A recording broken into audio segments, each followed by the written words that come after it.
vision. And I want to welcome everyone to this winter workshop, which I believe might be the 5th or 6th of these we've had now. Very action-packed agenda all day today. We had some thought of spreading this out over 2 days, but then that would even require more time in our calendars. So we ask everyone to bear with us, and we have a lot of ground to cover in our one-day session. So with that, hope that we have a very productive meeting today and get to learn a lot of things from the presenters. And I think it's time for me to turn it over to Emma. Fred. And Emma, I think you're muted. You're muted. Am I still muted? Or can you hear me? Still muted. Oh, weird. I can hear you. I can hear you as well. I can hear you. Oh. I guess it's just okay. me. I'm not muted on my button. I'll try and speak into my microphone. So I just have a few housekeeping notes before we get started. So I think as you've probably already observed, you're able to mute and unmute yourself. So just try to make sure that if you're not speaking, your microphone is muted. I'm very sorry. My volume was turned down, Emma. That's funny. I'm glad we found it out early on, Fred, so that you didn't miss any of the presentations.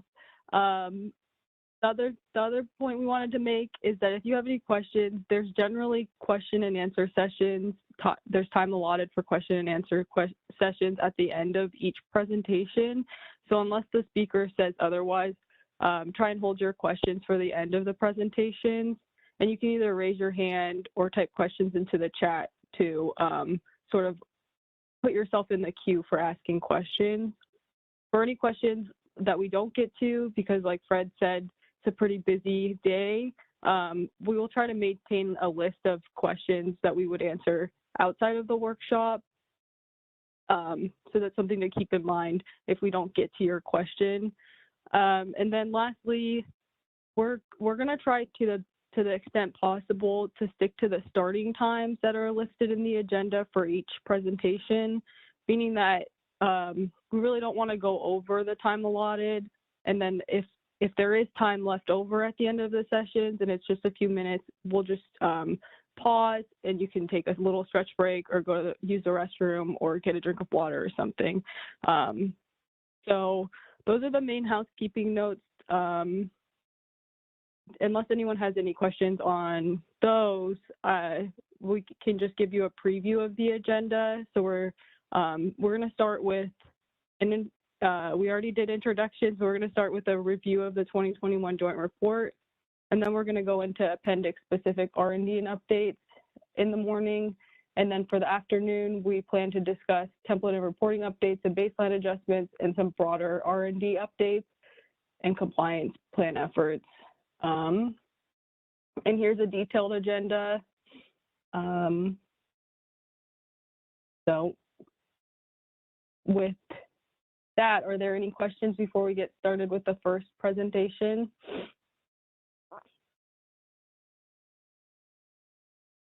Okay, great. So I'm going to pass it on to Andrew from CARB, who can give us our first presentation, which is a review of the 2021 joint report.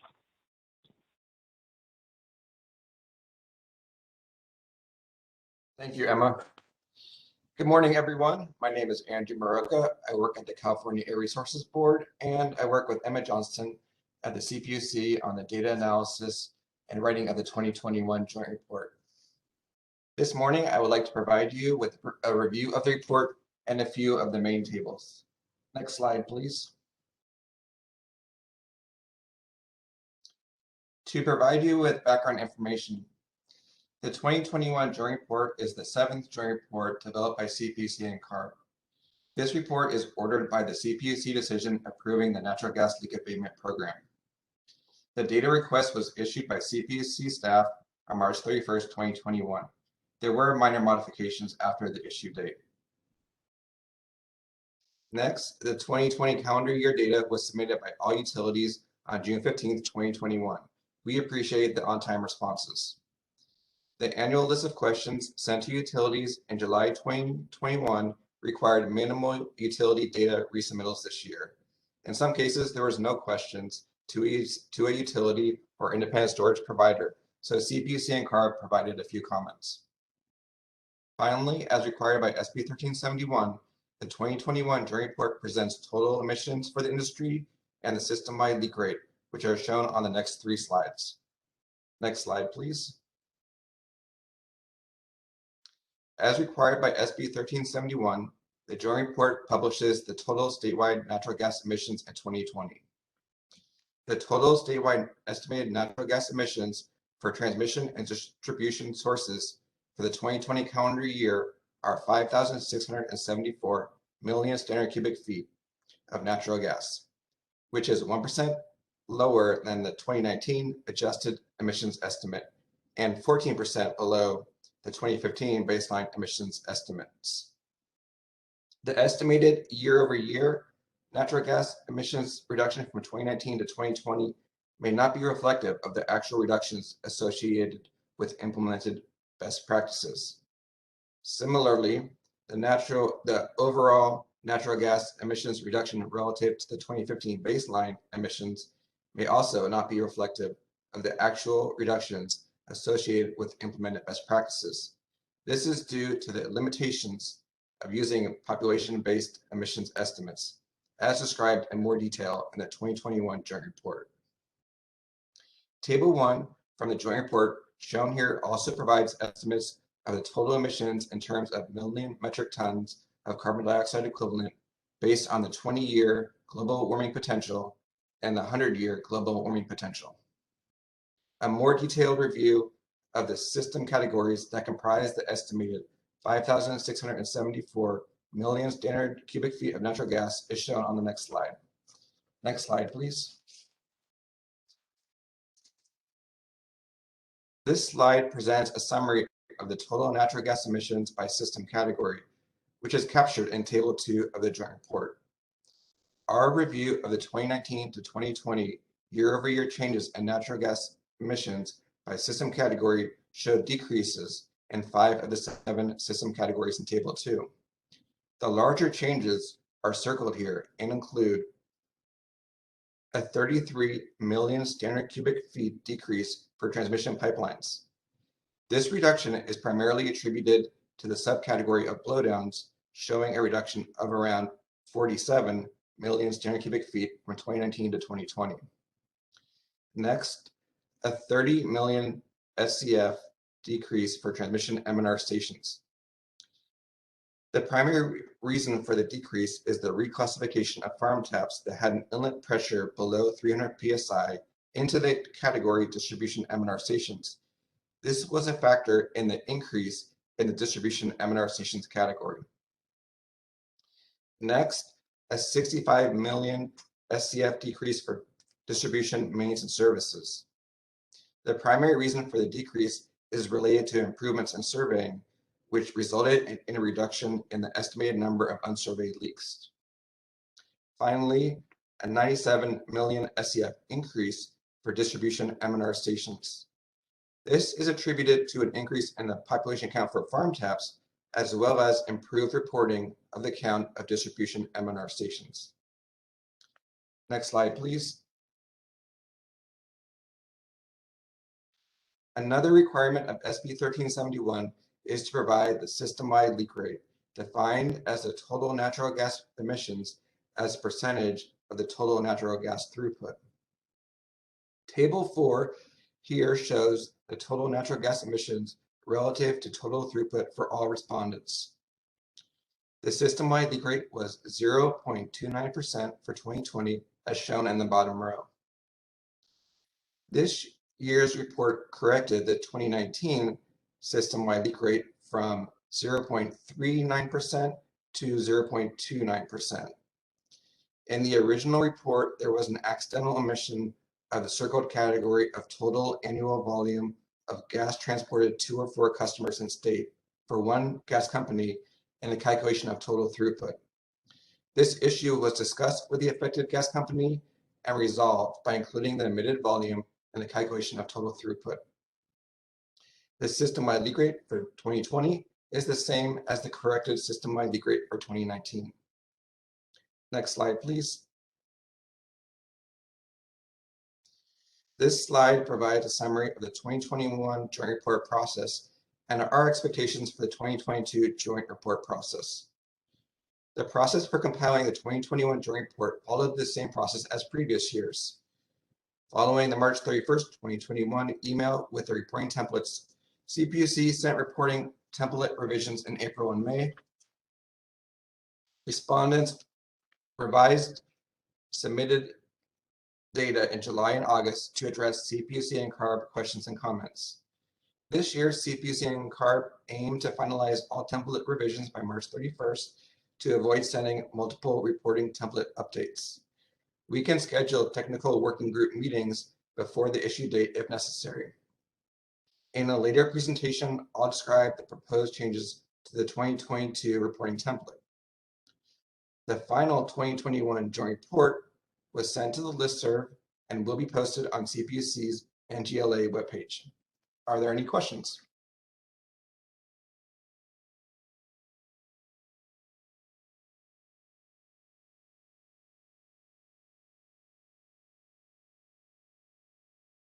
I don't hear any questions, so I guess I would return control to Fred.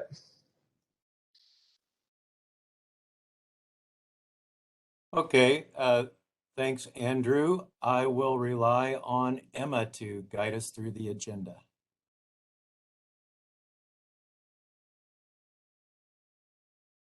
Thank you. So next we're going to go into our appendix specific R&D and updates, and we have one presentation from PG&E followed by 4 presentations from SoCalGas. So Monique, do you want to get us started with the first presentation? Yeah, sure. Thank you. Okay.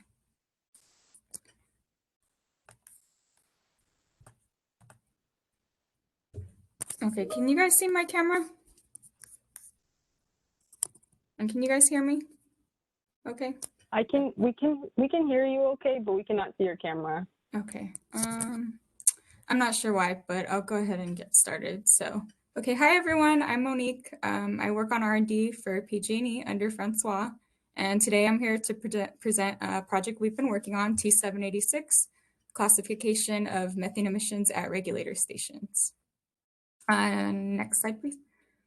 So just a quick background for everyone. Transmission M&R stations made up approximately 20% of overall methane emissions in the original baseline. And currently, M&R station emissions are calculated using a population-based emission factor based on a 1996 EPA study. But using a population-based factor prevents demonstration of improvement from methane abatement efforts and strategies. And calculating emissions in this manner doesn't really allow utility companies to demonstrate that our methane mitigation efforts are working. Next slide, please. So for a brief project overview, we wanted to better understand our M&R stations, and we decided to investigate to see if there was some sort of framework we could develop to help categorize M&R stations based off their emissions. We found that the main driver of emissions from M&R stations are not leaks, but are the individual components of the pneumatic devices. And the pneumatic devices can be categorized into low, intermittent, and high bleed categories. And this is really the bread and butter of our framework. So we teamed up with NYSERC and LTLT Consulting Services, and they helped to develop a framework for categorizing our M&R stations based off the likeliness to emit gas. And the criteria you guys can see on the screen right here, but Class A stations have continuous high, large emissions associated with high pressure systems. And these are the stations where we see lots of components with continuous high bleed devices. Class B are similar, but they have more intermittent moderate emissions associated with high pressure systems, and we don't see as many high bleed devices there, or continuous bleed devices, I should say. Class C have minor emissions associated with low pressure systems, and in Class D, we don't see hardly any emissions at all, very few to none. So for this project, we focus primarily on A and B locations as our top priority, but we do also plan to investigate C and D locations in the future. So to start off, NiSearch identified locations that met the Class A and B criteria. And from July through November, PG&E R&D conducted lots of field visits to these locations to help validate the framework and to test the validity of it. So I think one thing that I really want to note real quick is that the criteria is currently qualitative. It's not quantitative. Next slide, please. So these are just some photos of the locations we visited, but the main point here is that M&R stations are all unique. As you can see, they all look completely different, and they are all very different. So you cannot just classify a station by looking at the site. You actually have to take a real deep dive into each of the components and really investigate every single pneumatic device in the system. So this way you get a good understanding of those components and whether they are continuous bleeds, intermittent bleeds, high bleeds, or no bleeds. And from there, you can determine the classification. So next slide, please. So here we just have some photos that we took during our field visit. We took many different direct measurements, and we used many different methods. So you can see all the different methods here on the screen. Each circumstance was very different. Each station was very different. So the proper method was selected while we were on site in order to instantaneously measure some of the emissions. In some cases, we used the RKI unit alone. And if there were no methane detections, then we didn't proceed with anything further. In other instances, we used RKI in combination with the high flow sampler. And we also tried the anti-static bag method, which worked really well for intermittent emissions. Next slide, please. So in addition, we also installed some fixed point lasers, which will be in place till July 2022. We installed these in July 2021, and we want to be able to come up with a full year's worth of data.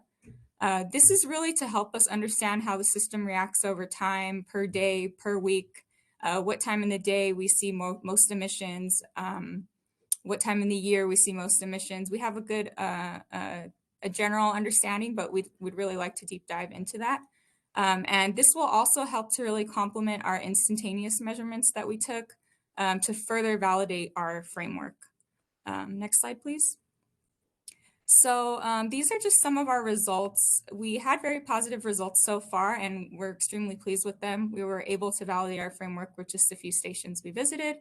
Over the next year, we will expand our testing, and we will visit more site locations to further validate this, as well as analyze the data from the FPL sensors, and then hopefully we will have a nice update for you guys. So next slide, please. So this is just a quick summary and our next steps, but for a quick summary, we really worked to understand our assets at our reg stations and to take a deep dive to study our emissions so that we could develop a sort of framework to help us categorize and characterize them so we could take action to mitigate our emissions and be able to improve and increase our accuracy of our reporting as well. So using a population-based emission factor really inhibits us from demonstrating that our abatement strategies are working and how they have helped us to really improve. And so the main driver here is that there are instances in our system where leaks really do drive the emissions, such as in meter sets, but with M&R stations, that's just not the case. It isn't leaks that drive the emissions. It's really the individual components, the pneumatic devices, and the actuators, positioners, based off whether they're continuous bleed or not. And all M&R stations are really unique. You have to really just look into the components to determine what classification they are. And that's why we were able to develop a really nice framework to determine how likely a station is to emit methane. So over the year, we began to validate the framework, and we've had some really great positive results so far. And our next steps include analyzing the FPL data in 2022 that I discussed earlier, applying the framework ranking tool to all of our other stations and expanding that sample size so that we get a better understanding. And also, we do want to take some time to measure the volume emitted when our valves are operating, and then just multiply this by the frequency in which the valves are operated to get another form of a calculated emission and some type of measurement. So yeah, and our efforts will hopefully help us to propose a new methodology for quantifying our emissions and really help to develop effective mitigative actions to further reduce the emissions at our M&R stations. And before I conclude, I just want to open it to my team to see if Francois or Stefan have anything to contribute that they'd like to say before we go to the Q&A. Okay, well, with that, thank you guys for your time, and it's open to Q&A and discussion. Yep. François here. I'm sorry, I could not find the unmute button. Oh, hey, Francois. You are too quick for me, Monique. Go for it, I'm sorry. I just wanted to add one point for the people who listen to. NiceSearch is actually a consortium of R&D.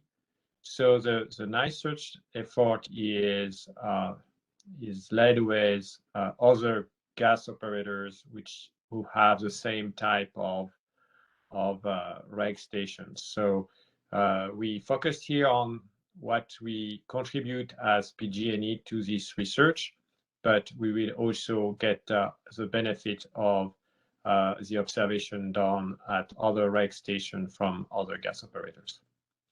Thank you. Thanks, Francois.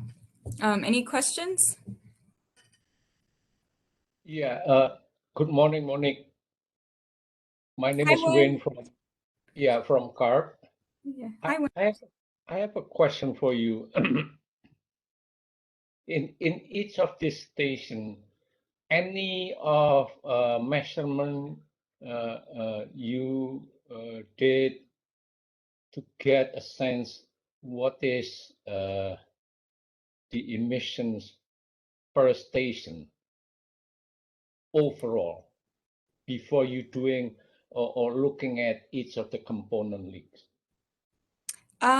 So right now, sorry, I'm not sure I understand your question, but right now, we have the FPLs in place because that's more of, I think, along the lines of what you're asking. We plan to use that to kind of see our overall emissions from the entire station. It consists of a sensor and then 2 reflectors, and we place the sensor and the reflectors strategically so that we can hit the entire station.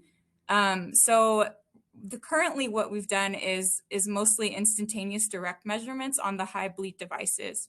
So we do a sweep of the station initially using the RKI unit, so it's the sniffer, and if we get reads or if we pick up some type of methane concentration, then we look further at how can we measure this component, because if it's a vented stack, obviously it's a little bit harder to get a high flow sampler all the way up to vent, and if it's an intermittent bleed, so it doesn't bleed continuously, then we don't really want to use a high flow sampler for that as well. Something like an anti-static bag would be more preferential.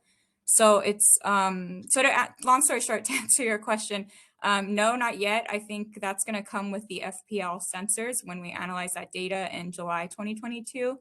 But right now we're mostly concerned with the individual components because that is really the main driver for the ranking tool. If we have lots of continuous bleed regs, then those stations we have been seeing a lot higher emissions, whereas if we have no bleed or very intermittent and low bleed positioners, then we really don't see much emissions from those stations, which is why we're kind of focusing on class A and B. But no, I don't want to say we have a quantitative range right now. That's still to be determined right now. It's strictly qualitative. I'm sorry, did that answer your question? Yeah, Okay. to some extent, yes. Okay. François here, I just want to add some. I'm sorry, I don't know if we can raise our hand with the WebEx. I'm not an expert in WebEx, so I jumped in the middle, but if there is a way for me to raise my hand, I would be happy to do so to look at. Sorry for that, but I just wanted to add to what Monica said.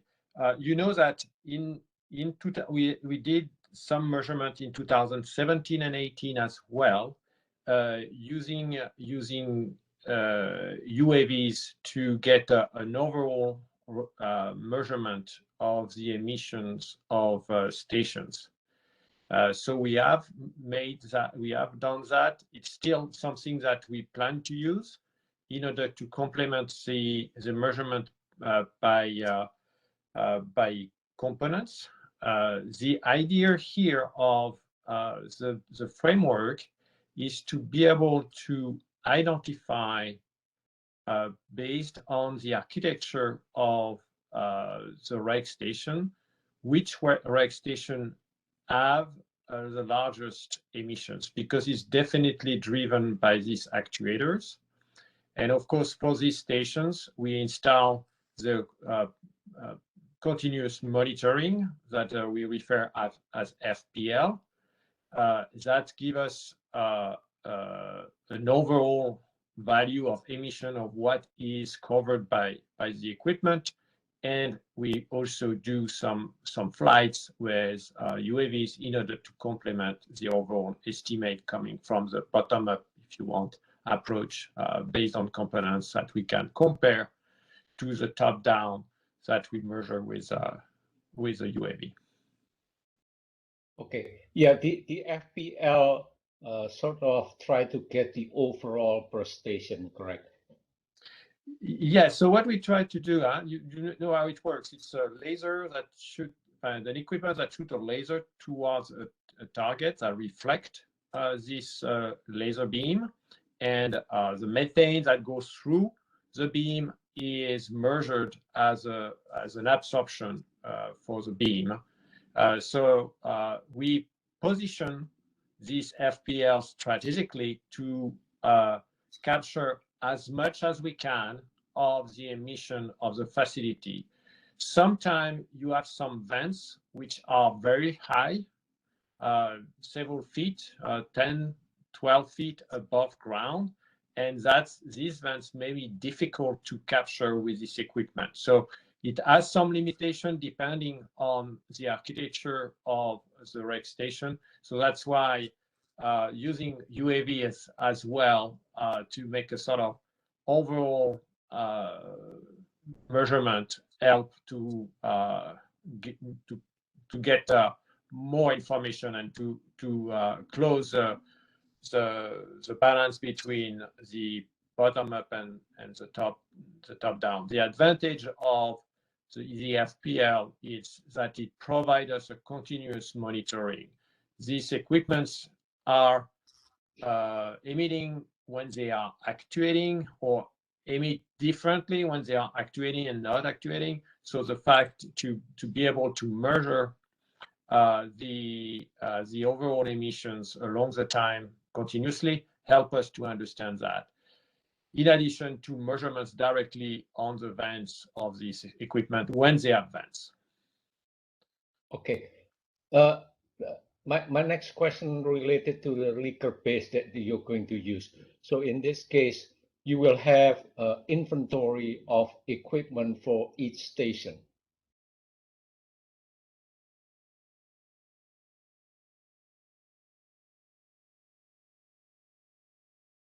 I'm sorry, when could you repeat that real quick? It was crackling on my end over here. Okay. The idea you will use leaker paste in future years. So in this case, I assume you will have inventory of all components, devices in each station, correct? Yeah, so right now we have inventory of that. That's actually how NiSearch developed the tool. So we were able to give them all the pneumatics through lists, because I think we have really pretty good records on that. And then that's how they actually came up with the framework. They investigated those devices through data sheets, cut sheets, all of that sort. Plus, they also have a consultant that's very, very, he's been in the business for a very long time, and his specialty was pneumatics. So that's how they actually investigated initially. And then the idea was for R&D PG&E to go out there and actually validate that these are all accurate and make sure that that's all correct. So yes, in the future, I mean, right now, like I said, it's strictly qualitative. We're still working on that.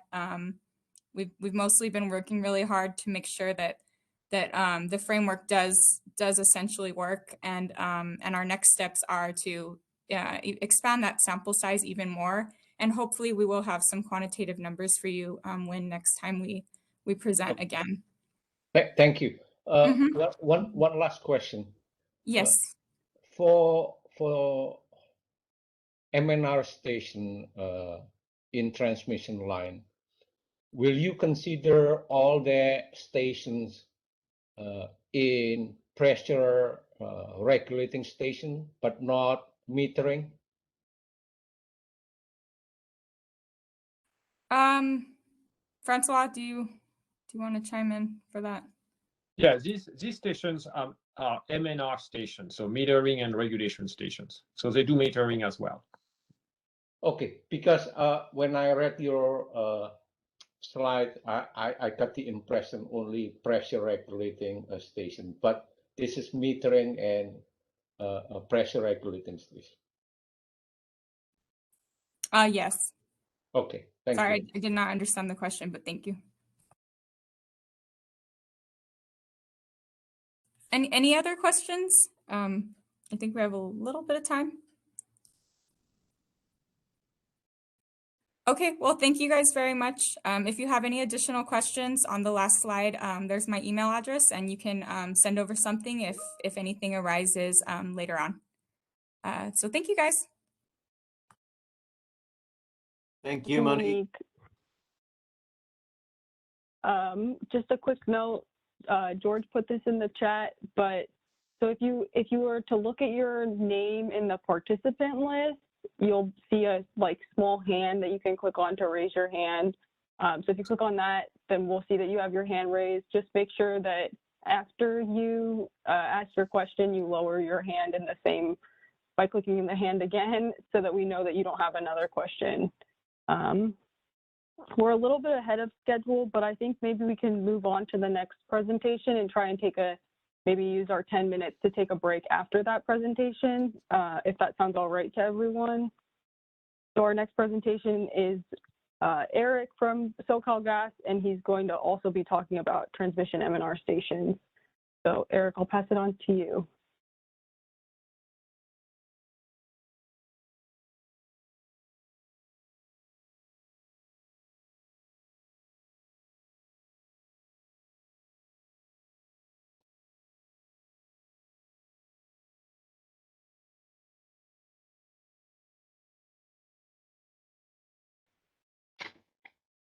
Let me know when you can see my screen.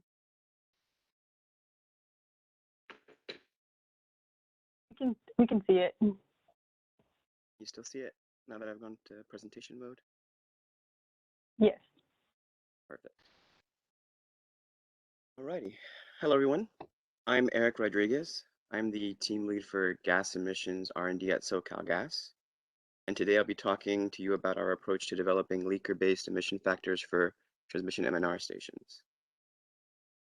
So I'll start by going over the objective of this study, followed by the method and approach, and finally I'll cover our project timeline. So the objective of this study is to develop company-specific leaker-based component emission factors for transmission M&R stations, and to validate these by taking overall station emission profiles using both aerial and ground-based quantification technologies. This data can be used to develop emission factors for M&R facility components, verify thoroughness of facility emission source attribution using aerial technologies, and also assess aerial quantification methods as a facility emission screening tool. We plan to survey 12 to 14 pressure limiting stations that capture a range of different equipment and station categories in both our East and West territories. For ground-based measurements, we plan to survey all connection points and outlets within the facility for potential emission points and quantify them with a high-flow sampler. Intermittent releases from pneumatic devices like valve actuators will be measured by a meter installed at the exhaust point of the actuator. Component screening for methane detection will be conducted using a TVA analyzer. Aerial leak survey using TDLAS and IR imaging will be used as a facility screening method, so we can verify that all emission sources have been captured at the ground level.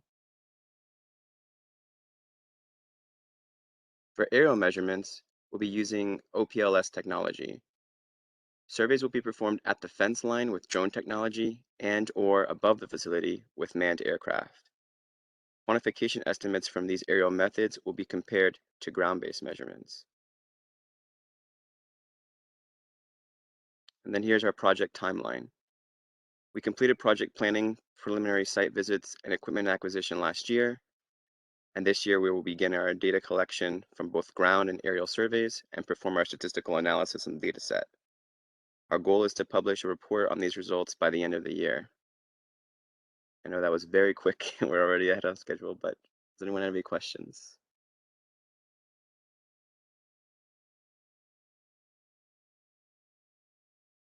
Hi, yeah, this is Fred from CPUC.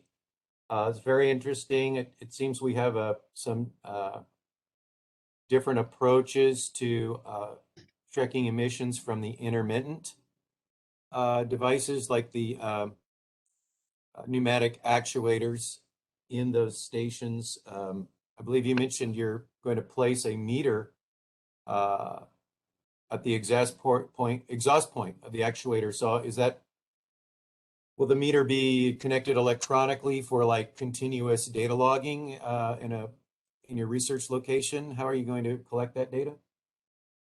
Yeah, so the meter will be collected electronically for continuous data logging. Currently, we've already acquired those meters and we're in the process of installing them. At the moment, we're collecting the data manually with a laptop while we're there when the meter's installed, but we will be continuously monitoring them. Yes, thank you. And then is this study completely owned within San Diego and SoCalGas, or are you conducting this jointly with some consortium? This is completely owned within our Sempra companies. Okay, thanks.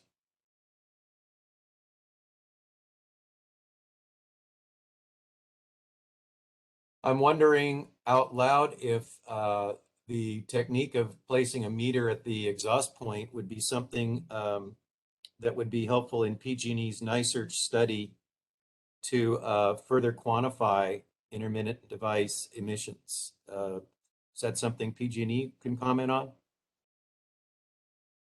Yes, Francois here. I can certainly comment on that. I raised my hand. I'm not sure it's visible, so on that, yeah, absolutely. We are looking at different techniques to measure the flow rate at the vents of this equipment. I have a question actually for Eric on that. What type of meter do you use? Is it a volumetric meter or is it a flow meter? That one, Francois, I'll actually have to check with my team to get the exact meter type that we're using. Okay. So I can get back to you on that one. Yeah, and to the point raised by Fred, we are more than happy to share, and the NiSearch project is a good framework for sharing this information. So I think we can work together on that. What we have observed in our research on that is some of these actuators are sending methane emissions intermittently, very briefly. So it's a puff of methane, and flow meters don't work on that. So we are looking at techniques which are more volumetric meters to capture that aspect. So that depends on the actuators, and we are certainly very interested in looking at what type of technology can be used and how we can share these results with you. That's a great point you bring up, Francois, because we actually do have a couple of flow meters already installed at some of our facilities. But what we noticed was that the granularity and the time scale was too short, or I'm sorry, was too long on them. I think it was readings every 5 minutes. And so you really couldn't capture all of the small actuations, as you mentioned, with those types of meters. So the meters that we've currently ordered have much better resolution from a timescale perspective, so that we can actually capture the data properly. Perfect. Yeah, absolutely. Not surprised. Yeah, good that you experience that as well, and we can certainly share. Here we are eager to see what solution you have developed for that. Thanks. And then when Yeah, hi Eric. For your ground-based measurements, are these measurements continuously done, and you will be able to look at it through cloud system or how? Hey, so the ground-based measurements are not continuously done. They'll be done with site visits to each of the sites. We're trying to make sure in those 12 to 14 that we're capturing a wide range of sizes and operating conditions, because obviously stations can vary in terms of their output depending on time of year and activity level. So we've tried to make sure we've covered a wide range of those in those 12 to 14 stations. Okay, and I also heard you mention not only you trying to look from the bottom up which is ground-based measurement, but you also try to look at the top-down approach using aerial measurement. That's correct. So we're going to use the bottom up. So we're going to be looking with ground-based measurements and also trying to verify with aerial measurements and IR camera thermal imaging to make sure we've captured everything. At the same time, we're going to be using aerial measurements to do a total emissions profile over the facility. And that would allow us a couple of things, right? It's a nice validation of the ground-based measurements to make sure, again, nothing was missed. And on the other hand, it also provides an opportunity for us to compare quantification methods between the top-down and bottom-up approaches. Very good. Yeah. And how frequent are you going to do this top-down measurements in your facility? So currently, for the purposes of this project, we want to make sure we're kind of doing an apples-to-apples comparison between the ground-based and the aerial-based. So we want to do them within a very short time frame of one another when we do go to these facilities. That being said, depending on the findings of the study, we may perform additional measurements, but it really depends on how the data turns out for us in this initial phase. Okay, thanks for sharing, and then keep us posted in the progress, Eric. Absolutely. And Ed, I think you were speaking up. Did you have a comment earlier? Yeah, sorry, I was trying to figure out how to raise my hand, so the other comment helped on the happy face suggestion. Yeah, I just wanted to mention that we have discussed, sharing this information with PG&E, and we'll continue doing that. One of the reasons why we didn't pursue the NiSearch objective was partly due to resource constraints and doing multiple utilities at the same time. So we felt it would be best just to get it going. I just want to share that.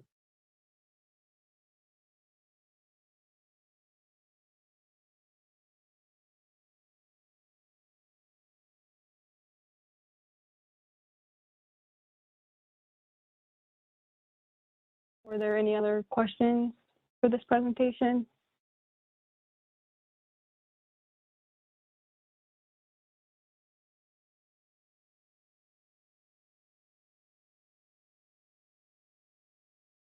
Okay, hearing none. So we have 3 more presentations before lunch. We can either take a break now, or we can do the next presentation and then take a break after. And Andy, since you're the next presenter, do you have a preference for whether you want to present now, or if you want to take a quick break until 10 o'clock? Yeah, if we can maybe take a couple minutes. I know Greg Arney would like to be on for this presentation, so I know he's expecting it to start at 10. Yeah, that sounds great.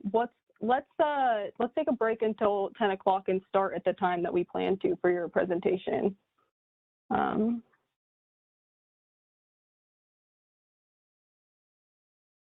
good. Thanks, Emma. No problem.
Welcome back, everyone. We can go ahead and get started with the next presentation. Andy, we're still seeing your like internet browser, not the presentation, just in case you're sharing the presentation already.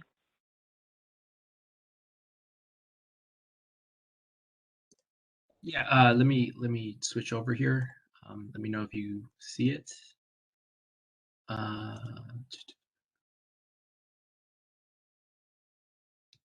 about now?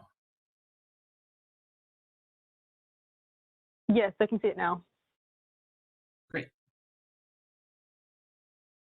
Should I get started?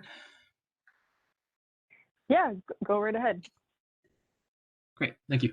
Hello, everyone. My name is Andy Sanchez. I'm an engineer in the Compressor Services Group for Southern California Gas. Today, I will be presenting on Appendix 3, compressor rod packing emissions and quarterly measurements. So with that said, let's get started. So here's just kind of an overview of the topics I will be covering today. So I'm going to be reviewing rod packing just to make sure we're all on the same page of what we're discussing. And then I will be discussing the highlights for the year as well as some takeaways. Also be covering the quarterly testing pilot project that was performed last year, as well as our analysis and any conclusions that we drew from the data. I will also be discussing our rod packing study project, which is our new project that we began fourth quarter of last year. And then I will be concluding with our quarterly testing alternatives proposal. So with that said, let's get into rod packing. So in reciprocating compressors, the piston rod moves along a horizontal axis, and this piston moves inside the compression cylinder, which is this area in here depicted in the diagram. So as it moves, it simultaneously draws in and compresses natural gas. So as you can imagine, you have a high pressure compression cylinder. You're going to need a seal to keep the gas from escaping. So that's essentially what rod packing is. It's a seal that fits around that compression rod, and it creates that seal that prevents the high pressure gas from just freely escaping into this distance piece. The rod packing is composed of two main components, which are the compression case and the multiple sets of rings. These rings are made of different polymers as well as metals, and it's not unheard of to see up to 20, 24 rings in one of these cases. What the most important thing to note for this for rod packing is that it is not a perfect seal. It is not designed to be a perfect seal. So it actually has a vent which allows gas to escape. That's because the way the rings work, they use the actual pressure from the natural gas to push onto the rod, which creates that seal. So a small amount of gas is always kind of leaking by through the case, and that's depicted down below, and you can kind of see it's represented by the orange and yellow arrows. In addition, there's also a smaller amount of gas that does get by through the rings and along the surface of the piston rod, and that leakage is depicted that venting is depicted by the blue arrows. So just to kind of give you a better sense of what we're kind of looking at, here's a photo of what an actual compression cylinder looks like in a compressor station. And to give you an idea, the top of this this compression cylinder is about 5.5 feet. So the piston is located within this case, this compression case. So again, it's moving back and forth, continuously drawing in and compressing natural gas. Your rod packing case is located here, that separates the compressor cylinder from the actual distance piece, which is usually at atmospheric pressure. If you were to open up this distance piece, remove this plate, and look in, you would see the rod packing, the piston rod, and you would see the rod packing case face as depicted here in this photo on the left. So now that we're all kind of have a good understanding of what, or a general understanding of rod packing is, let's kind of discuss our 2021 highlights. So for 2021, SCG and SDG&E have reduced the total packing vent rate by 20% relative to the 2015 baseline. Again, this is a very gross perspective, so we're not really normalizing for hours of compression hours or actual compressors used. So this is just if you're looking at a very high level, we reduced about 20%. We successfessly commissioned the vapor recovery units at Blythe Station. So these are downstream options which actually capture this the venting from the packing and compresses it, and it then feeds it into our generators that are nearby on site. And the next highlight is that we had reductions on our Rancho Station and Ventura Station after working with manufacturers. And one of the big takeaways from that kind of experience is that we found out that lubrication is a very important factor in the actual venting rate.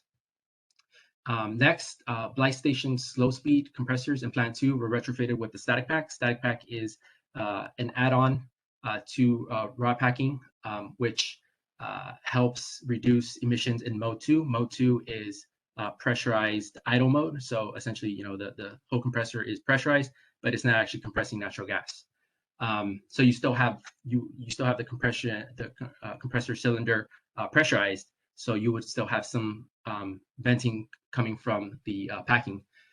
So Static Pack kind of helps in creating a better seal in that scenario.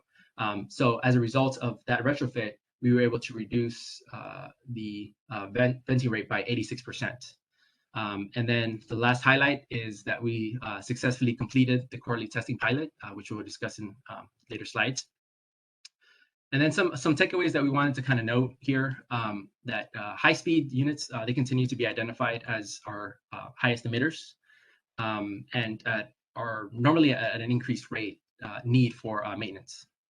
The VRUs, after a preliminary analysis, we've determined that they are not cost-effective. So because of that, we're still investigating other downstream options, capture systems or treatment systems.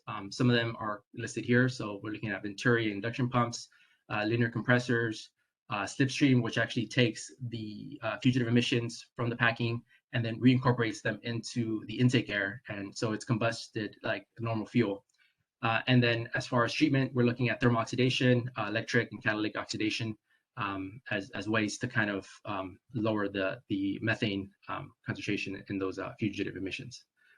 And then the last takeaway is that quarterly testing kind of shows that variations are normal in the data, and it's not really a good predictor of failure. And we're going to get into that now. So quarterly testing. So as just a general background, for our last winter workshop, 2021, questions kind of arose regarding the variability in our data, as well as the rate at which we're actually identifying the out of compliance packing. So in response, SCG and SDG&E agreed to perform a pilot quarterly testing program. So instead of testing just once a year, we would test a small number of sites 4 times a year. So we selected again 4 sites: Blythe, Moreno, South Needles, and Ventura. These 4 sites encompass a total of about 24 compressors. And the reason they were selected is because they're a good mix of our high speed and slow speed compressors. So again, high speeds being our problem children. And then the measurements we took were an as found measurement. So we either took them they were either operating pressurized or standby pressurized. So mode 1 is our operating pressurized. Mode 2 again is our standby pressurized mode. And then the primary goals for this pilot are to were to identify and characterize the variability in the data and the measurements. And then we also want to identify and correlate between the leak growth and the packing age. So are we able to kind of see a pattern? Are we able to kind of predict failures based on increased testing? And then lastly, we took this opportunity to collect corresponding parametric data and see if we can kind of find any kind of correlation between that and the vent rates. So the additional data that we collected is here on the chart in gray. So we collected temperatures of the vent gas, raw packing, different pressures, the distance, the suction discharge pressures, RPM, that kind of thing. And again, we try to see if we can find some kind of correlation between that and the data and the vent rates. So again, we successfully completed the pilot last year. So here is a chart that there's a lot going on here. There's a lot of data points here, but just to kind of go over it, on the bottom you have the measurement date, and on the y-axis you have the average vent rate, which is again on standard cubic foot per minute per cylinder. This chart also has all the data from the 2020 and 2021 annual data, as well as the quarterly testing data. So we included it just to be able to see if we can find, additional data, to have additional data points to see if we can see any kind of trends or patterns. We did have 2 outliers that were identified during our quarterly testing. Those were caused by an abnormal mode change made just to take that measurement. So what that means is that the units were operating in a manner which did not allow the packing to energize, and I'll kind of get into that a little later. But once we retested, shortly after, both units were in compliance. And then again, we have this 2 SCFM red line going across, and that again, that's the anything above that is out of compliance, anything below that is in compliance. And as you can see, all our data points are within compliance. So major takeaways from the quarterly testing data, and also looking at the annual data, we can't really see any real pattern over time. You would expect that over time you would see kind of a gradual increase in the emission rates, the vent rates, but that's not really the case. The data is kind of just essentially all over the place. If we kind of concentrate on just one unit, say unit 13, which is represented by the green dot, you can see that actually over time that average vent rate actually decreased. And same thing for all the other stations. They were increasing, decreasing. There really wasn't any kind of discernible pattern from that. So this is the Blythe station. Similarly for Moreno station, you can also see the scatter plot scenario that we have here. South Needle station as well, and also our Ventura station, so our 4th station. Again, there's no increasing emission rates over time, and we didn't, it wasn't a good predictor of any kind of potential failure. So we also took the data and we try to see if we can kind of correlate that with our rod packing hours. So we do keep track of how many hours we have on our actual rod packing, how many actual work hours it's seen. So we try to see if we can correlate the packing vent rate with the actual rod packing service hours. So as you can see, it's similar to what we saw with the quarterly data. It's very much a scatter plot. We tried to fit a line, a trend line, and we actually got an inverse relationship. Again, it does have an R squared of less 0.01, which means that it really is. It's not. There's no confidence in that trend line.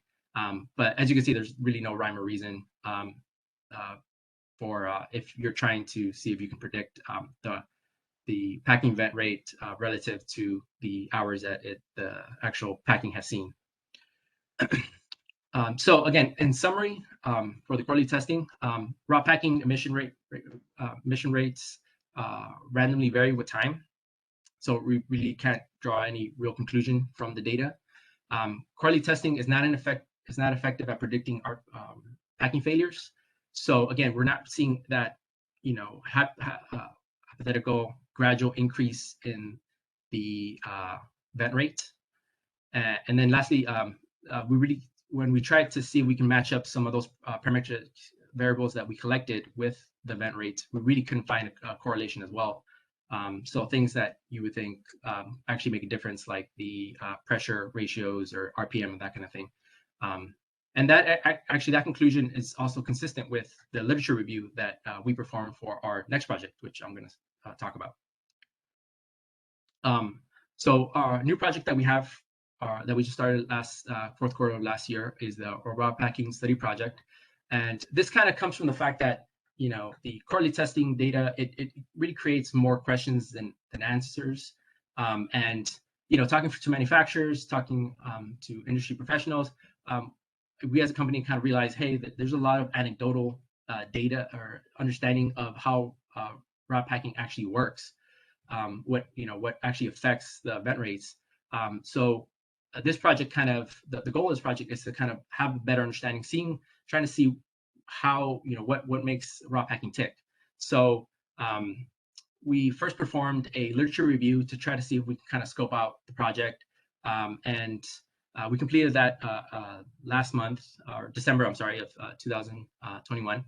And we were able to come to 2 objectives for the project. And our first objective for the project is related to improving our measurement and accounting method for fugitive emissions.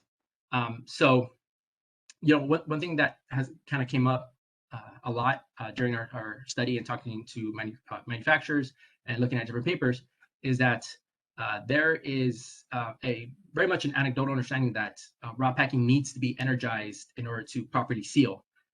So what that means is it needs to actually see pressure. It needs to get properly lubricated. So so when you start from a cold start and you just start a unit up, there is an understanding that the raw packing will not immediately be performing at its maximum. So as you can see here at the bottom left-hand corner, this chart was taken from a Southwest research study back in 2020, which tried to model the raw packing emissions mathematically. And here in red, you can see that this is the actual data that they collected. The blue is their mathematical model. As you can see, when they first started up the unit, there is essentially all this noise. You were getting vent rates as much as 500% of the steady state that they eventually hit. So this kind of window, talking to manufacturers, some will tell you it's 2 hours, it's 3 hours. Other manufacturers will tell you you need to be running the unit for 24 hours until you hit a steady state. So what we seek to do with this objective is to better understand this phenomenon and then translate that to enhancements to our own internal measurement procedure. So we have the utmost confidence that the numbers that we have reported in the past are 100% accurate. But what we seek to do now is have the assurance that we are not only reporting accurate numbers, but we are reporting representative numbers. So that's kind of the main goal of this objective. Our objective 2 is our long-term objective and our more ambitious objective. And the goal for this is to investigate and identify the major variables that can be controlled in order to lower packing emissions. So as I noted before, what we learned from Honor Rancho and Ventura Station is that lubrication plays a very important role in actually affecting the vent rates for packing. So better understanding that and other variables that we can control on an operational level to lower fugitive emissions, we believe is very important. So looking at things like manufacture, installation, maintenance, that kind of thing. And this objective also encompasses the downstream capture efforts that I discussed in the background. So looking at things such as the VRUs, looking at linear compression, looking at slipstream, the intake air vapor recovery system, those kind of things. That's all kind of what the goal of this objective is. And then as discussed in the roadmap, we performed a literature study to kind of start the project. So we had IES, our contractor, perform this literature study, and they looked at several papers to get a sense of what is currently the understanding of raw packing on industry level. So some of the major points that they gathered from the various papers are one, age is not a reliable predictor of vent rate. So a couple papers kind of supported this conclusion. And then in our own quarterly testing data also supports this conclusion. So we kind of saw that over time you would expect the vent rate to increase, but in fact we achieved a negative relationship. Number 2, packing fails suddenly. So when packing fails, it essentially just fails like a levee. So when it fails, it doesn't fail gradually over time. It just fails. And then number 3 is that a lot of the variables that you think have a very significant effect on that vent rate actually have no real correlation. So things such as raw diameter, RPM, speed, and pressure, they're all also supported which is also supported by our quarterly data, really has no correlation to that vent rate, or no real importance to that vent rate. And then lastly, the 4th takeaway that we got from the literature study, which was very eye-opening for us, was that maintenance actually plays a very important role in predicting vent rates. So in one of the studies that looked at 13 compressor stations, the compressor stations that had a very robust maintenance schedule actually saw a 66% lower vent rate than stations that did not have a maintenance schedule. So that was very eye-opening for us. So based on all this information and gathered, the quality testing data, the analysis, the literature review, talking to manufacturers, etc., we as a company do not believe that quality testing is a good solution to reduce fugitive emissions from raw packing. And in addition to that, there are many intrinsic challenges that are difficult to kind of quantify that add to this sentiment. So from a logistical standpoint, our compressors do not operate on a set schedule. So their use is dictated by gas controls. So, and they respond to real-time demand and line pressures. So it's not uncommon, if we were to schedule a test, say to test the raw packing in mode 1 in pressurized operating. It's not uncommon that the morning of we have to reschedule, and it's also not uncommon that we have to actually be on site for a week at a time just to get that one data point. So we can report it. And then also for safety, for safety and data quality reasons, trained personnel are required to can only take this measurement. So we don't have an army to be able to take all these measurement points. And then from environmental standpoint, there's also challenges. Since our compressors don't run on that set schedule, in many cases, in cases we may be forced to actually operate a compressor for the sole purpose of taking a data point. So just to kind of give you an example, that actually might be counterproductive from an environmental standpoint, because, for example, let's say we're taking a 3-hour test on a 1700 horsepower unit for compressor cylinders. That unit in those 3 hours will consume 47,000 standard cubic feet of natural gas, and and those 47,000 will then translate to an emission of 3.3 metric tons of equivalent CO2. So, and then let's say again that unit alone was operated just for the sole purpose of taking that measurement. So the station really has no need for the unit to be on, and gas control really doesn't need that unit on. So in that scenario, the unit would then have to be blown down, and which will release an additional 20,000 standard cubic feet of natural gas, and that's pure natural gas. So that's methane. So that's an additional 9.1 metric tons of equivalent CO2. So in order to release that equivalent amount of greenhouse gas through the packing, you would need to continuously run the same unit for 2.4 days. And that's using a conservative 2 standard cubic feet per minute per cylinder. But again, if you saw from our data, a lot of our units are well below that. So in many cases, it could be much longer. So it can be 5 days, 6 days. So again, it can be very counterproductive from an environmental standpoint. So kind of summary of points, quality testing is not a reliable predictor of a failure, as we kind of saw from the data. And an increase in testing may lead to counterproductive environmental effects. An increase in testing will also carries many logistical and safety challenges. And then we as a company also see quality testing as a reactive approach to identifying these packing failures. So it's kind of you're really trying to catch them after the fact.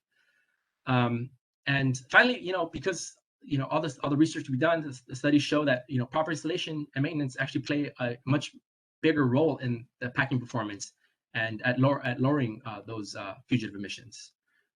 So because of that, we propose actually investigating a more proactive approach to lowering raw packing venting rates in lieu of quarterly testing. So what this means is establishing a robust quality program for raw packing, which will provide that proactive approach. And this would be done in 2 ways. So we would establish a material specification. So this material specification would list our own minimum manufacturing and design requirements for raw packing for the entire company. It would also create and maintain a quality inspection instruction. So what we actually look for when we receive the part. And then it would also create and maintain an approved manufacturers list. So we would perform audits for our manufacturers. We would go to the sites. We would work closely with manufacturers to make sure that the product that we're receiving is a quality, consistent product. And again, the major challenges to creating this document would be the fact that we have many different models and requirements in our stations. So creating a document that kind of encompasses all those requirements and is able to meet, is versatile is going to be the challenge. But again, the benefit would be that we can create that minimum level of quality for our raw packing materials. And then the second part to this would be creating a gas standard. Gas standards are our company operational standards. So we would create one for raw packing, and this would dictate our minimum installation instructions requirements. So whether an operator needs to do a rod runout, what the bolting requirements are, what the torquing requirements, it would establish those requirements, as well as break-in requirements. Manufacturers have different break-in requirements. Some say you don't need a break-in, others say you need to break in for a week. So we would establish those minimum break-in requirements for our across the board. And then also we would establish our maintenance practices and schedules. So how often do we go out to inspect our raw packing? What do we look for? Do we look for deposits on the rod? Do we look for this? We check the rod surface. Are we looking for temperature variations? So actually, this will help us kind of identify potential failures. And again, the challenges here are, we need to investigate this a little bit further, because temperature, for instance, is always kind of brought up as a good pre-indicator of failure for raw packing. But what those temperatures are they relative? Those are all questions that still have not really been answered. So investigating this further, investigating what those practices are, what a good maintenance schedule would be, those kind of things. Those would be the major challenges, as well as getting all our personnel on board and trained. But again, the benefit would be establishing that robust maintenance schedule for all that is uniform through all our compressor stations. So again, we believe that this proactive approach to lowering our fugitive emissions is a much better use of our resources and will ultimately be more effective at preventing and catching failures versus quarterly testing. So with that said, I've completed my presentation. If taking questions. Greg, anyone else want to add anything? Just No, thank you for your presentation, Andy. Really good. Any questions?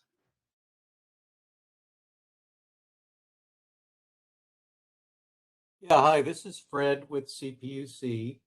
Thanks for this presentation. It's very, very interesting. Very unexpected result that it does not appear that you found increased venting emissions with time of use on the packing material. I was curious about a few things. When you're taking these quarterly measurements, what's the method of measuring the vent flow?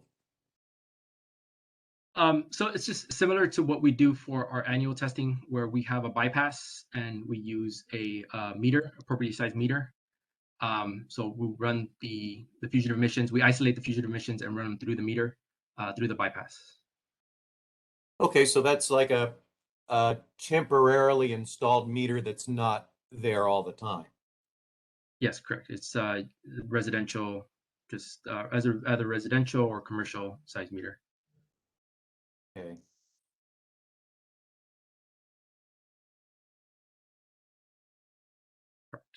And then when has I'm this sorry, been? I got a couple more follow-ups. Sure. Oh no, go ahead.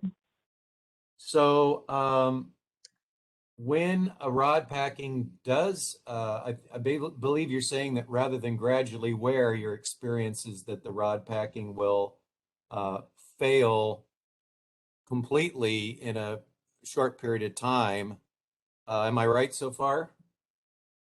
Yes, that's what we gathered from our literature study. Yes, correct.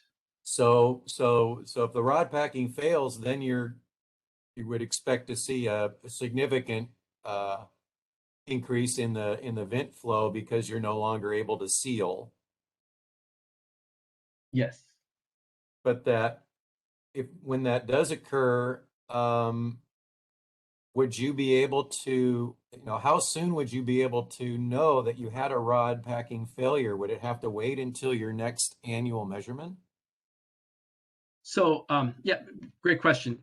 So again, what we are proposing is that creation of that proactive approach. So those instances would be identified during that scheduled maintenance, and again, either through there are multiple ways that are kind of anecdotal at this moment that we would need to investigate further, but things such as looking at temperature of the compression cylinder. It's known that when rod packing fails, you would actually the actual associated piping would get much hotter. Noise, a lot of times when there's actual failure, you can hear the packing leaking. So kind of incorporating those, establishing what that inspection would be, would take the place of that quarterly testing. Got you. Okay, and that's what you're working on with your study now to prepare that kind of maintenance program. Yes, exactly. That's our what we propose, what we want to pursue in lieu of that quarterly testing. Gotcha. Thank you. Thank you. Thank you.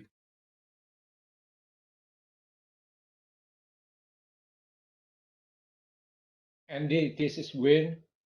Somewhere along what Fred asked you about the failure of the rod packing seal, can you also tell from the number of hours that rod packing already used in the system?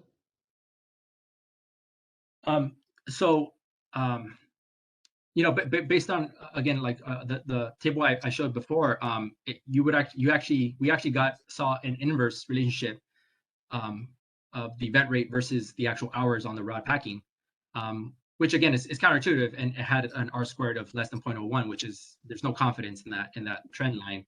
But again, yeah, we didn't see any real trend, with age, that has any confidence.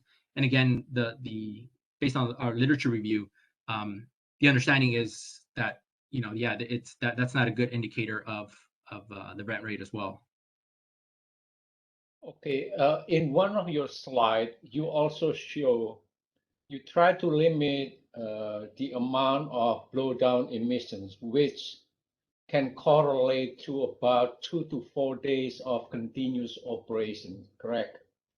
I cannot remember which slide, but you showed that earlier. Yes, let me see if I can pull it up here.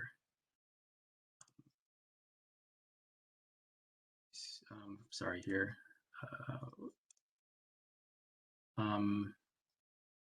Yes, this is correct slide. This is this example here. Okay. So my question is Yes. there a way try to capture that blowdown emissions?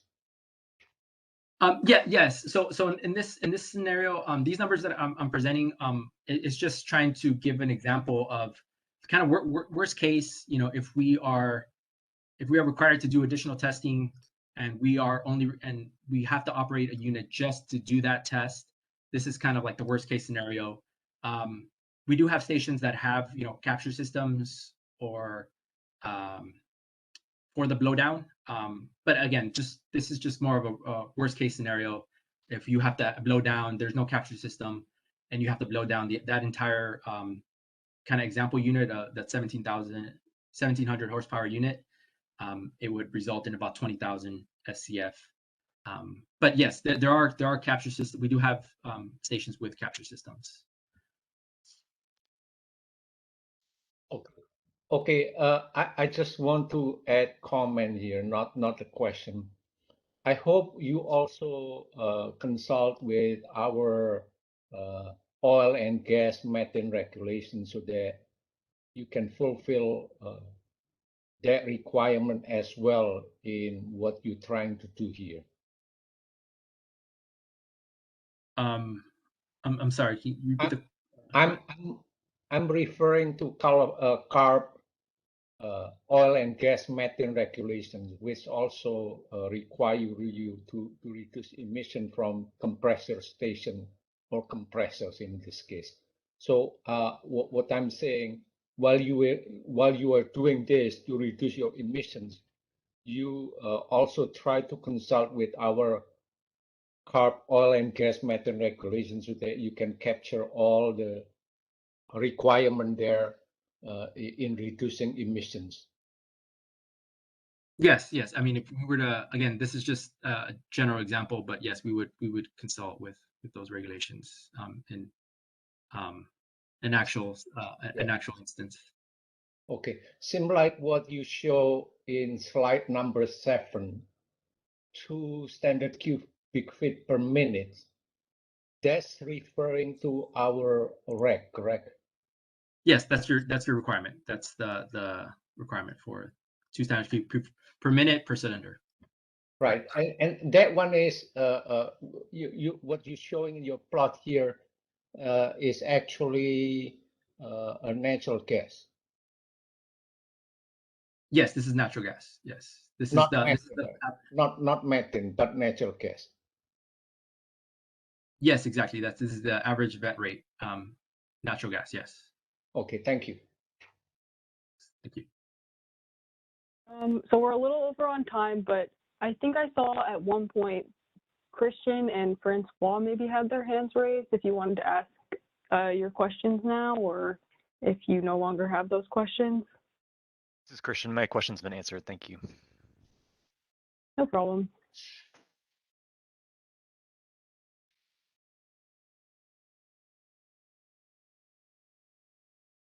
Hey, Francois, you. Oh. Yeah. Any other questions?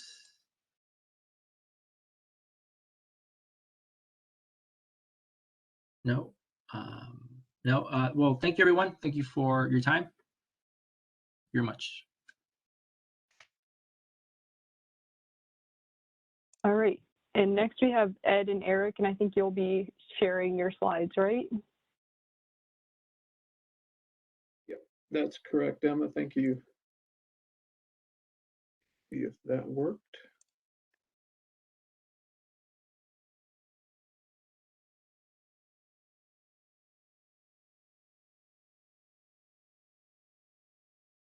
So we're not seeing anything yet.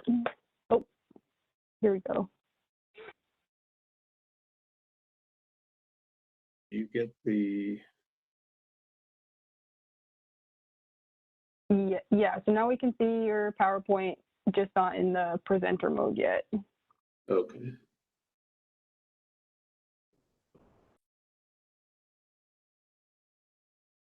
How's that? Looks good to me. Okay.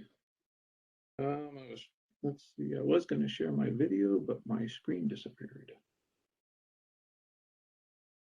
Okay, can everybody see that all right? All right, good morning, everybody. Going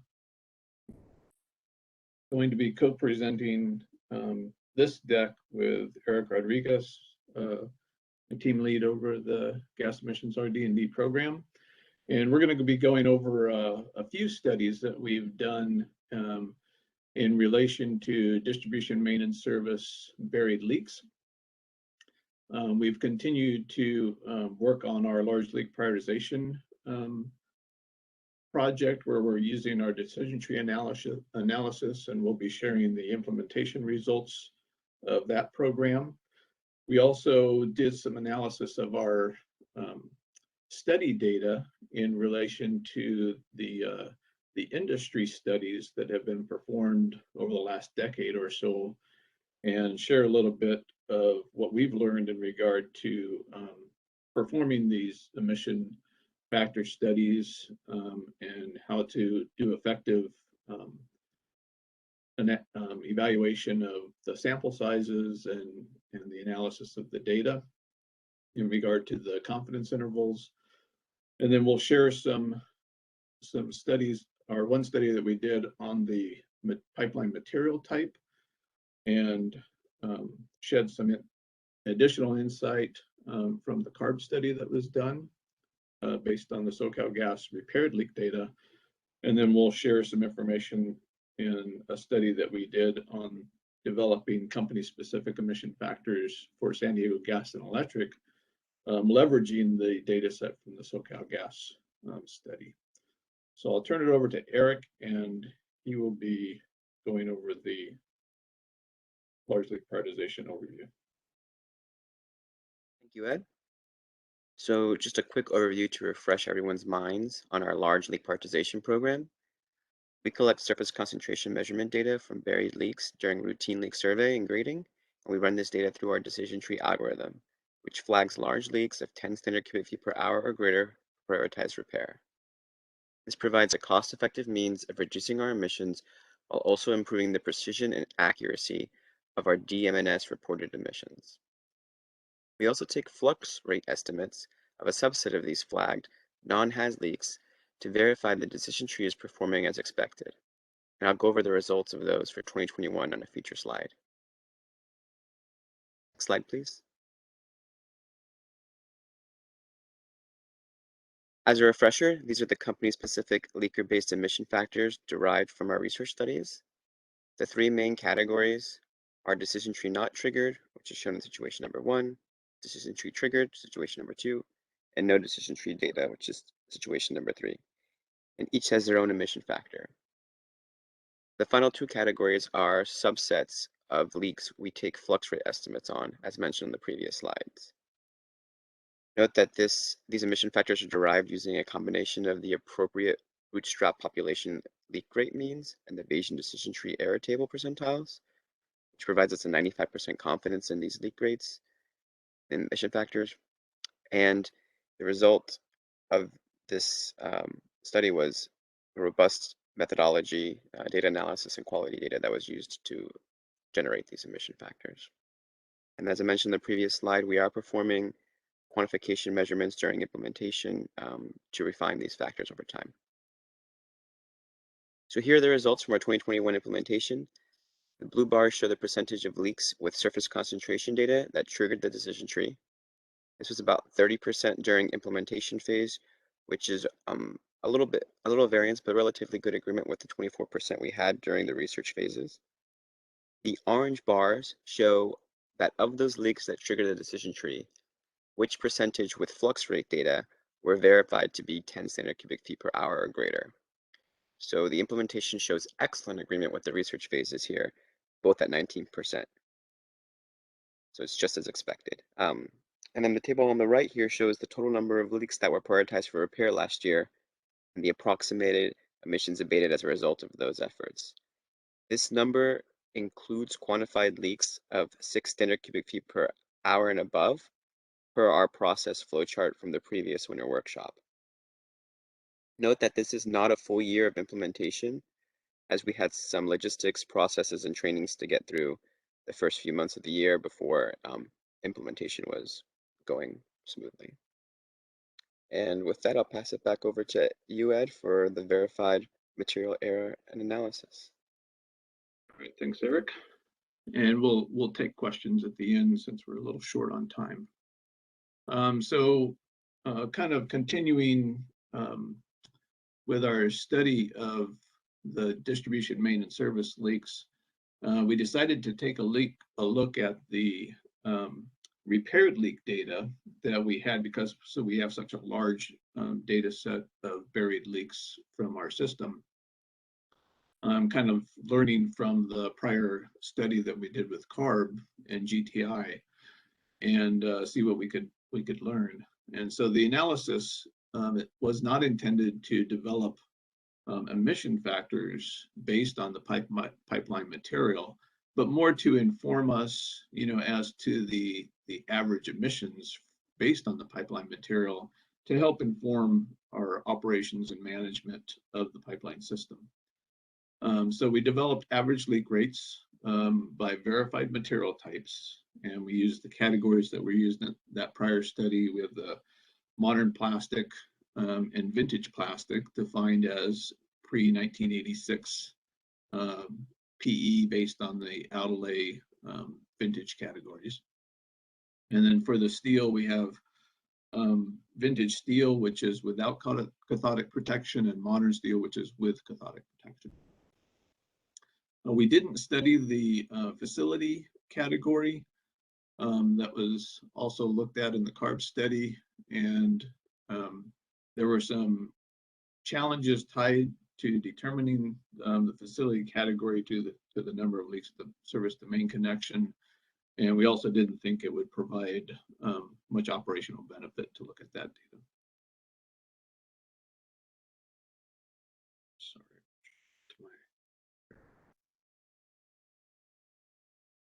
So the vintage plastic mean leak rate, as you can see, is significantly higher than the main leak rate compared to the other material type and era categories.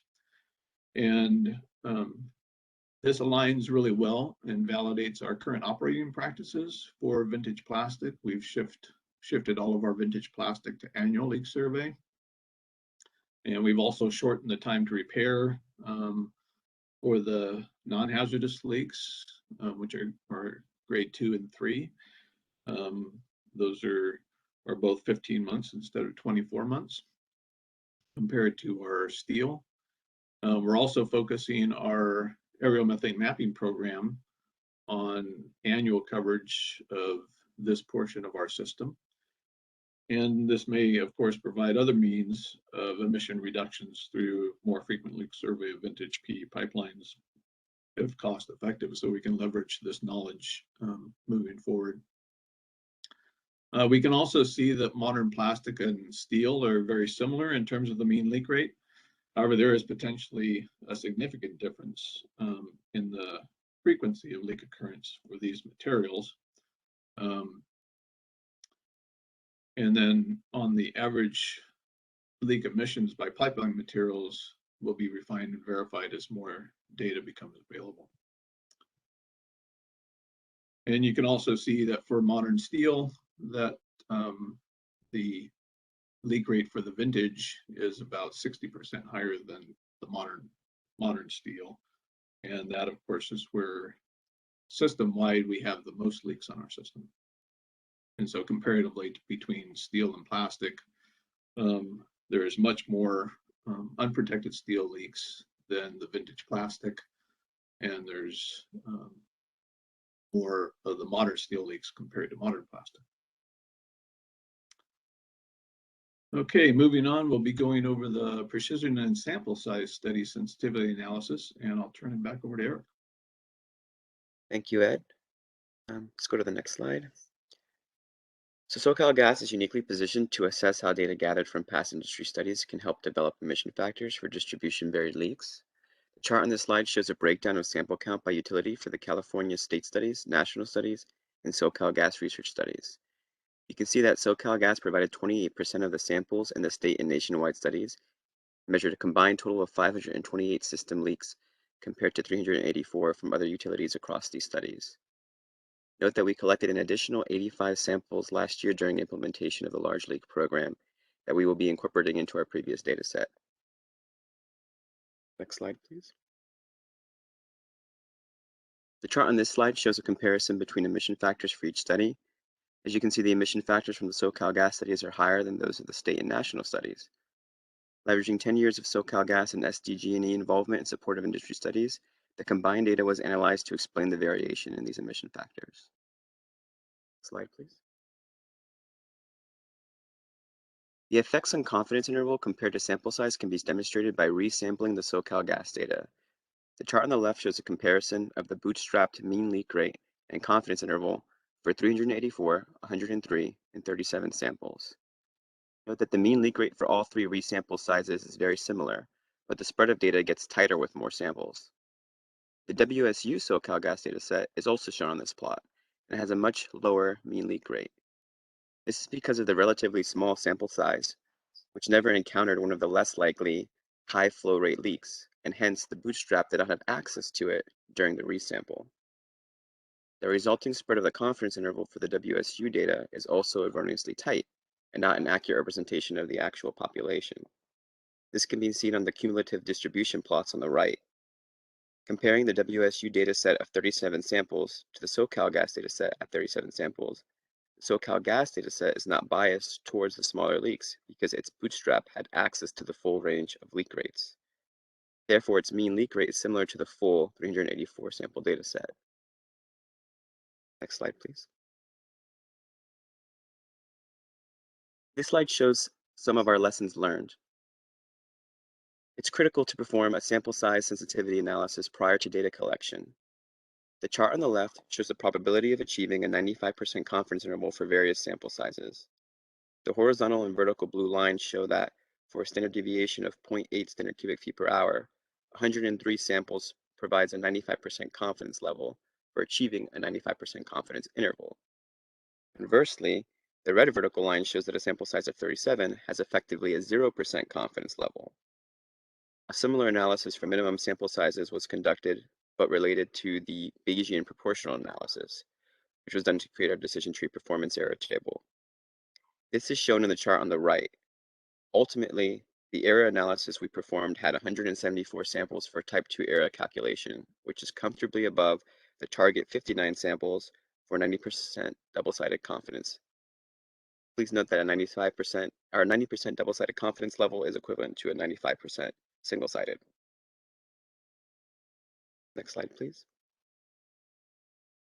In summary, it's critical to perform a precision and sample size analysis prior to conducting, sorry, I think I lost my sound there. In summary, it's critical to perform a precision and sample size analysis prior to conducting an emission factor study in order to achieve the desired precision and confidence interval. A sampling plan must be designed to achieve a statistically random sample to minimize bias. Inadequate sample sizes often lead to underreported mean leak rate values and erroneously tight confidence intervals. The WSU study's small data set led to a biased lower mean leak rate that does not accurately represent the entire SoCalGas leak population. This occurred because the sample did not encounter any of the lower frequency, higher flux rate leaks in the system, and hence the Bootstrap analysis did not have access to these during resampling. With that, I'll pass it back over to you, Ed, to discuss our approach to SDG&E company-specific emission factor simulation. Thanks, Eric. So combining the knowledge from all of these studies, we wanted to develop some company-specific emission factors for San Diego Gas and Electric. We're planning to develop or implement the decision tree methodology at San Diego to screen for large leaks. And so that will be going on this year. But because San Diego has so few leaks on their system is much smaller. They don't have unprotected steel, and so that results in a smaller number of total leaks on the system. Plus, they repair their leaks when they find them, and so there isn't a list of leaks to choose from to go sample. It would take us many years to develop an equivalent type of study that we did for SoCal in the San Diego system. And so we decided that we would try to do a proportional analysis and apply the SoCalGas data to the San Diego system, also leveraging the data that we do have from San Diego Gas and Electric in regard to the ratios of leaks on the different types of materials on the system. And then we also leveraged the material vintage and era study to add to the data set and to the proportional analysis. So through this, we were able to develop company-specific emission factors as a first approximation for the San Diego system. And then these emission factors will continue to be validated as we sample leaks on the San Diego system. And here you can see the Bootstrap mean leak rates from this proportional analysis of the San Diego data, leveraging the SoCalGas leak data from our studies. You can see that there's really good correlation between the averages at less than 10 cubic foot an hour on the chart on the left. The average leak rate is very close between SoCalGas and SDG&E. And then the greater than 10 emission factor is a little bit higher for San Diego Gas and Electric. And this is because SoCal Gas has a large number of very small leaks related to the unprotected steel category. And so that tends to pull the averages down a little bit compared to San Diego. So the data that we had, we can also apply to the decision tree methodology and the Bayesian error table, and also develop emission factors for the DT triggered and DT non-triggered categories of emissions. This allows SDG&E to provide a more accurate emissions inventory and therefore a more accurate method to demonstrate emission reductions. And the simulated EFs will also benefit from the extensive scope, the statistical confidence, and the sample size of the SoCal Gas study.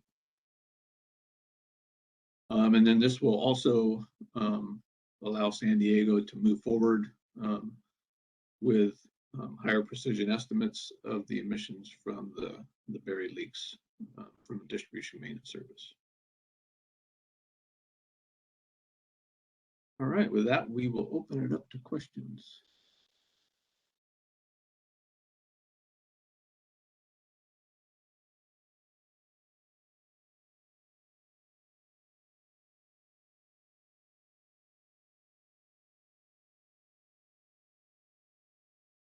Win? Yeah, hi Ed.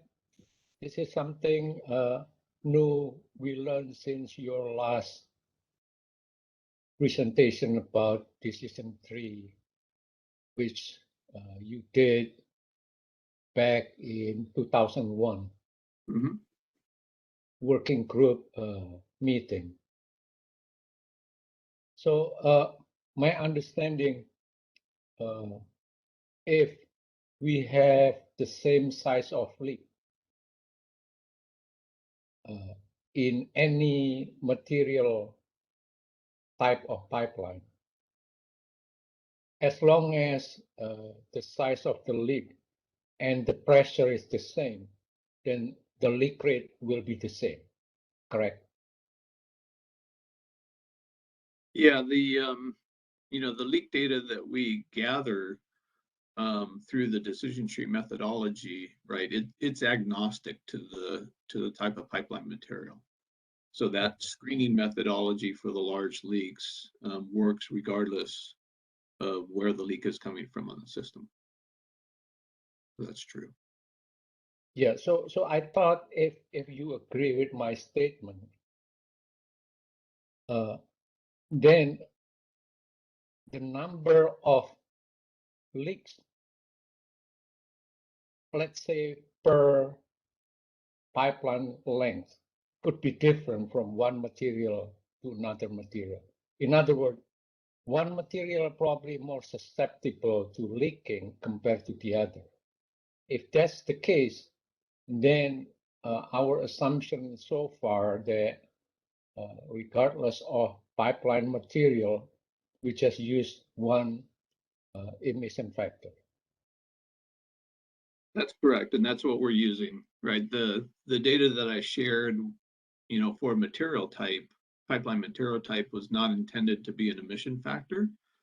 It's more just to inform us, from an emissions perspective, which portions of our system, have a tendency to have larger emissions when you do have leaks. And so it will help us from our integrity management perspective and from our operations management, right? Having that knowledge will help us manage our system better. And it also confirms our operating practices, as I noted, that we're doing the right things in terms of focusing, those portions of our systems to do inspections more frequently and to repair leaks faster in general. Thanks for clarifying that, Ed. So yeah, I can understand from your management point of view. At one point, you may ask yourself, is it cost effective? Just keep repairing the leak like this compared to replacing the pipeline itself.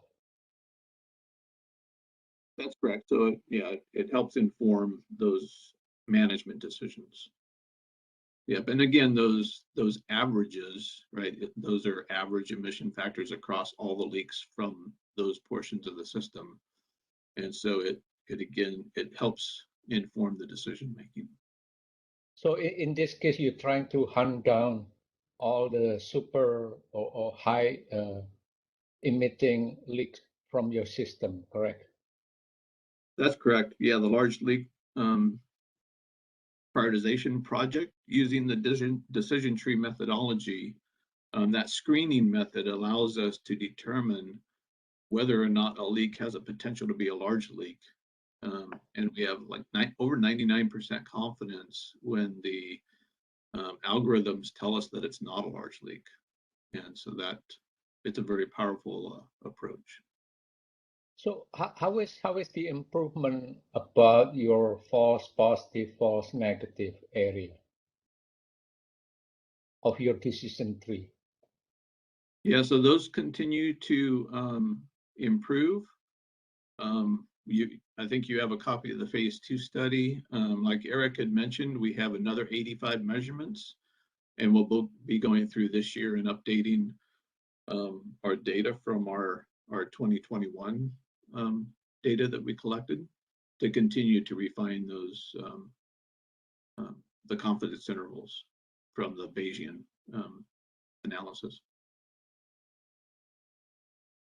And it is continuing, to be, the approach continues to be validated and verified that it is working. That's the good news. Okay, thank you, Ed, for the update. Francois, you have a question? Yes, Ed. I have a quick question. Do you hear me well? Yep. So surprised by the result of the vintage plastic compared to the modern plastic. When I look at the study by the DOE of 2015, I think, where they draw a conclusion that there was not a big difference between the size of these leaks between modern and vintage, and here you show a factor, almost a factor of 10. And my question is it the vintage plastics leak size, average leak size, is it driven by very large leaks? Sort of super emitter, but a super emitter at 100 cubic foot per hour, or is it just always more a distribution of size that have a lot of leaks that are around 20 to 50 cubic foot per hour? Yeah, I think it's the latter, Francois. I think just in general, the flow rates tend to be higher from the plastic leaks compared to the steel. That's what we've seen. And of course, there are some larger, higher flow leaks related to that material that also pulls it up. Yeah, and if you're interested in seeing the data, we're happy to share it with you. Yeah, that would be interesting because yeah, that's if it's a sort of average or median, perhaps the median will be a good information. So the median leak is definitely higher. Yeah, its question is why it didn't appear in another data set, or how it could have appeared in another data set. So interesting for that. Yeah, I think. Sorry, I've got too many screens blocking. Yeah, you go from 2 to 13. Yeah. Yeah. And my question is about the very large above. Yeah. Because you seem to have that there aren't any of the very small leaks which you get on modern plastic, right? And this is, of course, is the Bootstrap data. Yeah. But much more data points, up in the higher range of the leak flow rate. Yeah, and the Bootstrap data, because it's spread, showed that you have actually some extreme, more extreme leaks that, like Eric has mentioned. So you get more larger leaks that actually spread the bootstrap run, and that's what appear here. So it's interesting to see that. Yeah, if you have the raw data, I think we can sit and discuss a little bit about that. It's a phenomenon that we don't see in our system, and that the DOE has not seen in its system. So interested to compare our notes on that. Yeah, and again, you know, the power here is that we're using repaired leak data, whereas the prior studies didn't. And so we think that that made it difficult for the other studies to really realize these nuances. Mm. Perhaps, yeah, it's perhaps something like that, or other reasons. And but interested in how many data points you have for plastic vintages. Maybe we can take that offline. I'm not too sure how we're doing on time. Okay. But I think overall, and Eric, correct me if I'm wrong, there were 319 data points in this study. And I would have to get you the breakdown. Okay. Yeah, sure. Thank you. Thank you, Ed.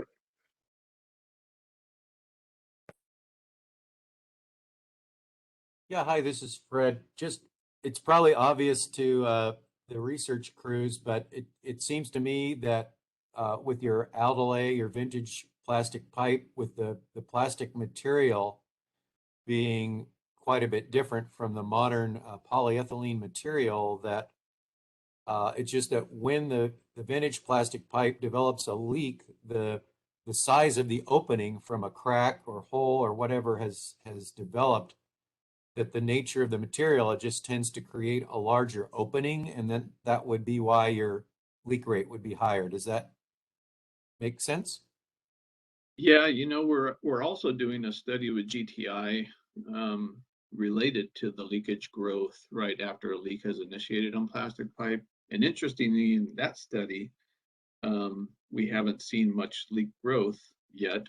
Over time, we're continuing to do that work. But this does agree with our feedback from our operating groups that in general, the leaks that are associated with plastic tend to grow in terms of the leak rate faster and become larger leaks in a shorter period of time. So it does agree with operational experience based on that feedback. Right. So the size of the leak is tending to increase the longer the leak condition occurs. So suggesting that the hole in the pipe is getting bigger, it's opening wider, and that the Aldolay or vintage plastic tends to do that more quickly than the modern plastic material. Yeah, it also appears that it may be some isolated nuances in the plastic materials, that not all of them do that. You know, some of them are much well behaved, and that's why you get some leaks that are very large and others, you know, that are not. It's just kind of the nature of how the leaks propagate in material based on the material properties and the installation. Right, I understand that there was more than one formulation, say by DuPont, in the history of the vintage plastic material, and maybe there are differences of that kind in the, you know, the chemical composition and the way it performs. That, and it appears probably more likely tied to just variation in the material, right? Oh, even within a batch, the way it was manufactured. Yep. Okay. Let's see. I think we had Francois had another question. Yeah, I have one last question, Ed. How is this new knowledge that you learn or gather from your data will affect your high emission population of leaks in your system? It doesn't change the emission factor, right? Our company specific emission factors are not affected by this. again, this is to help inform how we manage the system and Yeah. making sure that our operating practices are in alignment with this knowledge. I understand you said earlier that this is not going to affect the emission factor, but how is this going to affect the proportion of high emission leaks or super emitter in your system? Will this increase your population of high emitting leaks or stay the same? No, actually, because we're inspecting this portion of our system more frequently and repairing the leaks faster, we would expect the larger leaks to decrease moving forward in time. And we'll continue to monitor that, as we collect data on our system and hopefully be able to demonstrate that over time. Yeah, that makes sense because you actively try to reduce these super emitters faster and faster. So over time, you should see the proportion will be decreasing. That's correct. Okay, thank you, Ed. Yep. Francois? Yeah, I just wanted to, in the discussion with Fred, mention that for plastic pipes, the largest leaks are on the teeth. So it's not too much the pipe itself, it's more the connector that is the reason of the leak. So what we discussed before about the growth of the cracks on the plastic pipe, etc., doesn't really apply to what we observe on our system.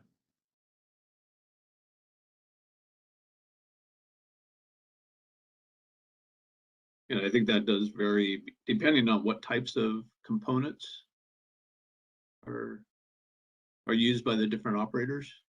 It can vary. Yeah, and that's perhaps a valuable thing to look at because it's the way that these different components have been used.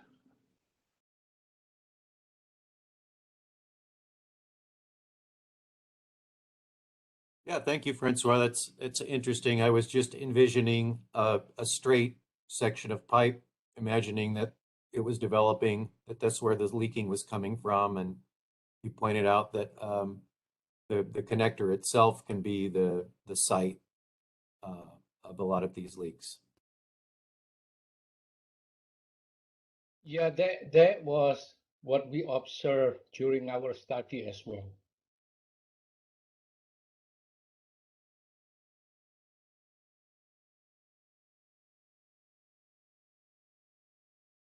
Okay. Right, any other questions?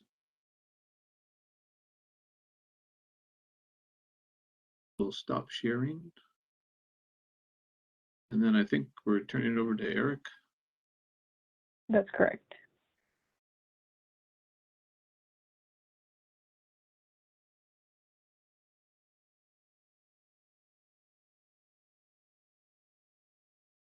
You all see my screen? Yes. Perfect. All right. Hello, I'm Eric Rodriguez. I'll be going over results from our soap bubble emission factors research. I actually have a lot to get through in this presentation, so I'm probably going to go quickly through the early slides since we're running behind on time.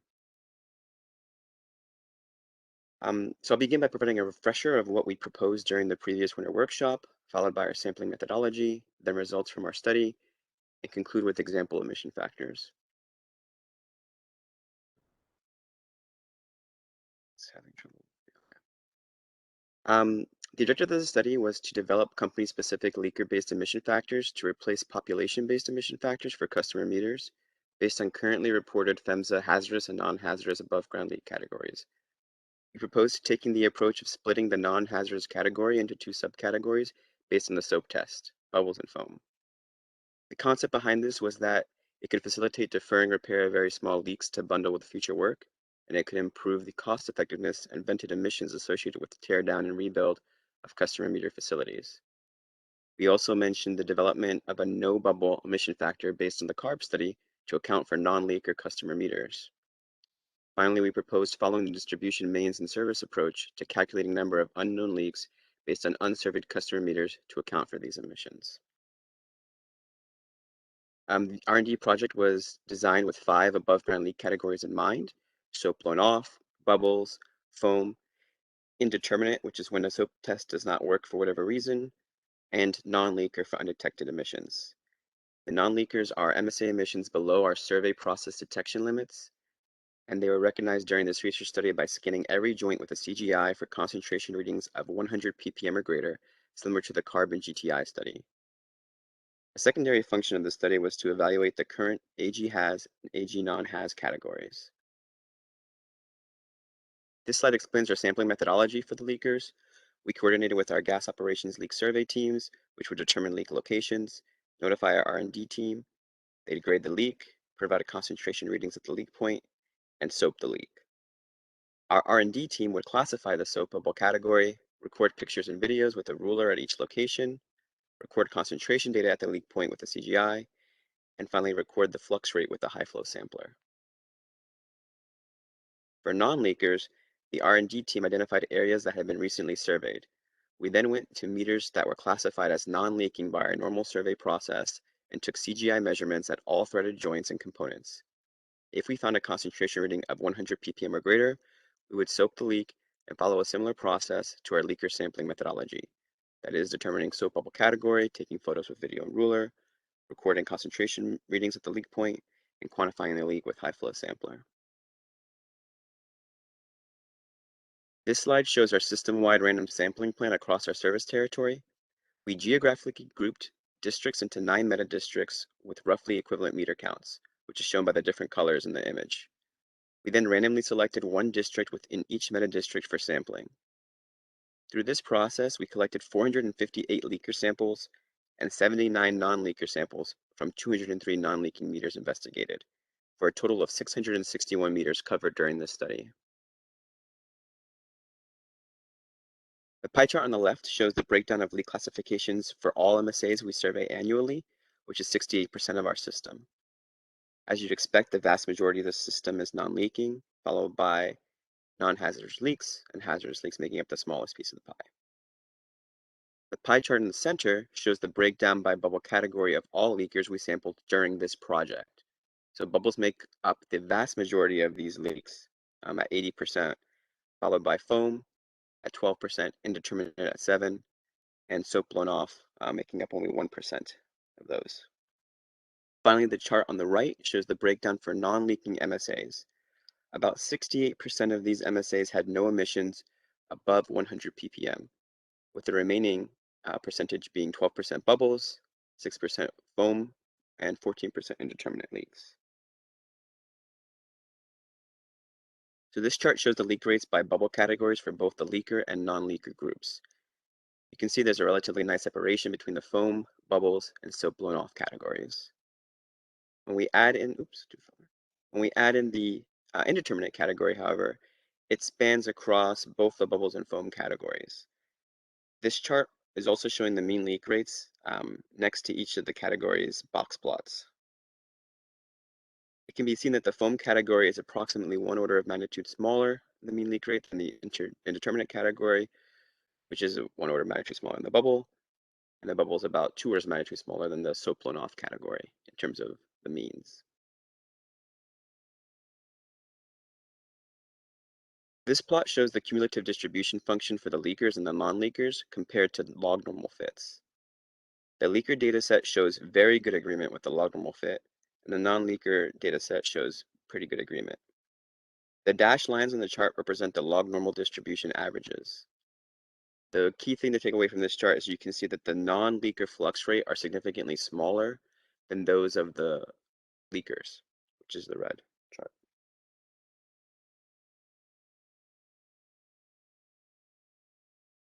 So we performed an analysis on bubble size versus leak rate and found relatively good agreement to a regression that is based on bubble volume, which is the radius cubed.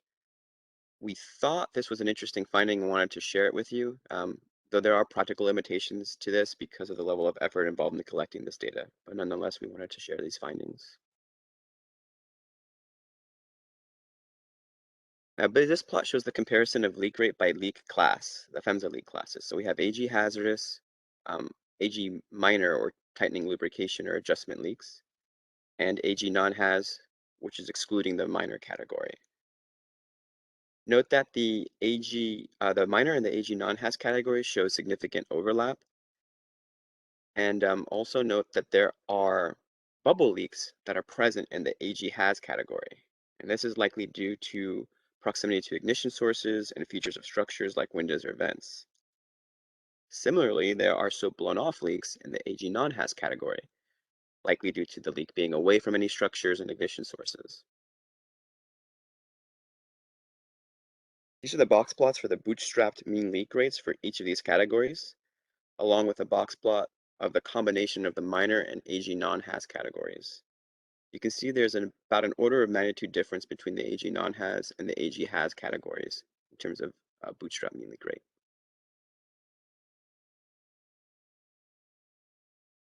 This is the same plot as the previous slide, but with the linear y-axis scaling, so we can more accurately show the confidence interval for each category. Note that the AG haz category has a relatively small sample size, and thus it has a very wide confidence interval. More samples for this category are required so we can tighten up that confidence band.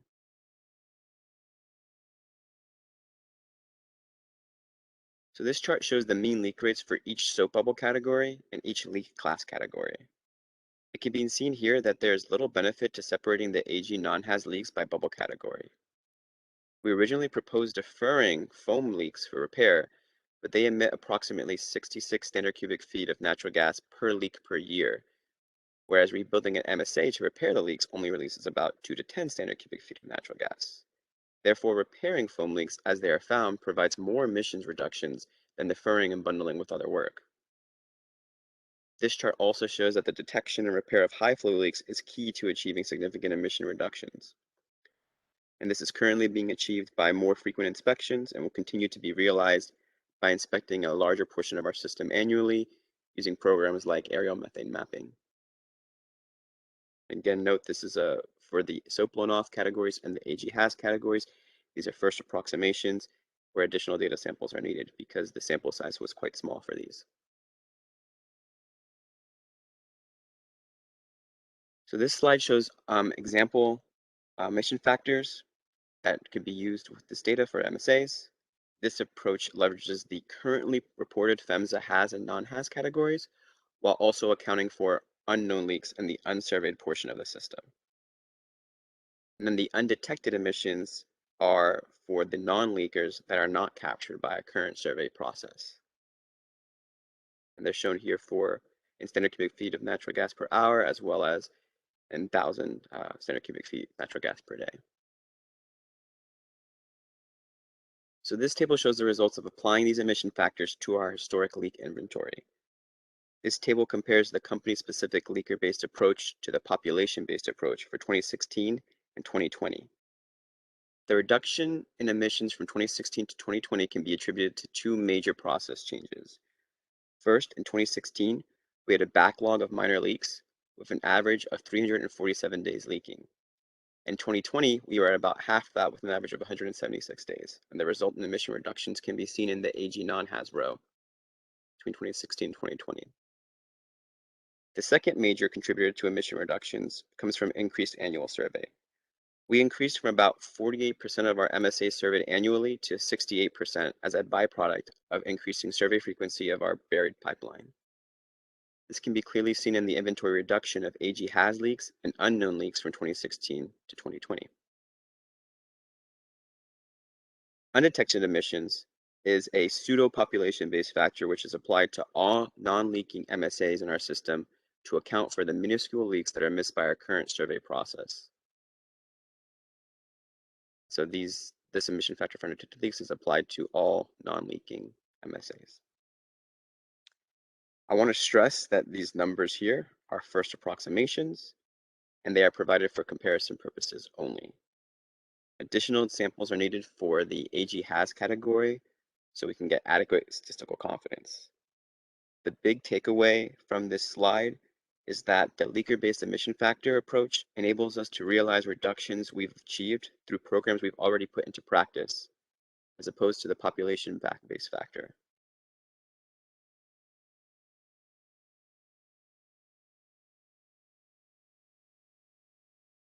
Our next steps include performing laboratory studies to pinpoint the transition flow rate between soap bubbles and soap blown off, and obtaining more data samples for the soap blown off categories.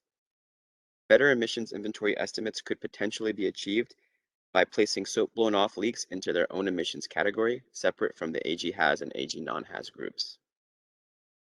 Finally, we will continue gathering leak rate data for the AG has leak category so we can tighten up the confidence interval for the associated emission factor.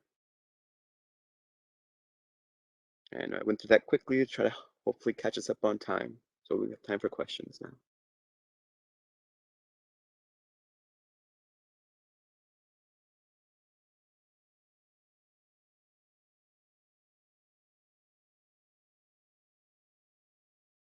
When? Sorry, Eric, when do you think you will finalize your pilot study and propose using it in your system?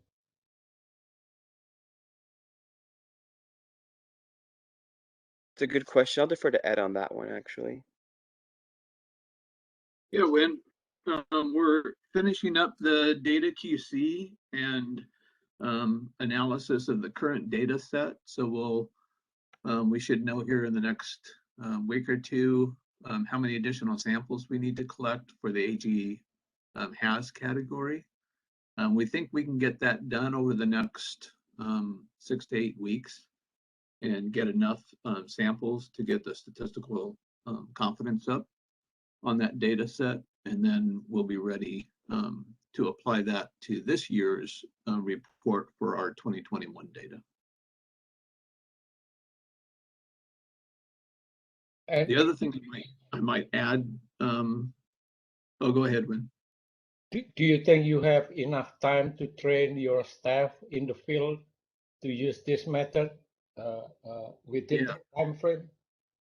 Yeah, so the good news is, right, because the data showed that using the bubble size categories really didn't have any benefit to reducing emissions, right?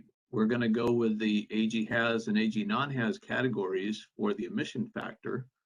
And then we've got the unknown leaks and the undetected emissions accounted for.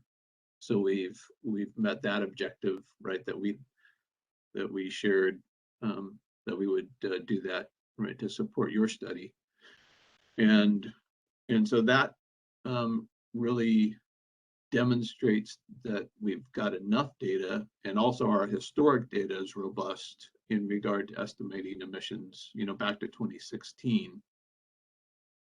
Our 2015 data had some issues in it, which is why we're using the 2016 data, which is where we had better system data. We had some implementations going on prior to 2016.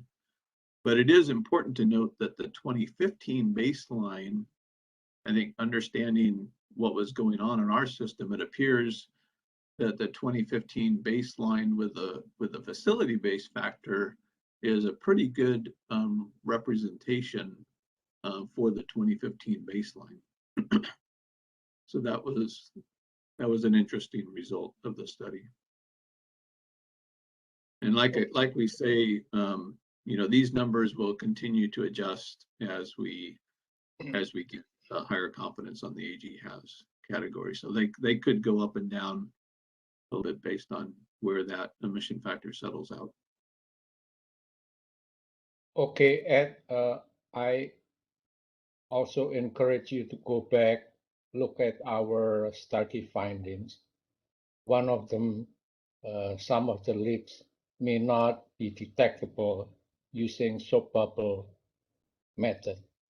And then second, I also would like to remind you, from our study, we found majority of the leaks coming from bushing component. So in the future, if you feel like this is cost effective while you're doing repair of the MSA, you might as well replace bushing using a more reliable material, or in the future, you may design your MSA bypassing bushing component completely, which I saw some in your system already. Yeah, that step has already been taken when the company discontinued use of those bushings, I think the year before last. So that's already happening. And we also have in this study, because we have so many data points, over 600 meters were studied in this study. So we have a very robust set of data. And we also have all the component data. So, if you want to have a separate meeting and go over the details of this study, we're happy to do it. Yeah, definitely we would like to do that. And I'm glad to hear that you try to redesign your MSA so that you bypass bushing component completely. Yep. Yeah, that's been done for a couple of years, like I said. Francois?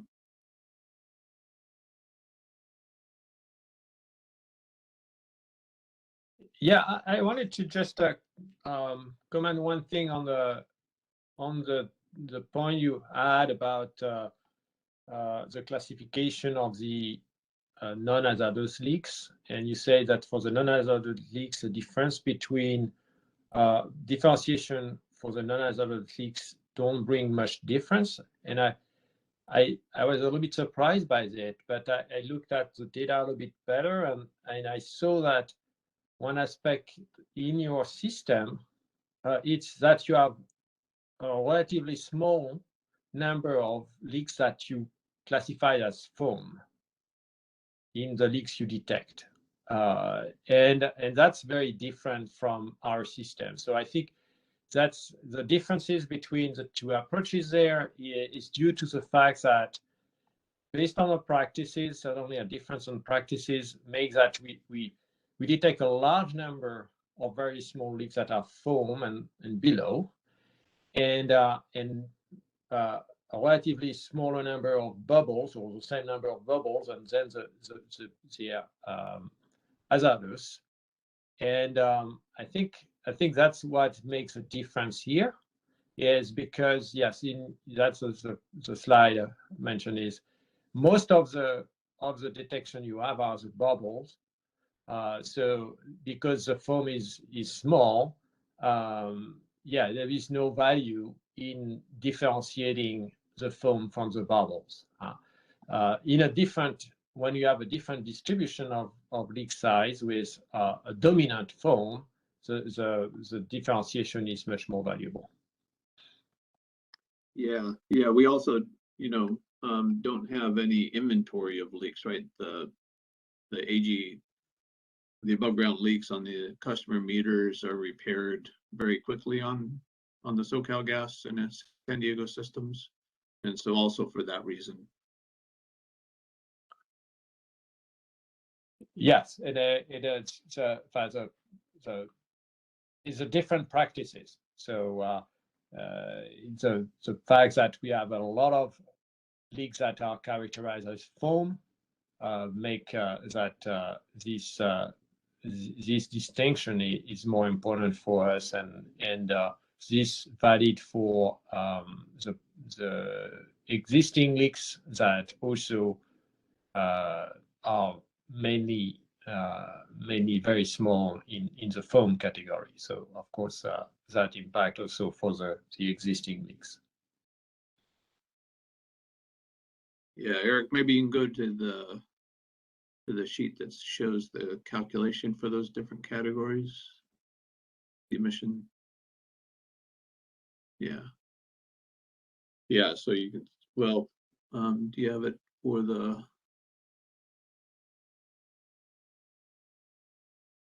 I guess we don't have it for the population, but you can see here, that what is interesting is, and that's good, I think that's very encouraging, the classification are very similar. So the average leak rate you have for foam and the average leak rate you have for bubbles belong to our class, so form the class D for us, and the bubble of the class B. The class C is intermediate, looks like a little bit your indeterminate, but we are in our characterization, quantification of the leaks, we are very consistent, and that's what I think is important. After that is a question of the activity, the number of leaks, but we will have different number of leaks because of our different practices and characteristic of our systems, but our way to classify them are very consistent. So we are representing the same thing, even if at the end we have different numbers for our systems. Yep, you're exactly right, Francois. I completely agree with that. That's very encouraging. Yep. The other thing I would add, and sorry when I forgot to address your other comment about the SOAP test not always working. That is what the indeterminate category is when the SOAP test does not, work in terms of detecting the emission. And we have that set of data in our study, right? We did see that there are times when either you can't use a SOAP test, or that the SOAP test didn't create bubbles, but we knew that there was an emission there. So that is included as a category.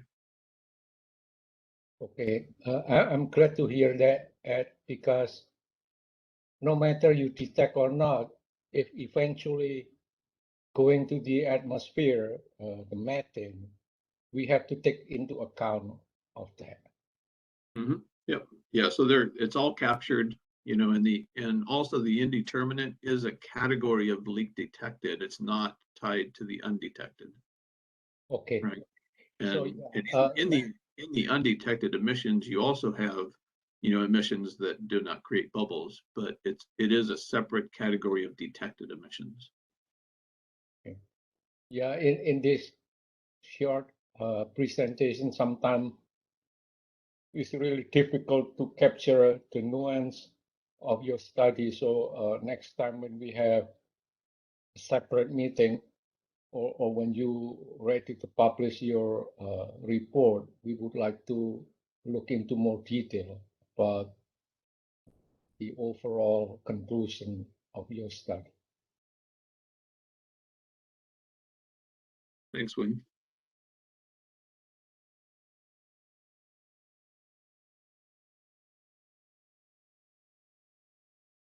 Any more questions?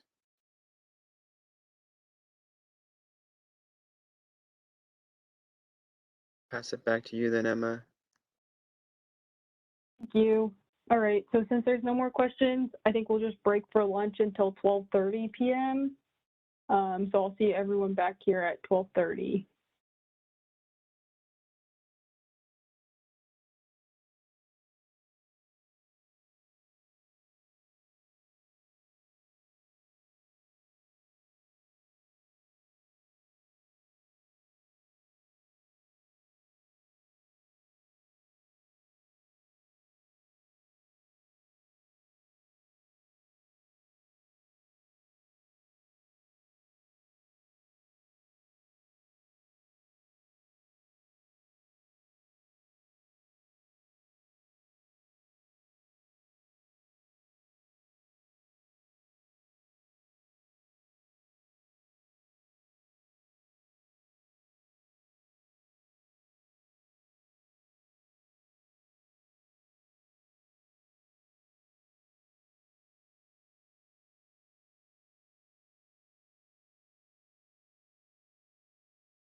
Welcome back to those of you who have rejoined us. Maybe we'll give people another couple minutes to trickle in after lunch.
I guess maybe if you're here, can you give me like a thumbs up reaction or turn on your video for a second? Just hard to tell if I'm speaking to an empty room or if people are back in their seats.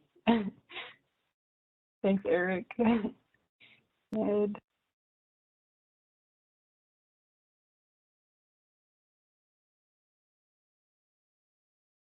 Awesome. Looks like we're at like a critical mass.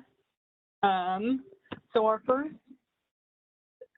first session for this afternoon is going to be talking about template and reporting updates and baseline adjustments.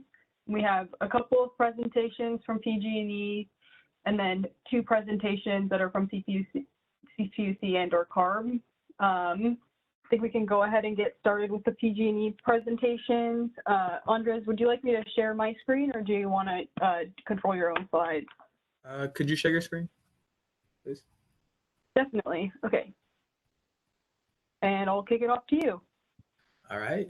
Good afternoon, everybody. My name is Andres Beltran, and today I'll present on PG&E's methodology and baseline adjustments for the NGLA program. Can you hit next slide, please?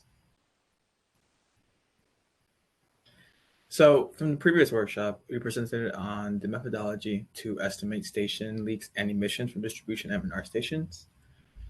Going into the background of this methodology, PG&E distribution regulation stations do not include pneumatic devices such as controllers and actuators.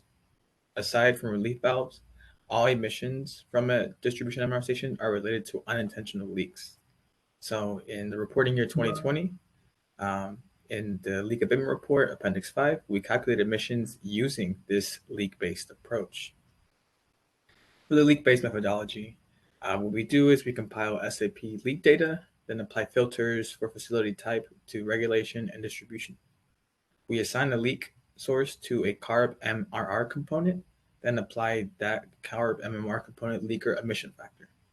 We then calculate known emissions where we consider a leak open from the first of the year until the repair or the end of the year, whichever is the earliest. And then we calculate unknown emissions due to the 3-year interval survey cycle. Based on this methodology, we propose to utilize the reporting year 2020 Appendix 5 as the baseline to compare against moving forward. Building off our methodology, our future actions will be to continue our distribution M&R station leak repairs following the grading criteria that we've been using in the past, where grade 1 is repair immediately, grade 2 is scheduled repair for the year, and grade 3 is to monitor. So in sum, we are focusing on continuing the leak-based approach and having the reporting year 2020 as the baseline moving forward. Next slide, please.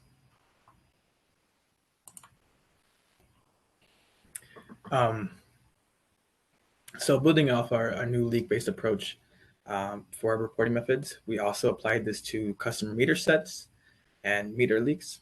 From the previous workshop as well, we presented on the methodology on how to estimate emissions from customer meter set leaks. For background, meter set assembly emissions in the past have been calculated using a population-based emission factor developed by GRI in 1996. The population-based emission factor does not allow for future improvement in reducing MSA emissions because we are tied to the total number of meter sets in our system. So the only way to abate emissions is to reduce the number of meter sets, which at this current juncture is not feasible for us. Thus, implementing a new meter set tracking standard can improve the accuracy of meter set emission accounting and aid PG&E in prioritizing repairs to reduce methane emissions.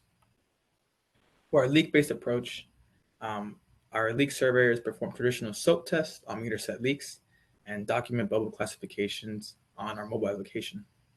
Meter set leaks are then bucketed based on a bubble size, and then we determine the distribution of these classifications throughout our system. Part of our reporting methodology includes counting for no bubble leaks per the CARB study in our estimation. Thus, these are leaks that do not exhibit or measure a reasonably sized bubble, but they still do emit to the atmosphere as per WIN's concerns. As well, we then calculate known emissions where we consider the leak is open from the first of the year until repair or the end of the year, whichever is earliest. We then calculate unknown emissions due to the 3-year survey interval, similar to our other methodologies in Appendix 5 and 4. Thus, moving forward, we propose to utilize the reporting year 2020 for Appendix 6 as the baseline moving forward. Our efforts will be to continue to focus on repairing Class A leaks immediately and prioritize Class B leak repairs to show abatement. The classification system does allow us to have more oversight of the size of our emissions from leaks, and we can more effectively work with our gas program management and structure repairs based on prioritizing these larger emitters. Next slide, please. And lastly, we'll go over the underground storage methodology and adjustments for the component emissions and leaks. In 2017, the California Air Resources Board issued the GHG standards for crude oil and natural gas facilities. The regulation imposed controls on equipment located at onshore and offshore production and processing facilities, as well as natural gas compressor stations, underground storage facilities, and gathering and boosting stations. The standards include quarterly surveys of all components and apply a repair timeline based on the concentration measurement. In 2017, PG&E completed an inventory of all components and completed the survey. I think your screen there. Based on the survey of all the components, we used that to calculate component emissions and component leak categories for storage. That led to an increase in storage reported emissions for that year in 2017 compared to the previous years. In 2020, the leak threshold from the original proposal was increased from 10K to 1,000 ppm in the CARB OIG or ONG regulation. This resulted in more leaks identified as the threshold was much lower. With the increased visibility of these emissions, which provides a more accurate estimate, PG&E proposes to utilize 2017 as the baseline to compare against moving forward.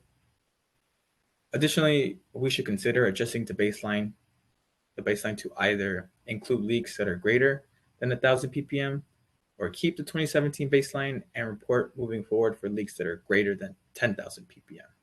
As you can see, we have two different concentration thresholds. Thus, we may see more leaks if we do the 1K ppm or if we stick to the original 10,000 ppm going forward. In the future, we will continue our quarterly survey and perform repairs in accordance with the CARB ONG rule. Next slide. And with that, these are our proposal summaries. for our reporting methodologies. And yeah, open up to any questions.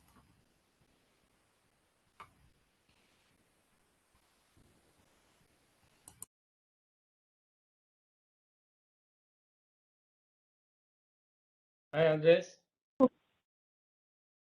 I would like to ask you, what is the survey cycle of PG&E for MNR stations? I believe it's 3-year survey cycle. So if that's the case, you will apply the same methodology to estimate emissions for MNR stations on survey territory. Yes, we applied the unknown emission calculation for the 3-year interval survey cycle. Thank you. Mm-hmm.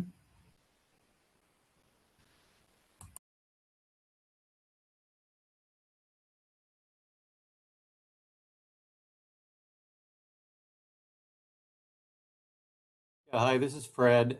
Can you go to your slide about the storage study, underground storage?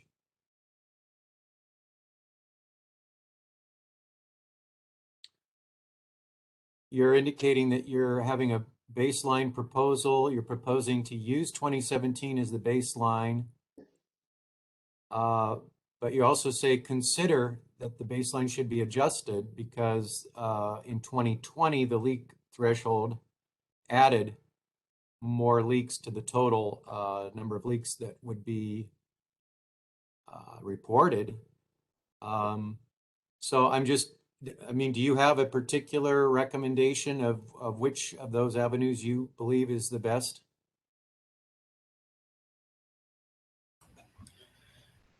Yeah, that is a great question. Considering that we want to use 2017 as our baseline, it may be more effective to do the leaks that are greater than 10,000 ppm, as I'm not sure if in 2017 we have the oversight to look at leaks that were less than that threshold. Right. Okay. So yeah, that would be the most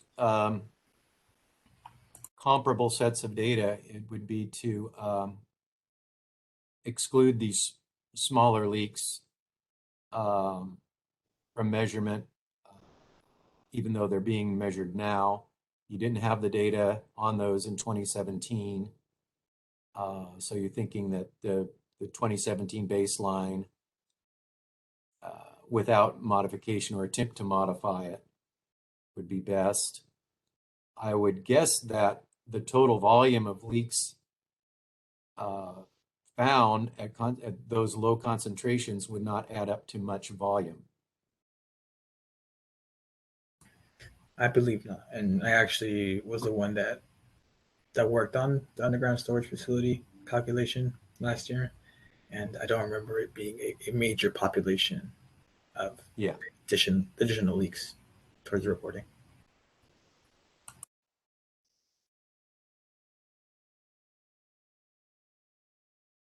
Thank you.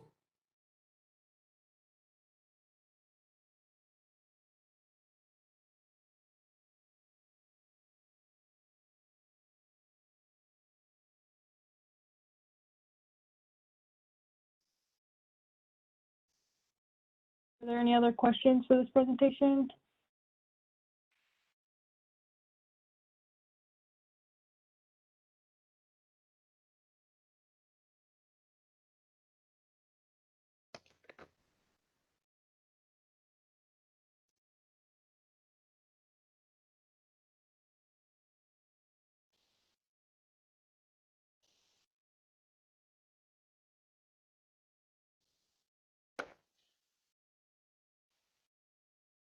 Oh, I was on mute. Sorry about that. Did you hear that? Are you, Francois, do you want to go ahead now, or would you like to wait until the start time that we were supposed to have at 12:55? Well, I think we can start now. All right, I'll kick it off to you then. I can start my video. In addition to that, be a little bit more present. Hi, everyone. Good afternoon. So what I will present is a discussion about the emission factors and the baseline for the distribution maintenance services.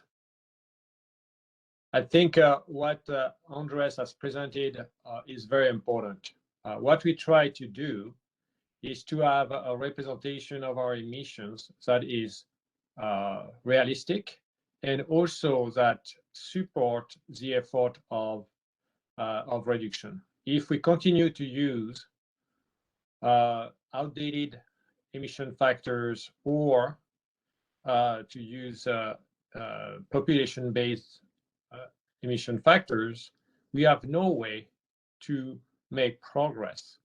And we are just losing time.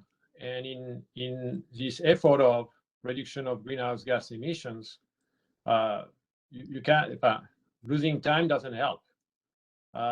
So it's very important that we can start early the efforts of reduction and that these reductions are supported by the reporting. That way we have a structure that help moving forward on this emission. So here is the point I develop is to look at what is representative of PG&E distribution systems. Emma, can you go to the next slide, please? So the background is that the emission factors that are used in order to calculate the emissions of our distribution system today are coming from the study of GRI 1992 that, and they represent also 25% of PG&E reported emissions. So it's a large part of our emissions, and it's an emission factor that is pretty old and perhaps not representative to our system, or no reason to be specifically representative to our system. So what we want to do is to propose another approach, is to take as the emission factor something which is more representative to our system. Doesn't mean that it's perfect. And anyway, we don't know the distribution of the emissions of the size of the leak in our system in 2015. Too late to know that, so we need to have a starting point. But what we want to do is to take a starting point that makes sense, not something that is completely off of what we observe today with our measurement techniques that we have today on our system.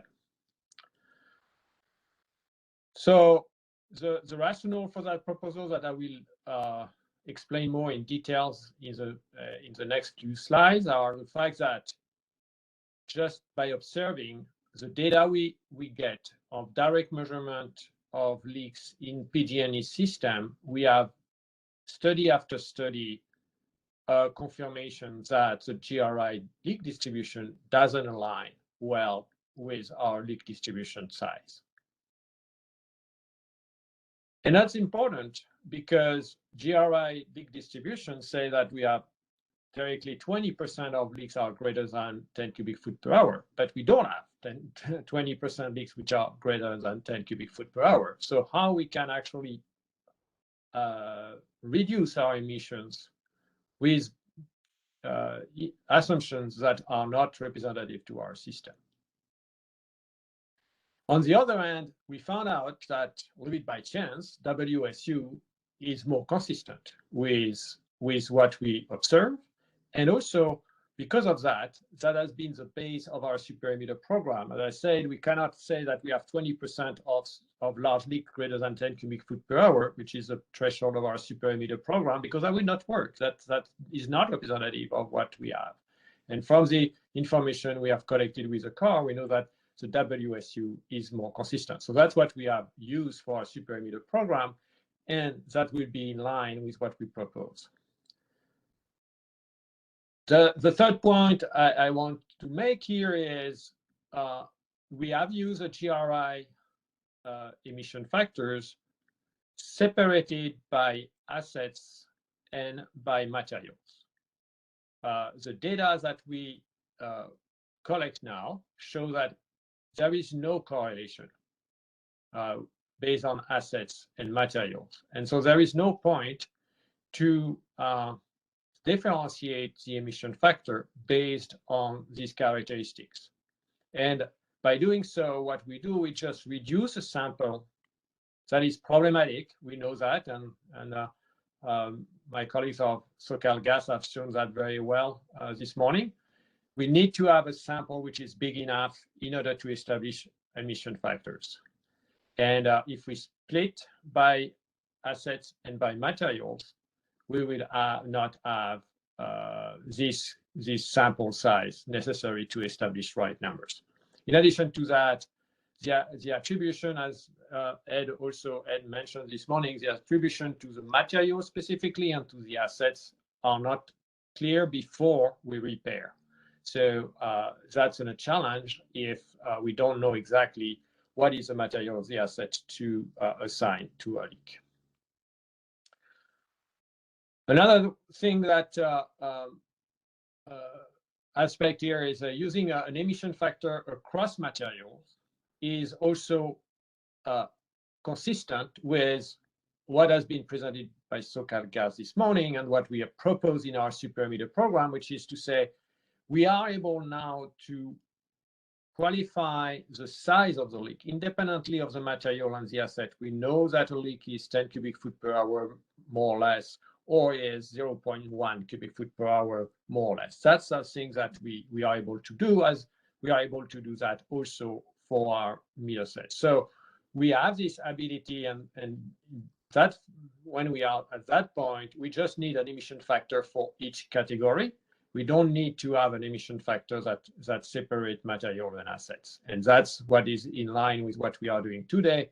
And by continuing to have a baseline, which is in line with our methodology today, we have a better chance to represent correctly the impact of our efforts.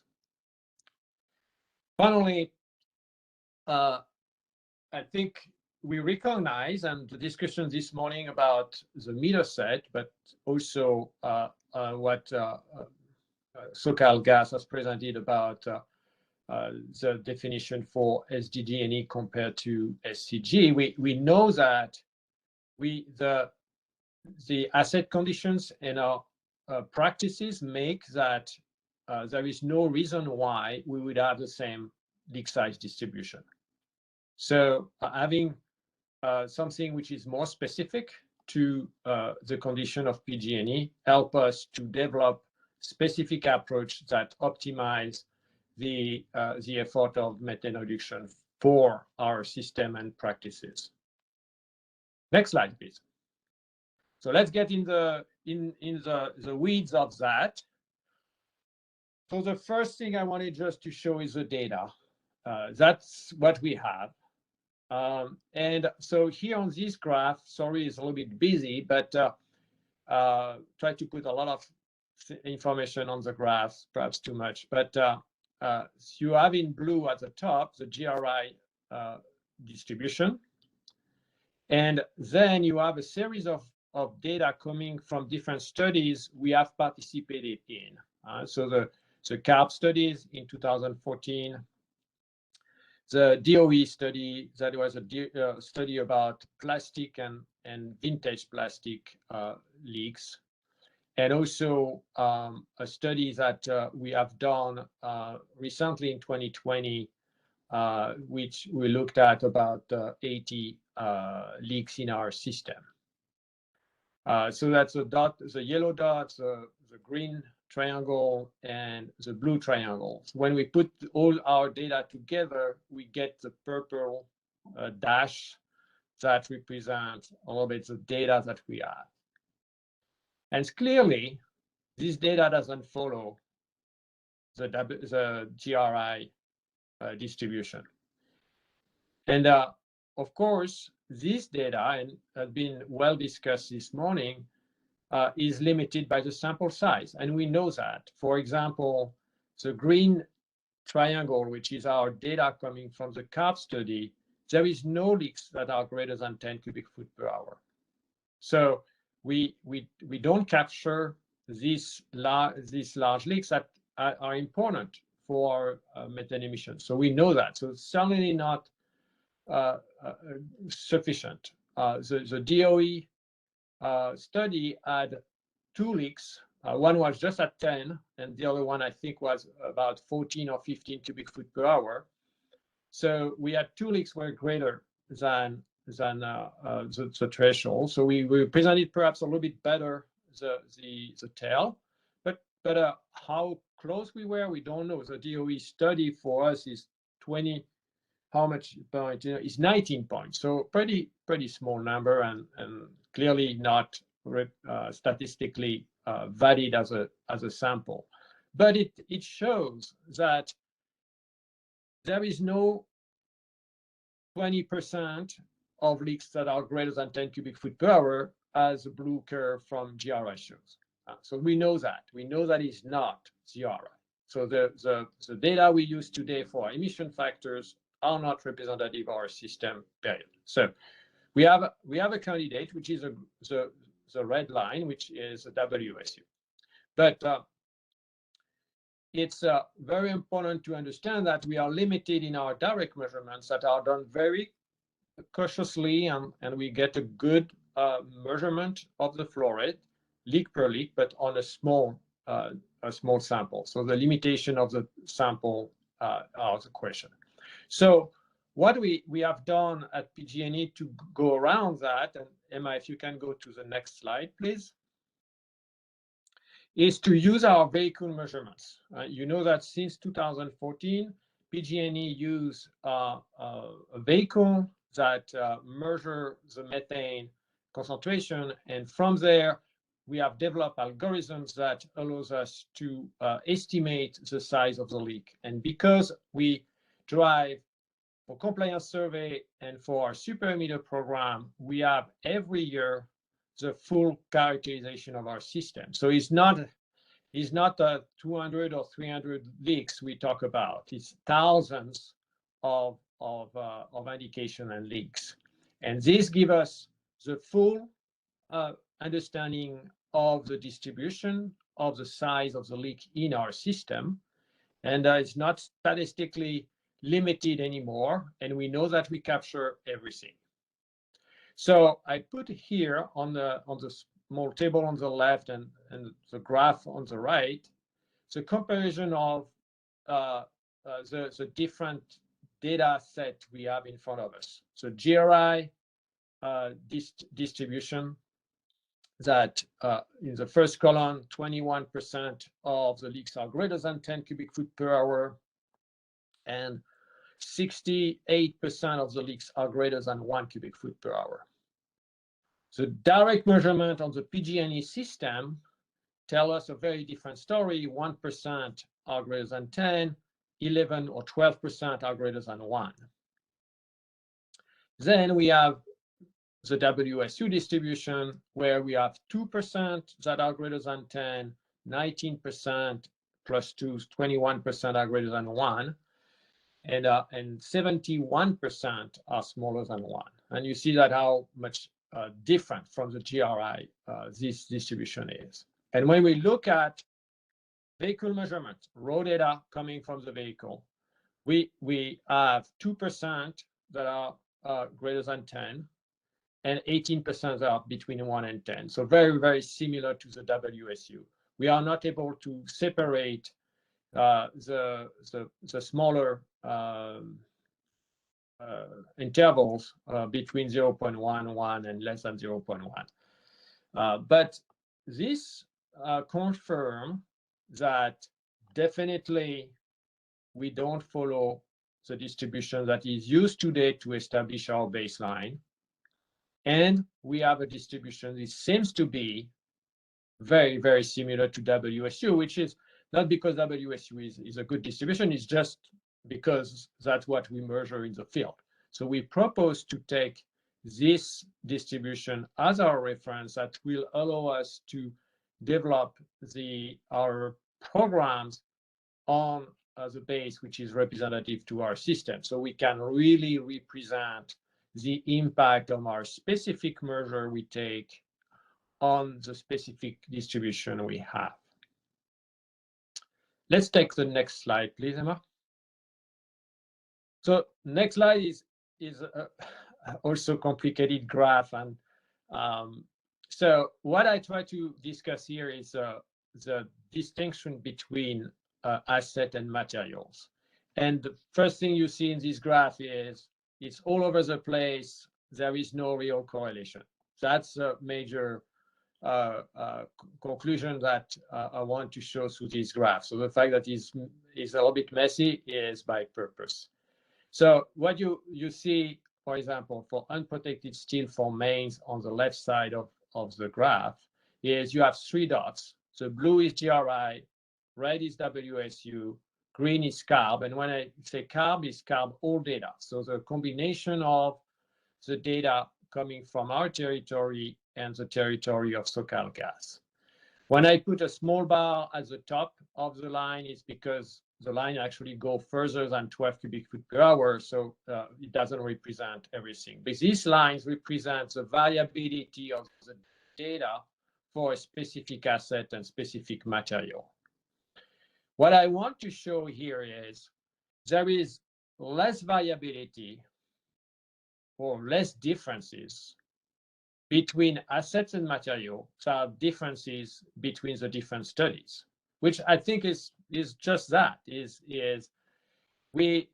you go somewhere and you make some measurements, you will have different results because the distributions varies, and we know that the distributions are have a long tail and they cover a large interval, typically 4 order of magnitudes between 10⁻³ to 10+1, 10+2 cubic foot per hour. So we know that.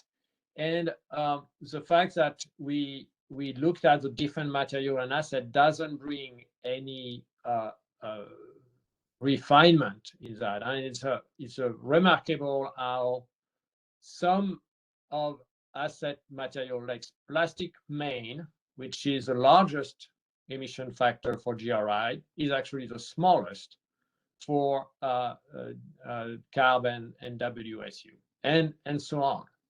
So I think that shows that the distinction between asset and material doesn't help. Also, we cumulate the errors related to the smaller samples, just because we divide our sample in smaller samples, and we have the same problem on each sample. So why to actually use this different emission factor?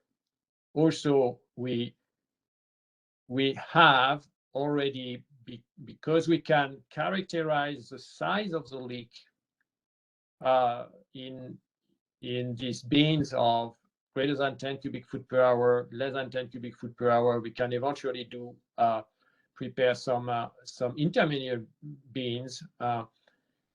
So we don't really need to have this distinction by materials. And as Ed mentioned, the distinction by material doesn't help the emission factor. It can help the practices, the operations by identifying some materials that we want to focus on priority, but our focus is based on activity, on the number of leaks, not too much the size of the leaks. So that's the point, just to say we don't need to have a separation by asset and materials. Next slide, please.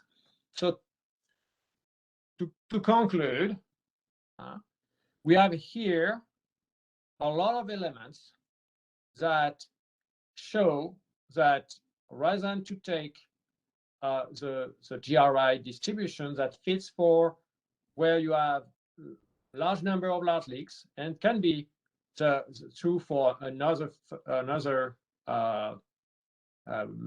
territory, another system with different leak detection practices.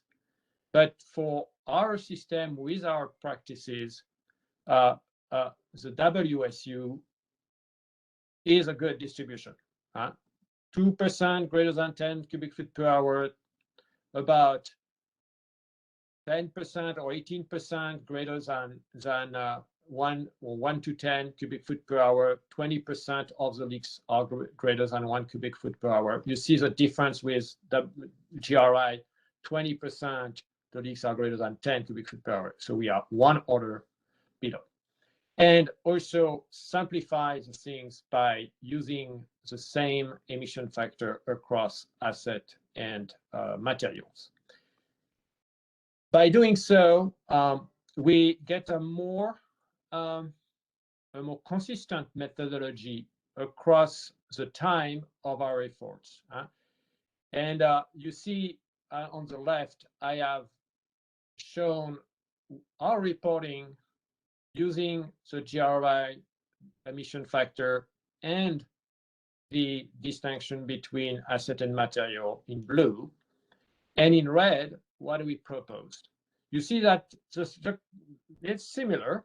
The proposal is slightly lower, but they are very similar, with perhaps a difference in 2018 that is due to the fact that in 2018, we have introduced our super emitter program, and we have started to say we use one emission factor across asset and materials, one for the small leaks, one for the large leaks.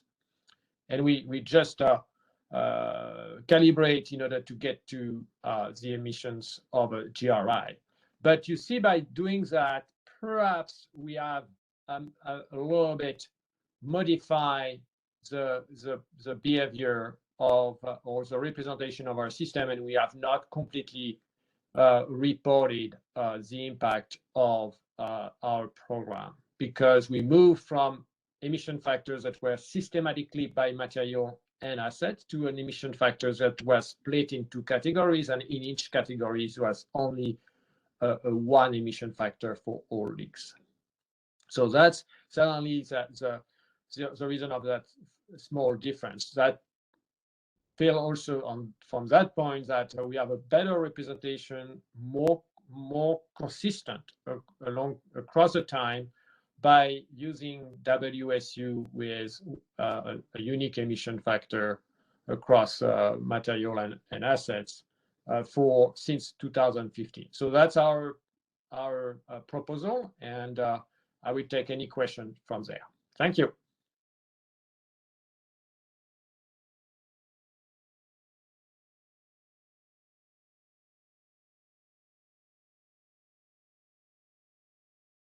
Win has his hand raised. I'll go first, Win. Oh, you go ahead, Frank. Oh, okay, thank you, Win. So, Francois, this is fascinating, very interesting. And when you say you propose to use the distribution of WSU to develop a single emission factor, you're basically saying taking into account the distribution of leaks in the WSU study, because that distribution matches what you've been able to observe with your most comprehensive data collection, you would develop an emission factor that is the average, right, of the WSU data and apply that to the baseline. Is that exactly to all leaks of our baseline across the board, as we do today with our super emitter program. So in super emitter program, we have two bins: large leaks with emission factor, small leaks with an emission factor. In 2015, we didn't have the program, so it's random. So the all leaks have the overall average. Yeah, right. That's I feel very elegant personally. I much in favor of this idea. Thank you. And moving forward, we can have actually more bins. That's a way we can refine our approach of prioritization of leaks, which is a principle of the super emitter program. Yes, Wayne, your turn. Yeah, Francois, we will continue our discussion with you. You already shared with us about your data.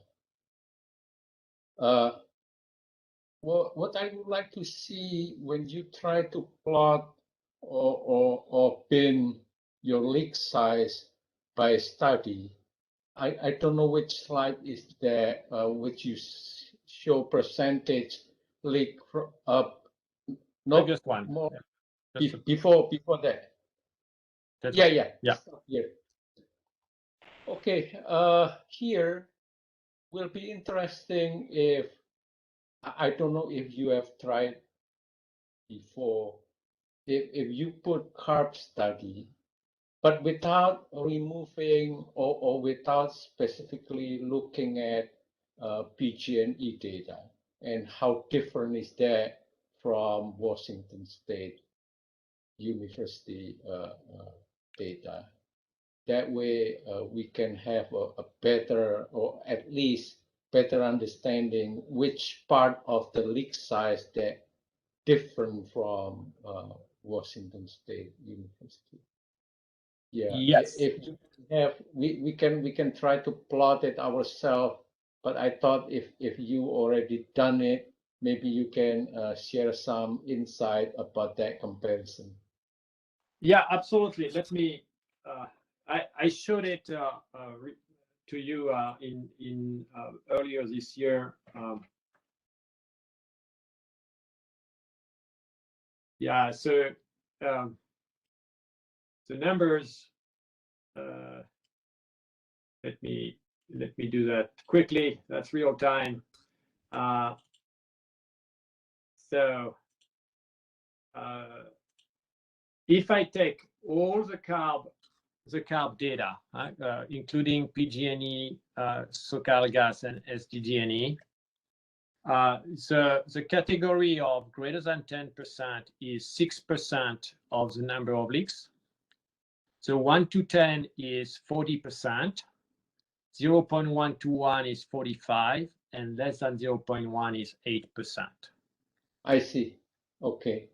So it's a sort of intermediary between GRI and WSU, but not representative. But we know that because SoCal Gas has shown that their data actually didn't follow the overall CARB data, but more the GRI data. So we know that all the leaks that were greater than 10 cubic foot per hour were from SoCal Gas territory. And that I said on our side, in the CARB study, there was no super emitter, and the probability suddenly to have a larger 10 cubic foot per hour in our territory is too low for the number of leaks in the sample.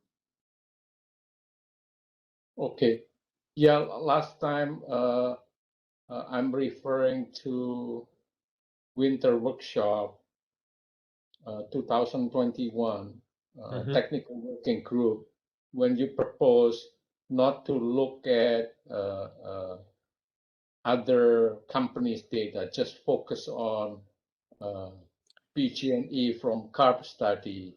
That worried me to some extent, because when you do that, then we practically remove all emissions above 10 from our study. And as you know, removing something above 10, then you have a truncated distribution.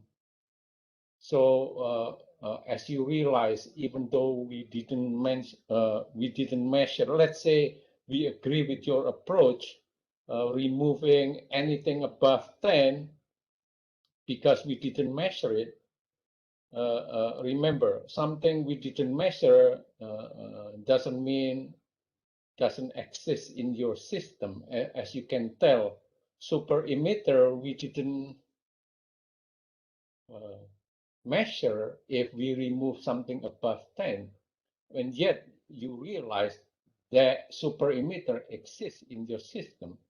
So that was really concerned me, but now you come to one step closer to our data, except that the distribution probably not exactly the same.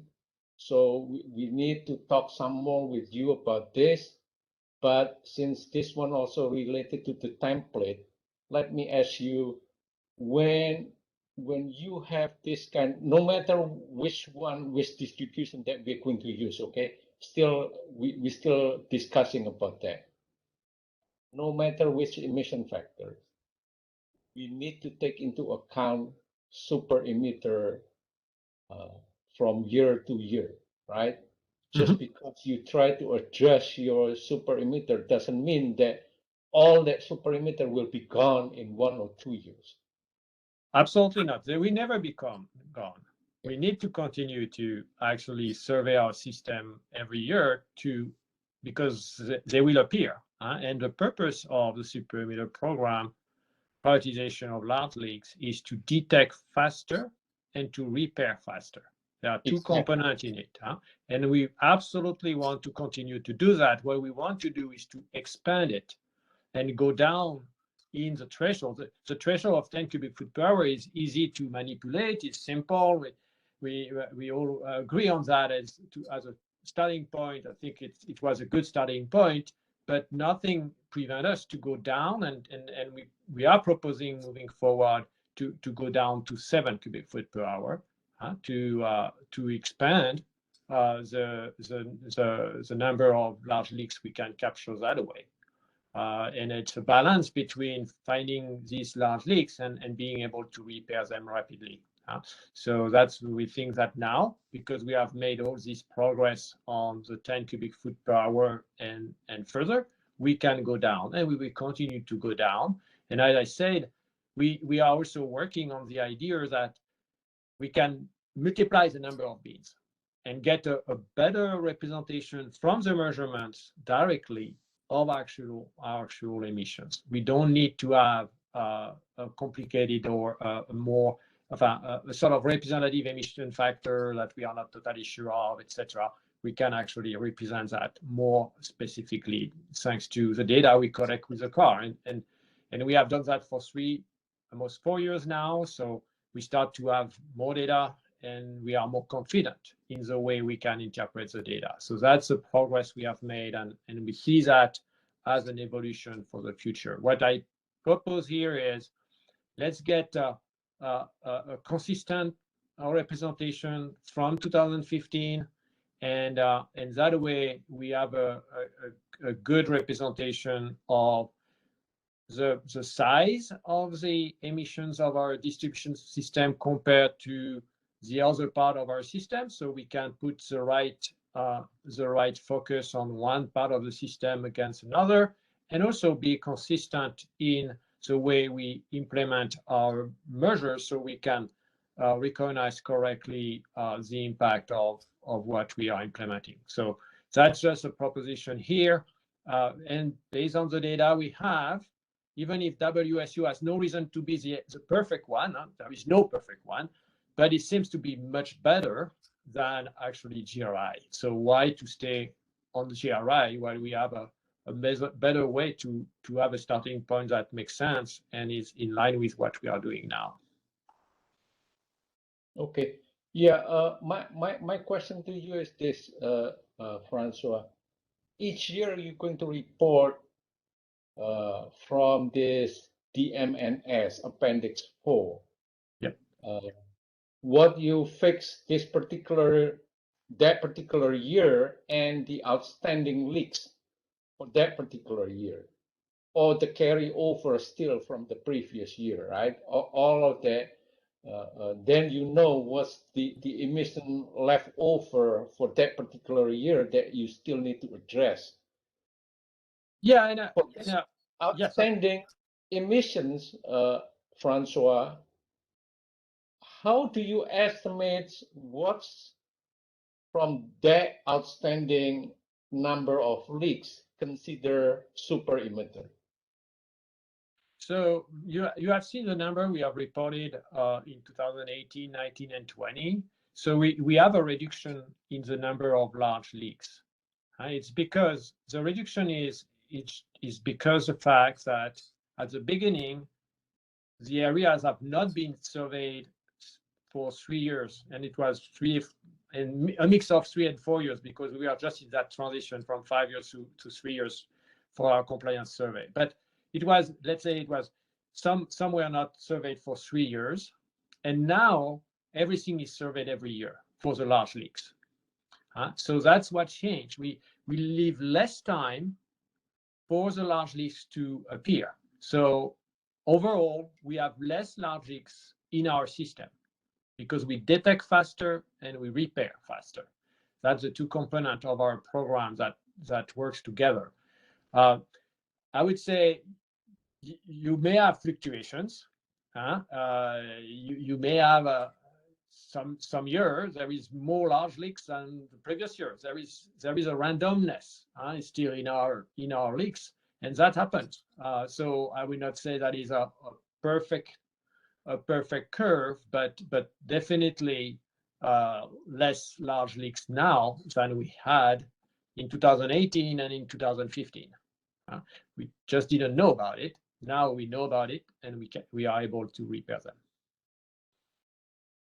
Okay, so in your reporting, you will have, from your outstanding leaks, you will have a method try to estimate what's the proportion of the outstanding leak still considered super emitter, correct?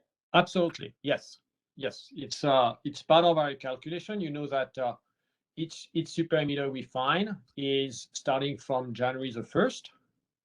It's not because we estimate that it started on January the 1st. No, it's because this accounts for super emitters that may have happened after we visited the area we have surveyed. So that is included in the calculation, as we have done for all leaks, and this method is well established, and that's what we do. And hopefully over the years, that proportion is going to get smaller and smaller. Yeah, and you know, we can visit our territory every 6 months. That's the way also to continue to decrease, to have less large leaks open in our system, because we check our system more often.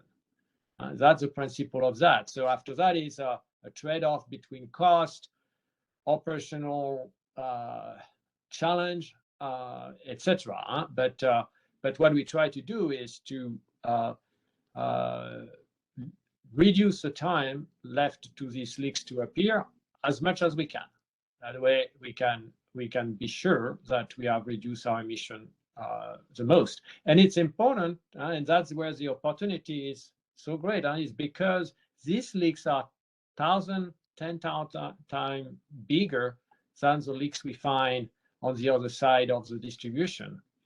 And if you have to plug 10,000 leaks for the same effect of one leak, I think there is no discussion.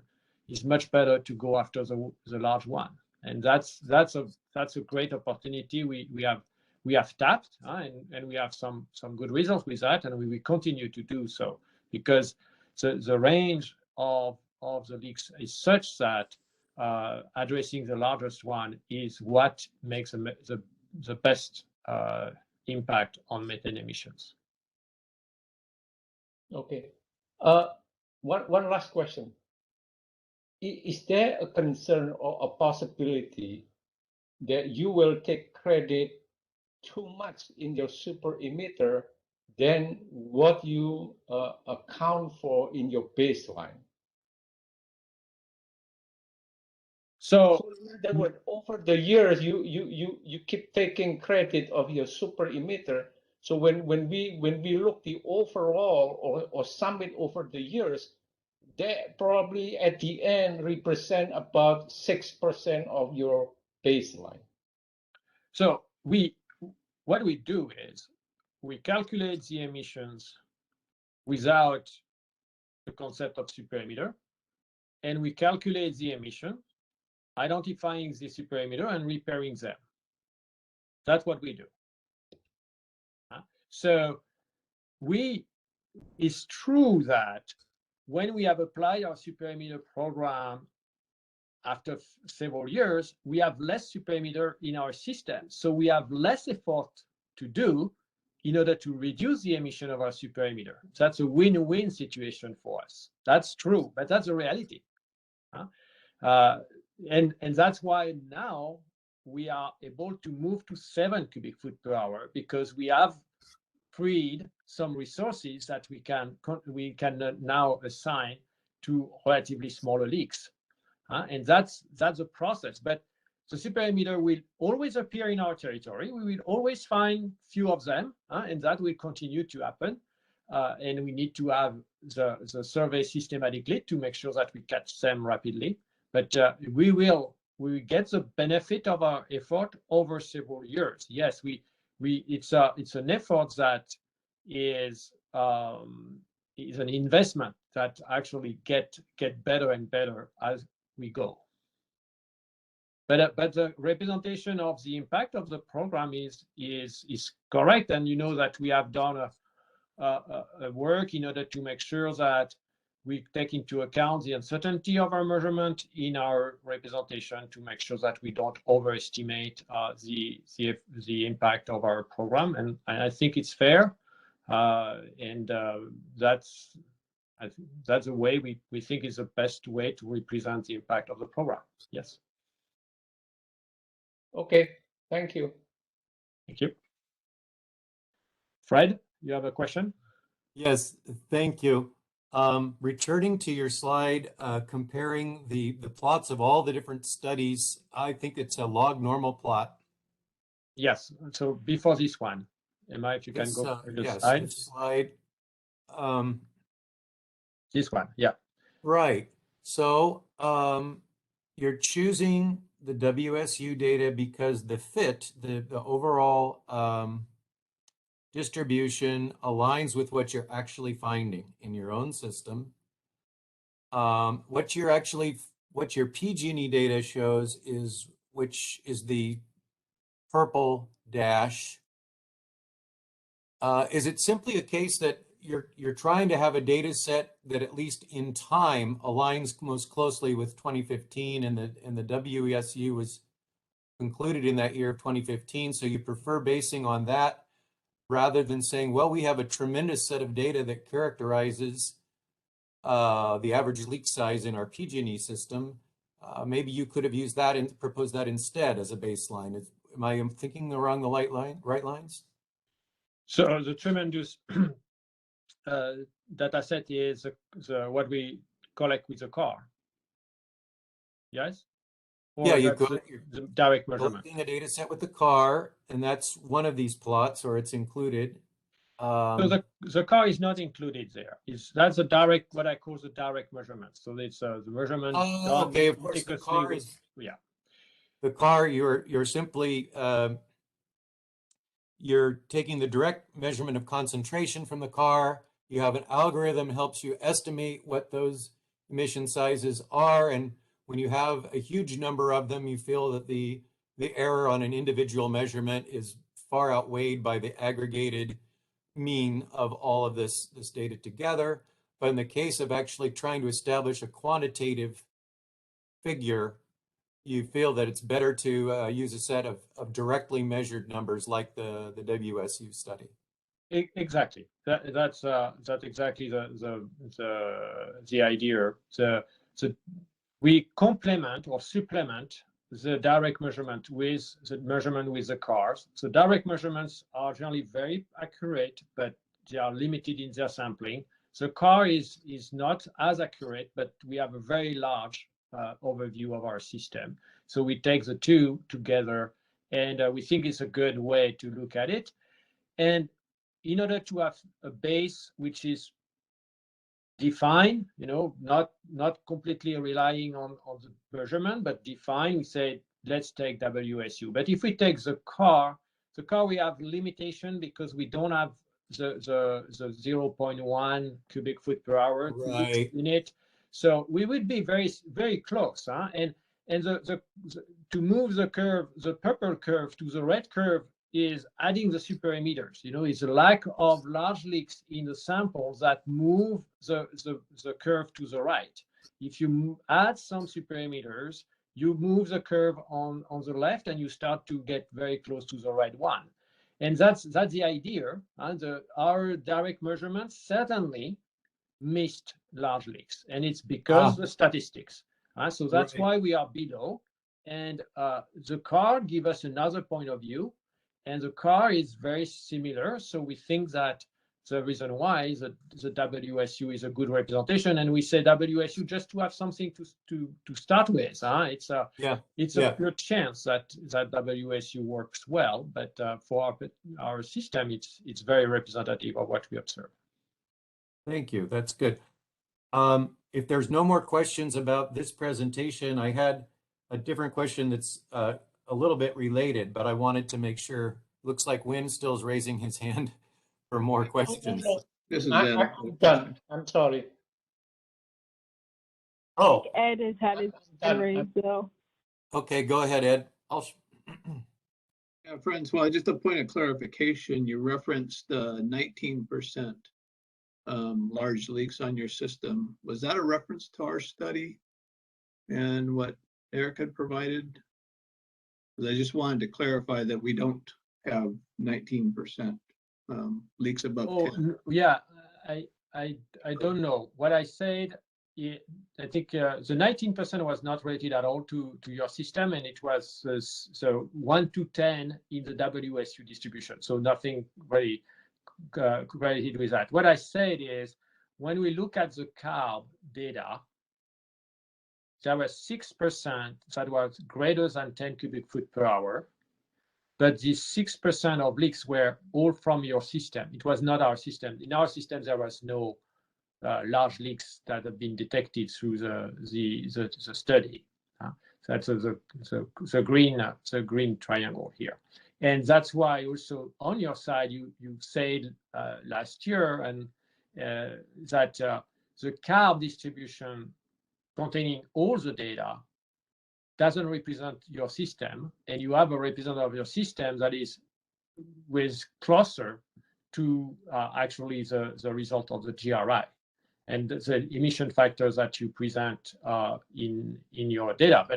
But you have proposed a representation of the emission of the large leaks and the smaller leaks that is specific to your system as well. Just it fits better that to closer to the GRIs than ours, but it's the same idea. It's specific to your system, so it allows you to develop the program and to recognize the program with the performance of the program. Because if you don't do that, you will have to repair more emission than larger leaks because you started with an assumption that there is less than that. So it's important, I think, to really correctly represent the starting point. That way, the program is evaluated on a fair base, and there is no reason that our system are the same. Right. Yeah, I did want to just clarify the difference between our two approaches, and I agree with the validity of your approach. It has lower precision than the direct measurement approach that we're taking. Right. So we end up with 95% confidence. This approach will have a lower confidence. I'm not too sure if you've estimated that yet. Yeah, and I add on that. So you have two steps. You have the estimation that is done by a quick measurement when people do the survey, and the data that has been collected by GTI. What is was just an observation is. You get the order of magnitude. It's about the same, a little bit less accurate than the car, but it's in the same range. So the first estimate, and then you have the direct measurement, and the direct measurement, of course, has provide a much more accurate representation of the leak size. But the challenge is it's much more difficult. You know that better than I do. When they find a large leak, they jump in order to repair it. So you cannot get there with the IFO sampler fast enough to measure it. So it's a little bit a trade-off there. But as you developed in your methodology, and as we developed before in our methodology with the car, we take into account the uncertainties correctly, and by that way, we have a fair representation of the impact of our program, taking into account the uncertainties. So have you developed the emission factor that you're proposing? So for this presentation, what I propose to do is just to take as the base emission factor the average of WSU. I think it's around 1.7 cubic foot per hour. And then when as we do now, but what we do now, we calibrate in order to be in line with the GRI. But what we do, we take an emission factor for the large leaks and an emission factor for the small leaks as you propose in your methodology, the same way.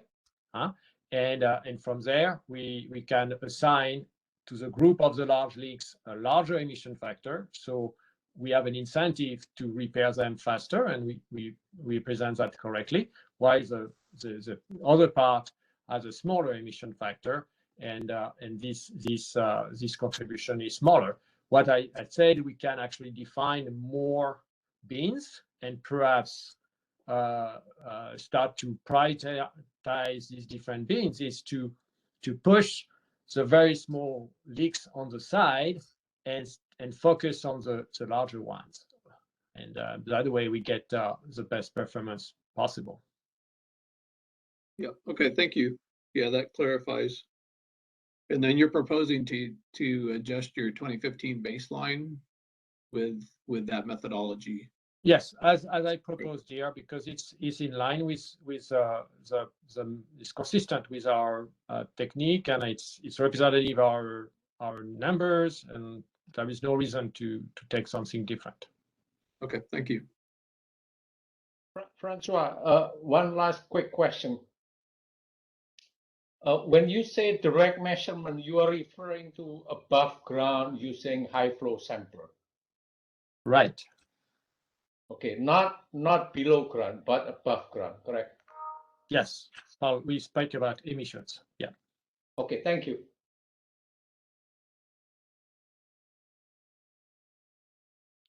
Good. Any other questions or comments? Hi, Fred again. If we have, I'm not sure how much time we have, but this is a little bit off base, off the track. I have been reading through the WSU study myself recently, and I'm curious about what they have to say about metering and regulating stations. So off the topic of your distribution mains and services. But the WSU study points out that they find very much different emission factors from M&R stations compared to GRI. Mm-hmm. And they publish a table of those numbers. What would be the objection to, say, also using WSU data as baseline emission factors, setting our 2015 baseline for M&R stations to the WSU study rather than simply using your first year of leaker-based data as the first year for the program? There is no objection to it. Actually, at the very beginning, we always say that certainly closer to the GRI data that, most of the high pressure M&R station from the distribution system have almost 200 cubic foot per hour emissions that all the time is not, we know that is not true. So we know that it doesn't exist, and so that was our first argument for that, and say we should take something which is more realistic, not knowing WSU is very realistic at this point. So what we have done in the past years, we have presented some data where we use actually the car data the same way, but capture a little bit less of the rake station, but the one which are close to the street, we have shown that no, they are not that magnitude, and we have been able to show that actually we found levels that were lower. So that was the argument at that time. Now, when we look at what we see on the M&R station, we have two major sources of leaks. We have the leaks from the emissions from the leaks, and the emission from the equipment which are emitting by design. In our system, we don't have anymore any regulator which are actually emitting by design. So it's only based on leaks. So that's why we think that the leaks driven approach is good. Our numbers are below the numbers of WSU. We don't know, frankly, if in 2015 we would be more aligned with WSU than we are in 2020. So we propose to take 2020 because that's the data we have, but there is no position, of course, to take WSU if as a reference for 2015. Okay. Give me a moment. Sure. It seems that one of the things that you mentioned is the WSU M&R station data likely included some devices that vent by design. Some devices with some kind of bleeding would be included in their numbers. So that would make them artificially higher than what PG&E would represent PG&E without any sort of bleeding devices in your system. Yes, and especially in 2020 when we started to look at it closely. I don't know in 2015 the situation was the same. We didn't have a level of understanding of the station at that time. But yes, it's I know that if I remember well, there was a picture in the article of a measurement on a controller. So I think they have some emissions that were from components. It was not only the leaks. Gotcha. Thank you, Francois. Oh, you're welcome. Somewhere along that line, when Fred mentioned about your approach, taking different calendar year for the baseline or surrogate for 2015. Can you recall from your company between 2015 and whatever year that you could propose, any major work done in your M&R stations? For the distribution M&R station, we could look at it. We have not. What we know is we moved from 5 years to 3 years of leak detection frequency, but that's all what we know at this point. So we can look at that and see if we have any. We have certainly somewhere the records of the work has been done on these stations, and we can look at the replacement eventually of device that emit by design. That's a good point. Okay, thank you. Thank you.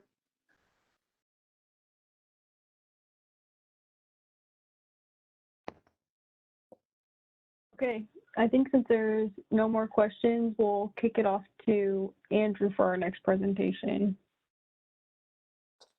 Okay, good afternoon, everyone. I'm Andrew Murica again from the California Air Resources Board, and I worked with Emma Johnston on the data analysis and writing of the 2021 joint report. Emma and I also worked together to revise and issue the reporting template last year. As we reviewed the reporting submittals and prepared the 2021 joint report, we identified a few ways to improve the reporting template.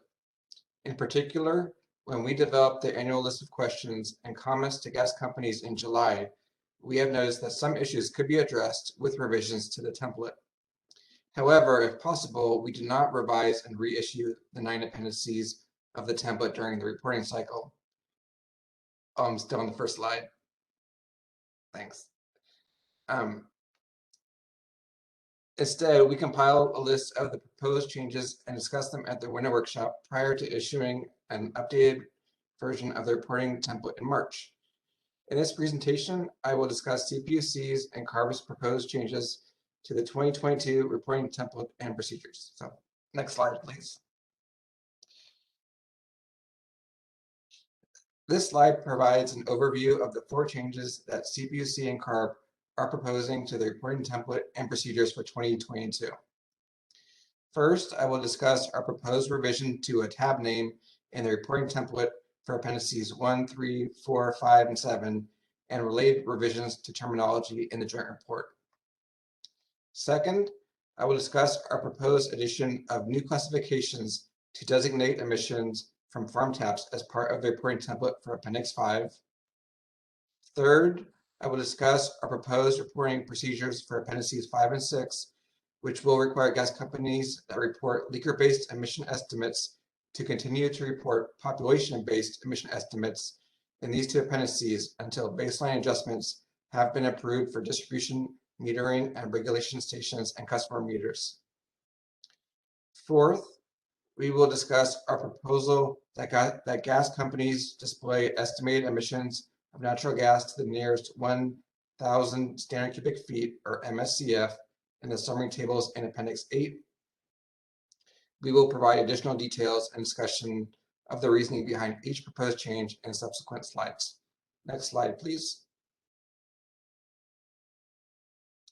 The first proposed change to the reporting template involves Appendix 1, 3, 4, 5, and 7. CPUC and CARB propose revising the name of the tab Component Leaks to Component Fugitive Leaks in each of these appendices. The screenshot showing the tab name in the prior version of Appendix 1 and the proposed version of Appendix 1 provide an example of what this change will look like in each of the 5 appendices listed above. CPUC and CARB also propose making related revision to terminology in the joint report, including changing component leaks to component fugitive leaks and changing component emissions to component vented emissions. These changes to the reporting template and joint report will improve clarity and consistency related to the use of these terms in the reporting template and joint report. Next slide, please. The second change to the reporting template involves Appendix 5. Appendix 5 contains templates for leaker-based emissions reporting and population-based emissions reporting.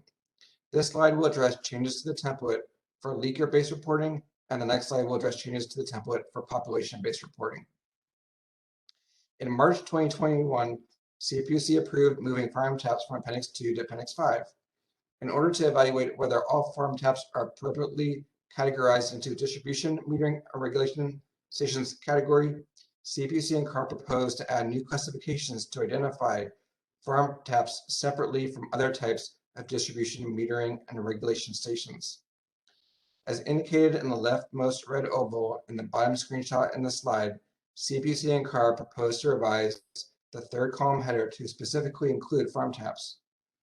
In addition, CPUC and CARB proposed to add 3 new classifications for farm taps, F1, F2, and F3, as shown in the rightmost red oval. These pressure ranges correspond to the same pressure ranges as the 2 sets of distribution, metering, and regulation stations classifications in the same comment bubble labeled A1 through A3 and B1 through B3. However, CPUC and CARB would like to discuss with the gas companies whether these pressure ranges and classifications are appropriate for farm taps. CPUC and CARB would also like to discuss with the gas companies whether incoming pressure data indicated by the yellow oval are necessary, given that the third column provides the pressure range for each station. Finally, CPUC and CARB note that there was a typo in the prior version of Appendix 5 template.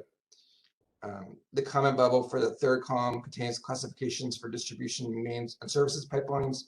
The comment bubble will be corrected to provide distribution, metering, and regulation station classifications as shown in the green oval in the bottom screenshot. Next slide, please. As noted in the previous slide, this slide will address changes to the template for population-based reporting in Appendix 5. The changes to the template for population-based reporting also involve adding new classifications to identify farm taps.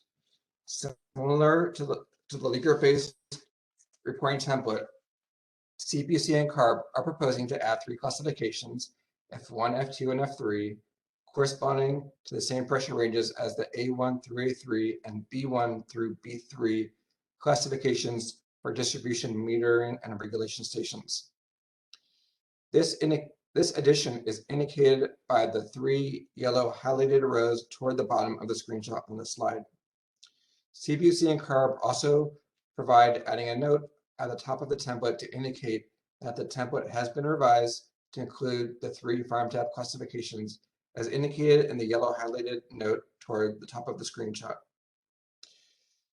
CPUC and CARB would like to discuss with the gas companies whether the proposed pressure ranges and classifications are appropriate for farm taps. If it is determined that farm taps need to be recategorized based on analysis of pressure data in the leaker-based reporting for Appendix 5, the number of farm taps will also be updated accordingly in the population-based reporting for Appendix 5. Next slide, please.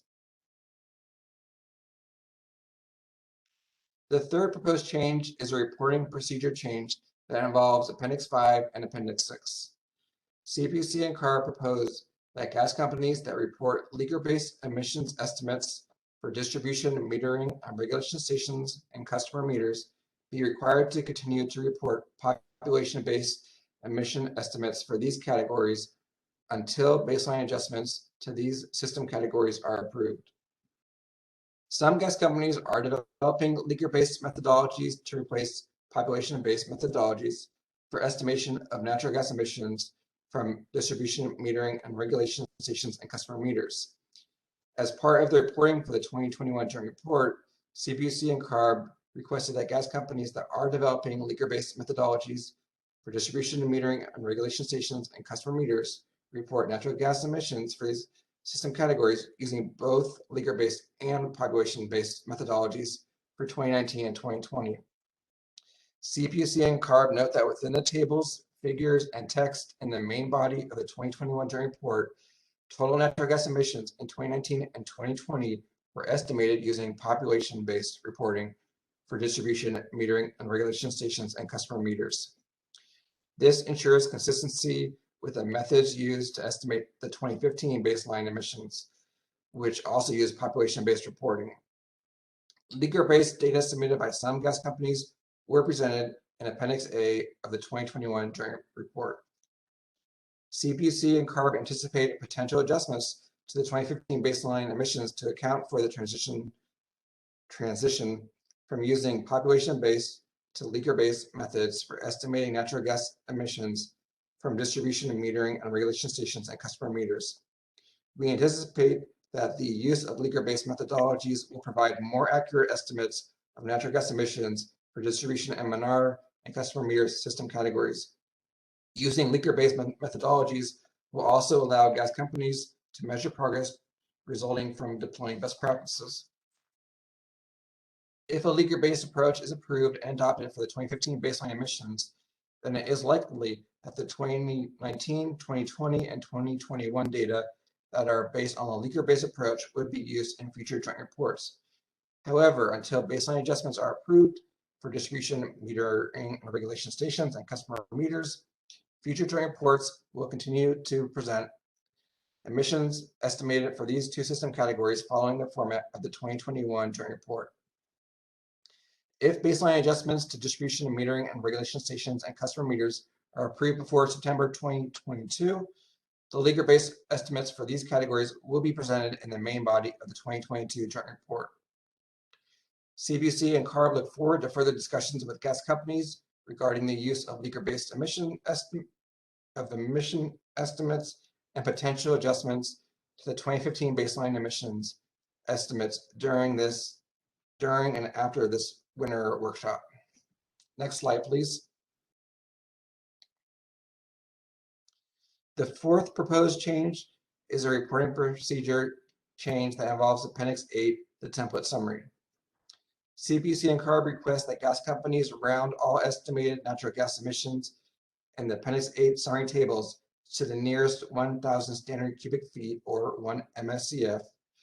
This procedural change in reporting will improve consistency among the estimated natural gas emissions reported in the joint report tables. CPUC and CAR propose adding a yellow highlighted note to the top of each summary table in Appendix 8 that states, round all estimated natural gas emissions to the nearest MSCF. The screenshots shown in this slide provide an example of what these changes will look like in the Appendix 8 summary tables, with the red ovals in the proposed version indicating the difference from the prior version. CPUC and CARB also propose adding a footnote to emission summary tables and future joint reports as needed to identify where rounding has been performed. Next slide, please. Finally, as a reminder, here's the timeline showing the important dates for the 2022 natural gas leak abatement reporting. On March 31st, CPUC will send the revised reporting template. On June 15th, the emission reports are due from the gas companies. In July, CPUC and CARB will send a list of follow-up questions and comments to the gas companies. On November 15th, CPUC will send the draft joint report to gas companies for the review. On December 31st, CPUC will release the final joint report. Well, all of these key dates are prescribed in statute or in CPUC decisions, except for the July date, staff are interested in hearing whether the gas companies have any suggestions to improve other aspects of the reporting process. This concludes my presentation, and I can address comments and questions at this time.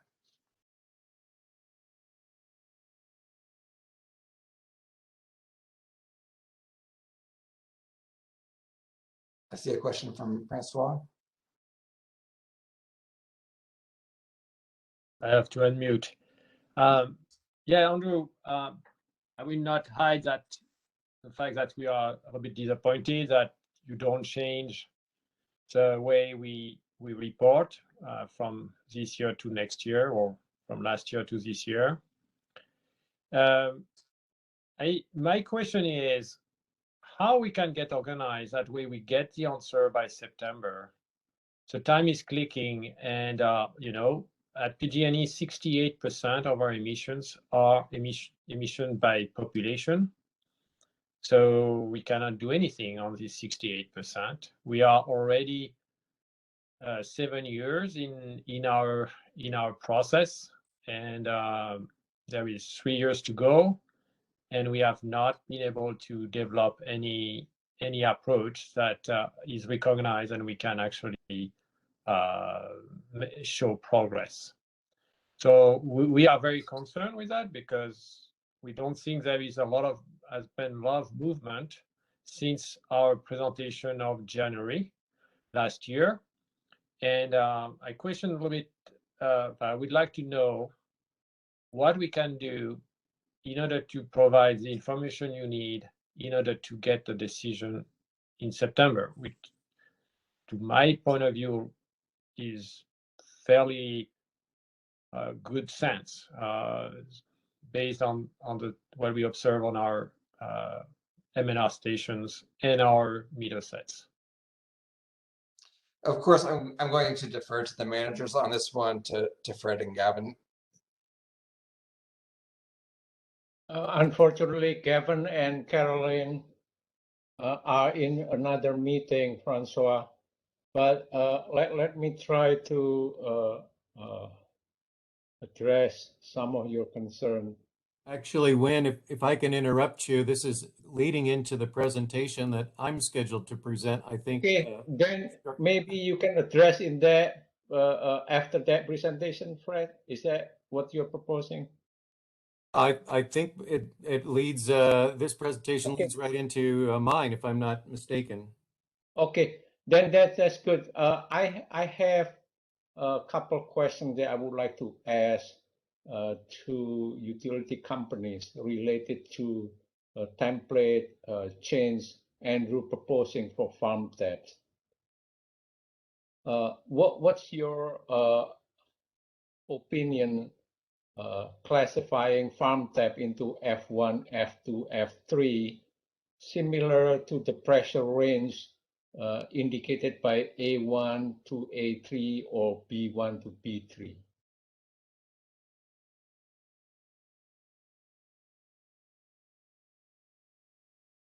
If you need time to answer this question, that's fine. You can reply to email or something to us. And then my second question, in A3 and B3, you have an open-ended pressure, something greater than 300 psi. Is there a way to try to put the upper limit for that pressure? Again, if you need to look at your data and reply by email, that's fine. This is Stefan PG. Can you hear me? Yes, we can. Okay, perfect. So I threw my question in the chat. Is there a difference in emission factor between F1, F2, and F3? And well, let's answer that one first. No, they're all 12.2. Okay, so with the same emission factor, is there a reason why we want to separate it by pressure if the emission factor is going to stay the same? Well, that's the question that we're asking for you. If it is F3, if it is greater than 300 psi, then is it appropriately classified in distribution, or should it still be in transmission?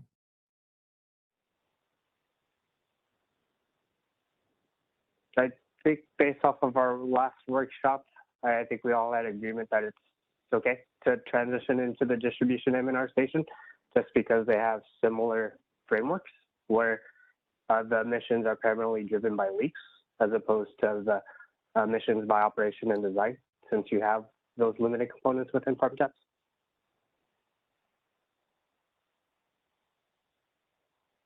And that's correct, Stefan. However, from SoCal gas data, when we started separating the tap facilities and looking into the data, we did have a certain number of tap facilities or farm taps that are associated with our transmission infrastructure and transmission pipelines. So for those, we have proposed keeping them to the transmission M&R stations appendix because they align with the pressures and functionality of that appendix. However, the majority of them are distribution maintained or are related and associated with distribution pipelines, and those were moved to Appendix 5, and emissions were estimated based on the leak rates. Yeah, so I think based on that, it could be that this new category really has no practical use because those farm taps that are considered distribution farm taps will be measured using a leaker-based approach, not an EF. But those farm taps that are still in the transmission system will continue to be measured using an EF. And I think that's what that 12.9 figure represented, is a transmission farm tap EF. That's correct. So it could very well be there's really not a requirement to have those 3 farm tap designations in Appendix 5. But if people want to comment and send us information why, what should be done there, I think that is what we're seeking out. Yeah, one last question also related to farm tap. Is that true, farm tap only related to distribution pipeline?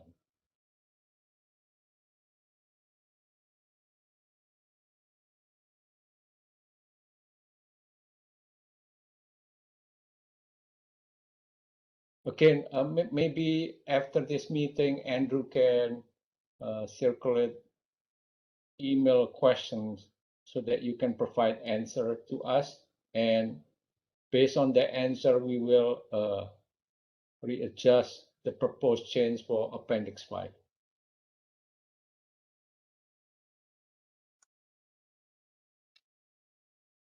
Do you agree?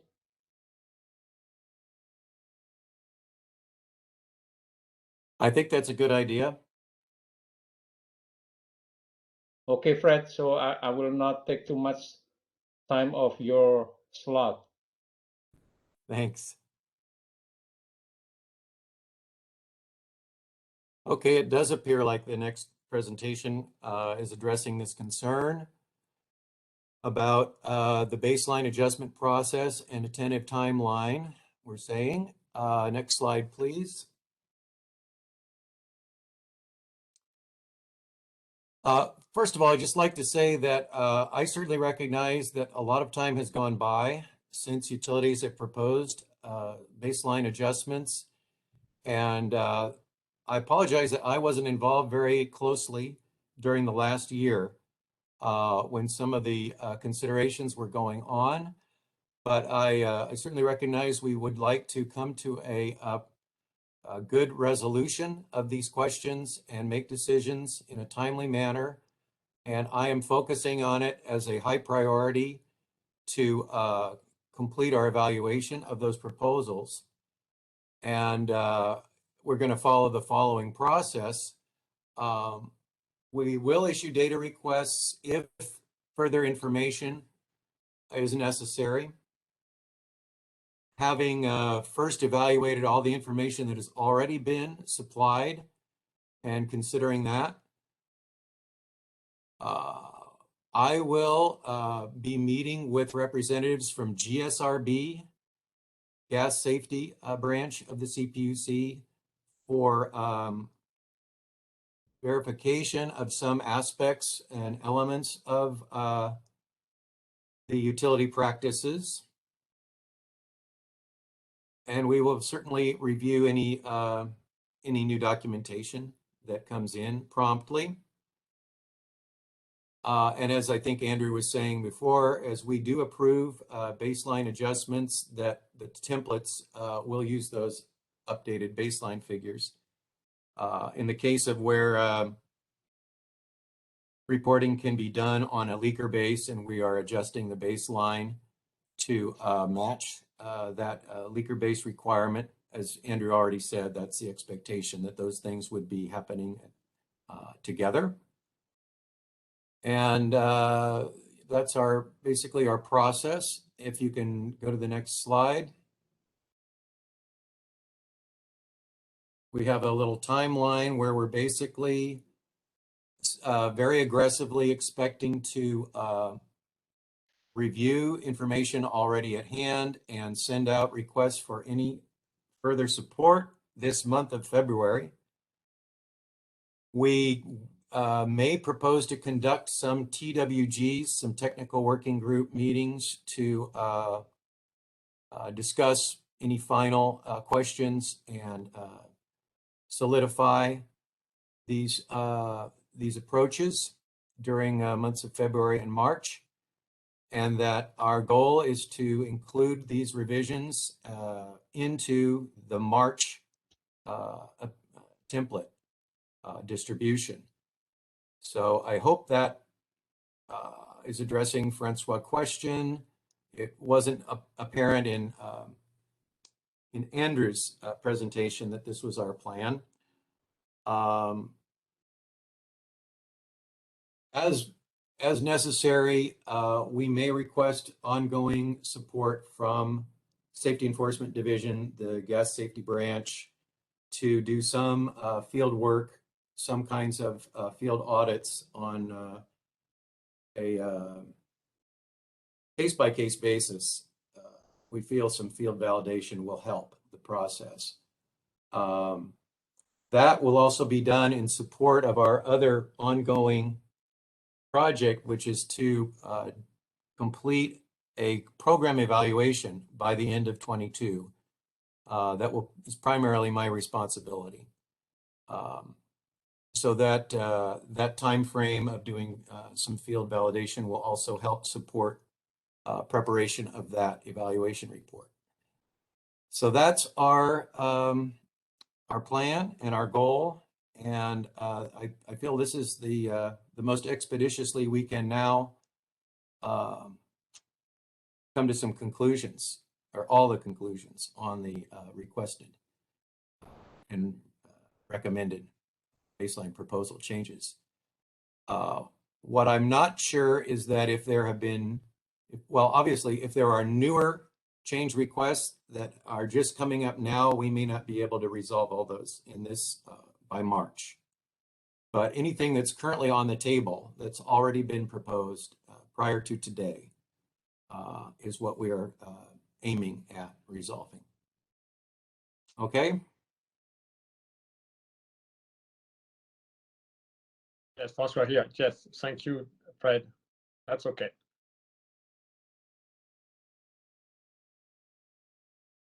Awesome.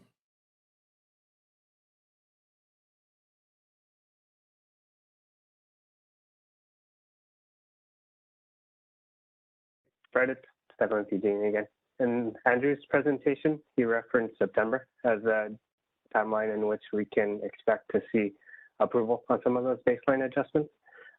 What does that look like? Is that an email notification saying, hey, we're approved for this baseline change, or is it a formal letter? What would we expect to see around that time frame?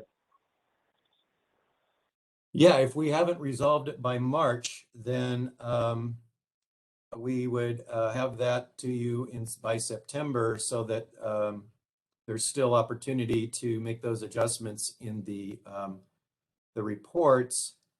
I would anticipate there won't be a lot of work needed, because you'll already be collecting data on the two approaches for the reporting year data. And it would just simply be a matter of saying, okay, we're going to go to a live, we're going to use the leaker-based data live, and we're going to have you adjust the baseline numbers. So I think those dates are realistic. That our goal is actually to send out the templates in March with these things already determined. But if that has not been done by March, it would be done by September. Sounds good. Thank you, Fred.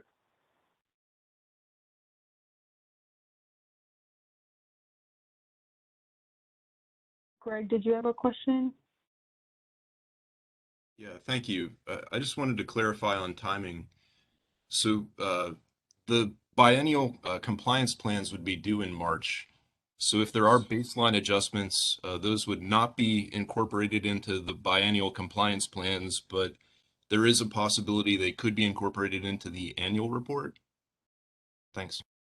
Yes, hi, Greg. Thanks very much. I've thought about that question too. And with regard to compliance plans, the ones that so far we've done the most work on reviewing are the two principal companies, PG&E and SoCalGas.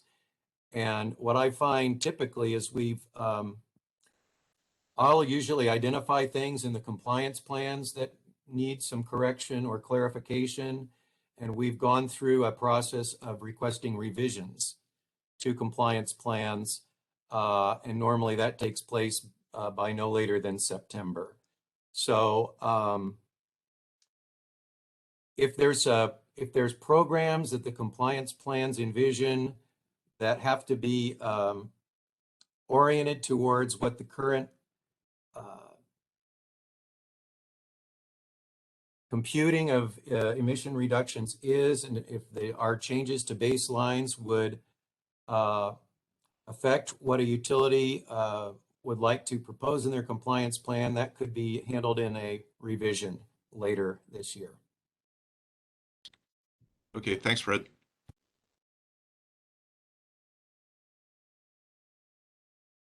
Just to reiterate, Fred, so for the compliance plan that is due in March 15th, you would like us to use the current official one? That would be the most sort of conservative effort. If you have a program in mind where adjustment of the baseline would make a difference, and you would like to offer that as something that would be supported by the change, and you want to write that in as something pending approval of the baseline changes, go ahead if you have that ready to go in the March timeframe. Please add it to your plan, indicating that that is contingent on the anticipated baseline changes.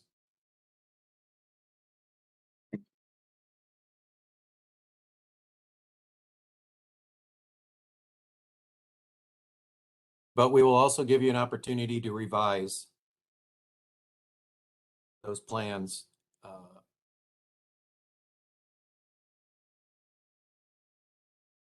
after baseline changes have been approved.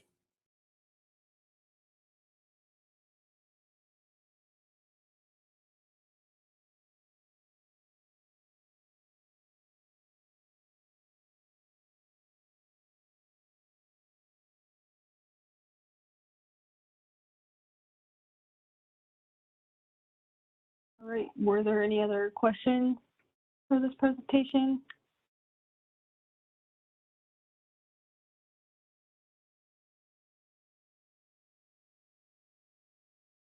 I think, so we're about 15 minutes ahead of schedule. So I think maybe we could take a break until 2:30 p.m. and we'll probably just end about 15 minutes ahead of schedule, if that's all right with everyone.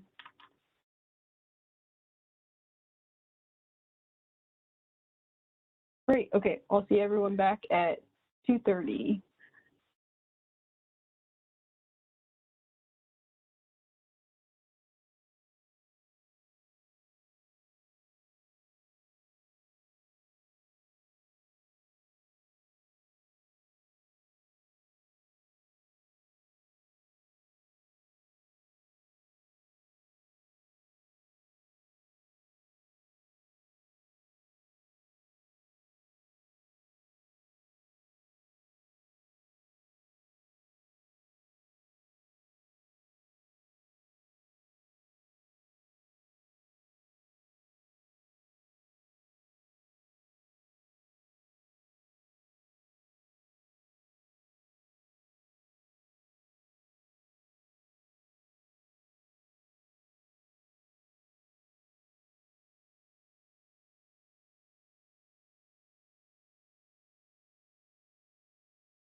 Hello, I'm sorry to interrupt. Can you all hear me? I can hear you, Fred. I just lost power at my house, so I had to call in from my phone. Oh, shoot, that's okay. We're actually on a break until 2:30, so you have like 10 minutes before we regather ourselves. So we're a little bit ahead of schedule. Great. Was there silence after my last pronouncements? Yeah, actually, I think you probably lost power at like the perfect time because we didn't even notice. Great. I will see if I can actually restore my internet in the next 10 minutes. Okay, thank you, Emma. No problem.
All right, it is past 2:30 now.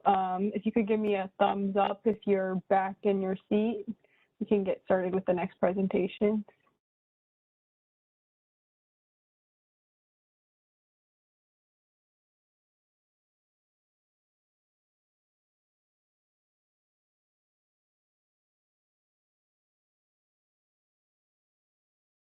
Great. So for our last session this afternoon, we're going to hear some broader R&D updates and some updates on compliance plan efforts from PG&E and SoCalGas. I think, Ed, you said that you'd be sharing your screen, right? So I'll kick it off to you for the first presentation. Thanks, Emma. Yeah, I think Maury, are you on? Are you Yeah, I'm here. I'm going to try and share. Give me 1 second. Okay.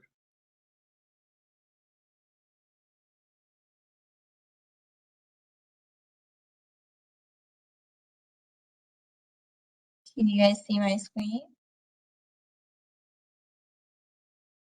Not yet. We'll give it a second here. Give me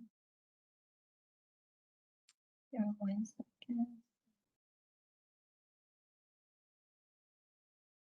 Oh, no.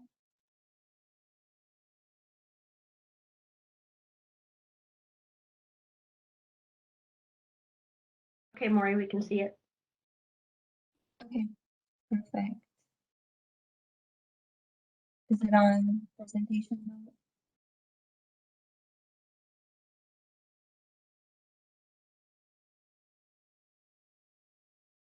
Okay. Hi everyone. My name is Maury Fareed. I'm the Emissions Strategy Program Policy Manager at SoCalGas, and I will be co-presenting with Ed on our aerial methane mapping program. Our agenda for today is to go over the technology and the pilot studies that we have conducted before the implementation. We're going to share some of our findings and results, some of the challenges we encountered, and the program benefits and our next steps. And we'll answer any questions that you may have. Before we get into the presentation, I wanted to share a video that we have created for our external and internal stakeholders to just provide an overview of the program. So let me know if you guys can see the video. I think it's still loading.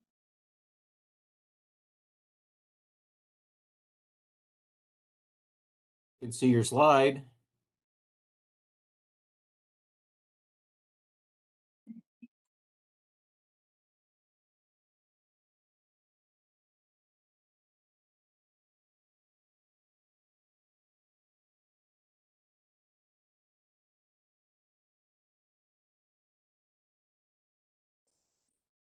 Try to share the video.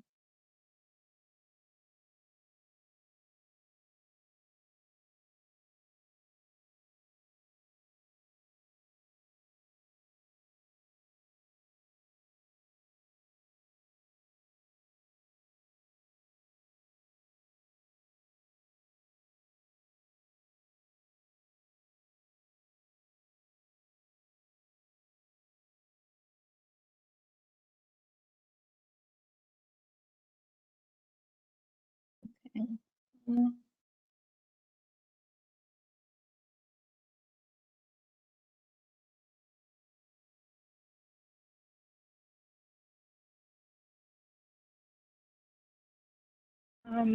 Do you want me to see? I have it up on my screen too, if it doesn't work for you, but you can try one more time. Okay, yeah, if you can try it. I don't know why it's not available on the page anymore.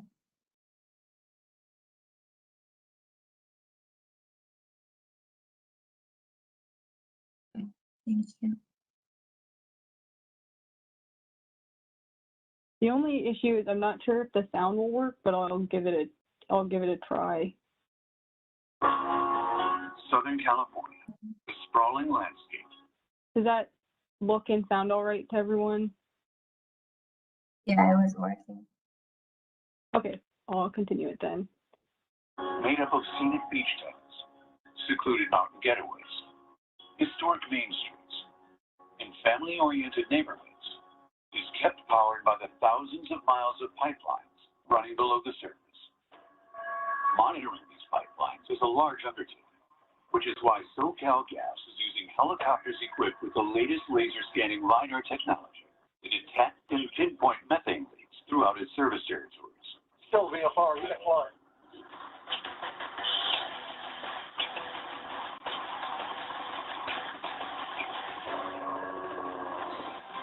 Aerial methane mapping is just one of the many ways that the company is reducing its methane and global greenhouse gas emissions in its distribution areas. The 3D plume model with the gas mapping LiDAR system identifies a variety of methane emission sources within the distribution pipeline service territory and facilitates faster mitigation of high-emitting sources of methane. This technology has led to being able to find pipeline leaks faster and with increased safety and reliability.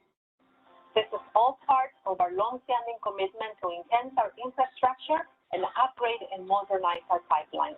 Cutting-edge technologies are putting us far ahead of meeting emissions reduction regulatory mandates.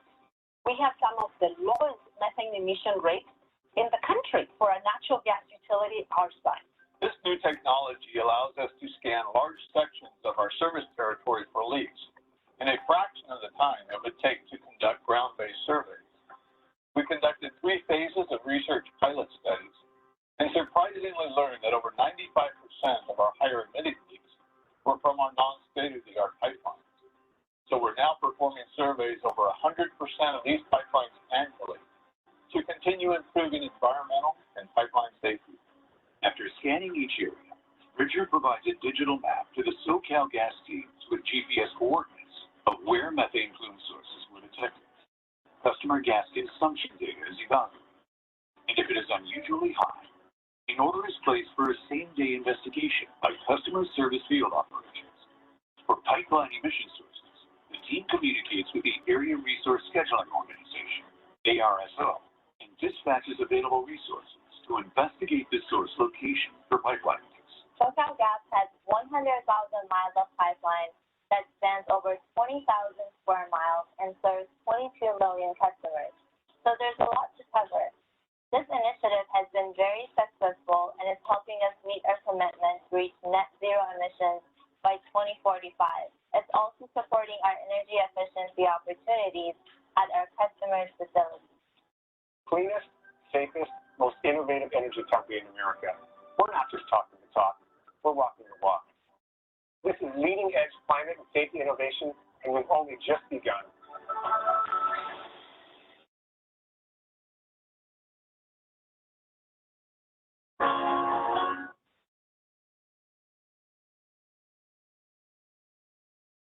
Thank you. I'm going to just go back to our PowerPoint slide.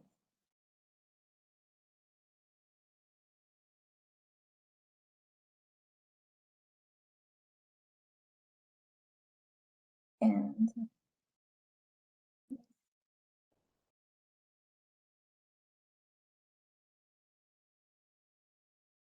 okay, so I'm going to hand it off to Ed to go over the technology.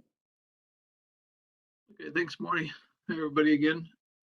Ed Newton.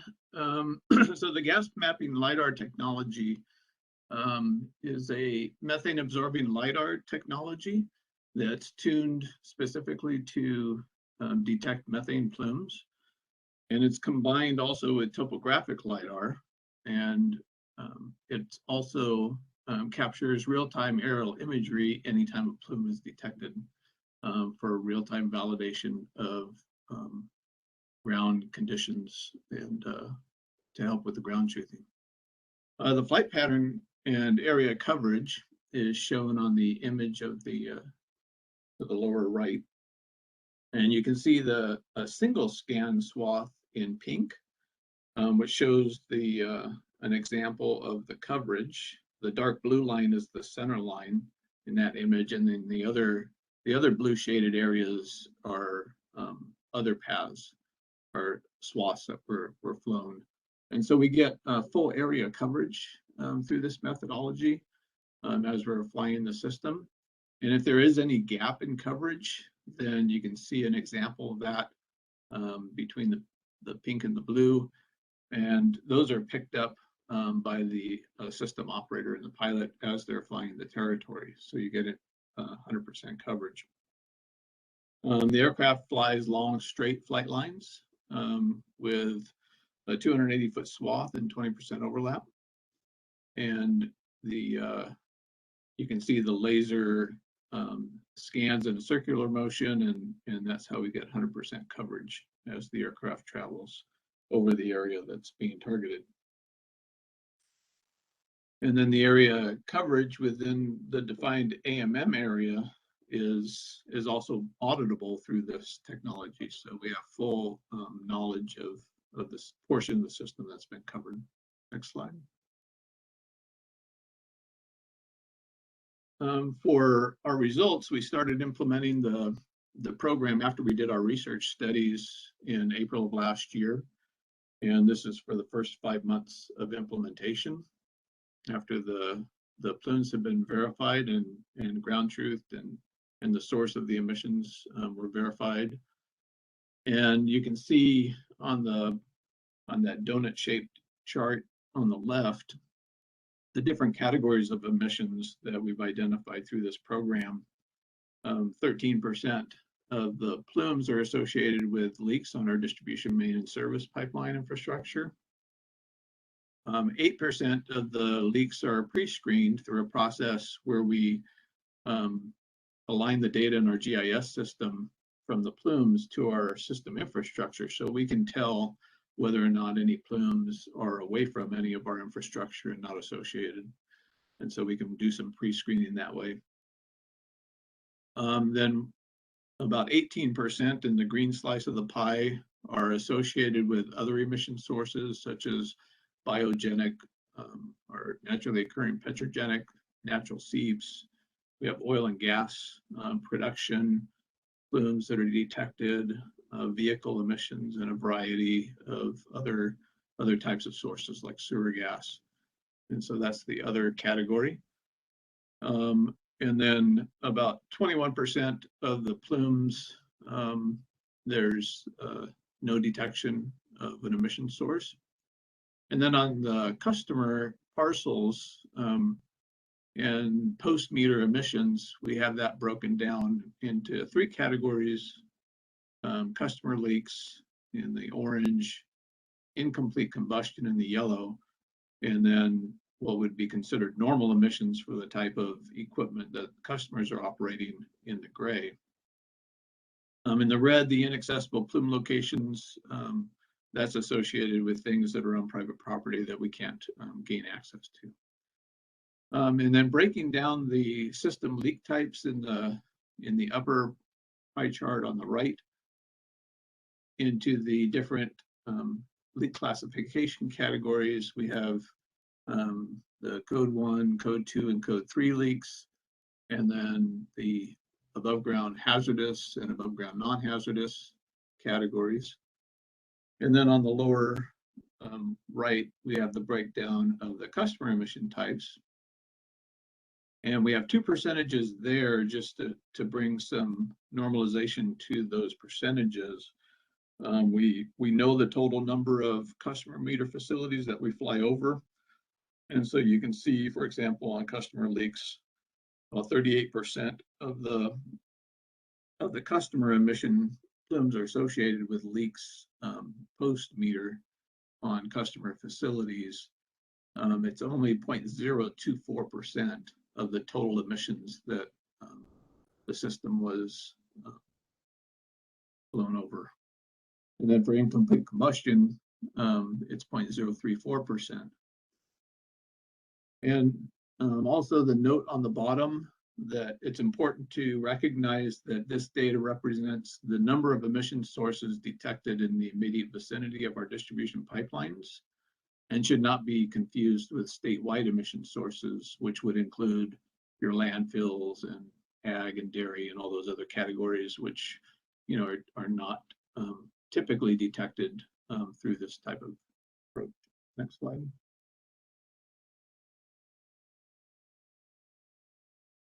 So our program workflow, we receive after the vendor flies a targeted area that we've agreed to, they go through a data processing on their side. Within the same day or next day, they'll identify any plumes that are statistically large, unusually large, and then they'll give us that data prior to them doing their data processing so that we can investigate those just in case it's something significant. And we're continuing to evaluate that threshold to see if it's useful and appropriate. So that's still being evaluated. And then it takes them about 5 days to process the data on their side and get it to the full data quality that they deliver. They go through some automated algorithms on their side to do that data processing and some QC procedures.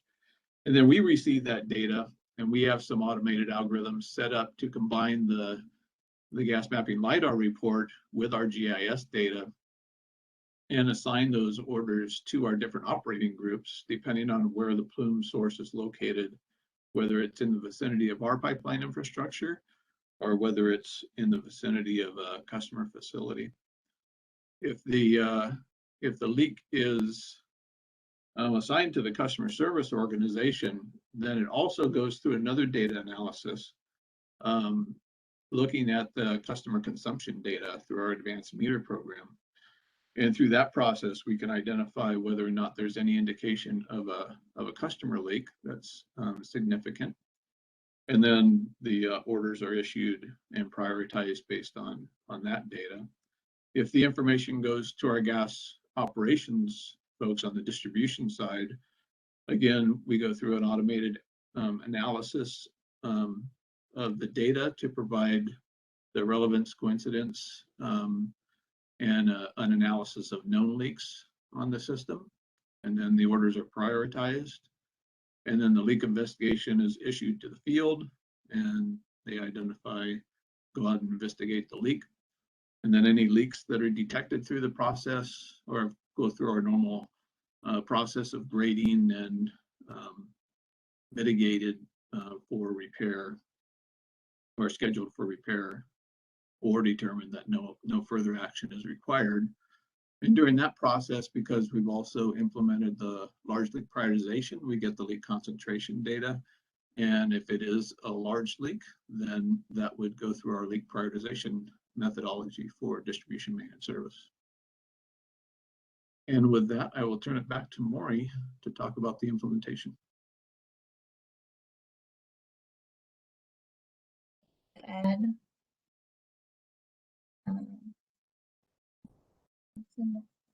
Okay. So now we're just going to get into how we plan to operationalize and implement this technology system-wide. And there was a lot of steps that took place, and this is very high level. Also, these gears are working in parallel. There was no priority or specific order to these different steps, but I'm just going to go through them, starting with box number 1. We used the results that we got from the 3 pilot phases to estimate the number of incremental staff that was needed for this large-scale implementation. And we also hired a new project management team dedicated to overseeing the end-to-end process and manage the overall work. And we also conducted trainings and published job aids for the various groups, and developed a communication plan for both our internal and external stakeholders. We outlined the end-to-end workflow as it was, and looked at how it had to change for the program. We also developed a prioritization strategy as a part of our process to prioritize our leak investigation leads. And we looked at the process to find opportunities to improve and automate as much as we could. And this is something that we continuously do to make our process more efficient. And before deployment, there was a lot of preparation that was done. We had a ramp-up strategy planned.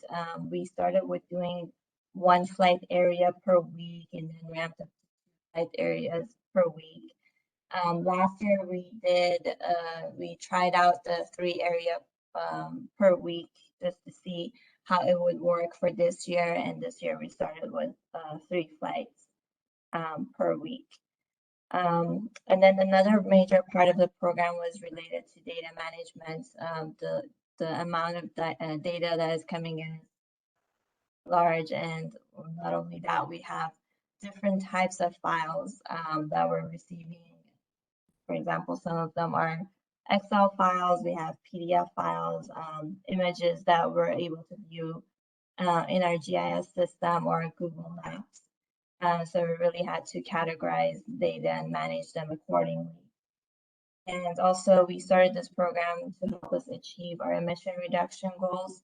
And it was really important for us to be able to track our emission savings and the costs associated with this program.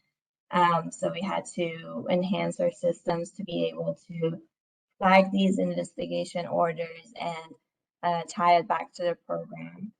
And for that, we also set up a SharePoint site to collect the data and created a dashboard for our stakeholders to be able to view the information about the program. And I will go over the dashboard at a high level.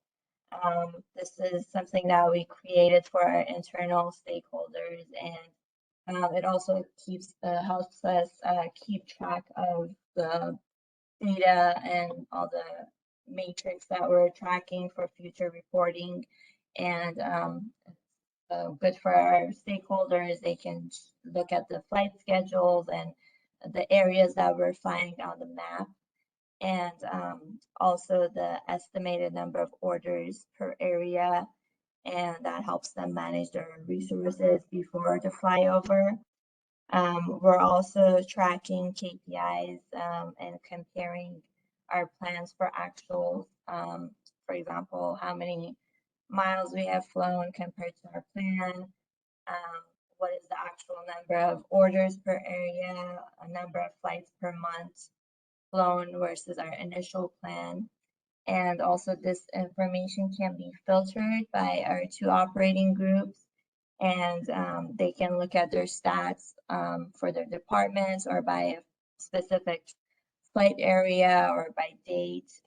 And we're also tracking everything live.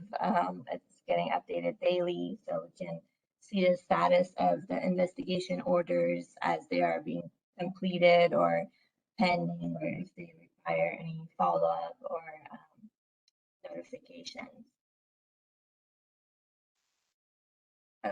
Just to highlight a few of our benefits here, this program is helping us cover more areas at a time and find leaks faster. It's a complementary approach to our large leak strategy program that we went over earlier today. Most of these pending leaks will not be detected unless they're large leaks. So it also helps us identify and prioritize leaks in our existing leak inventory for faster repair.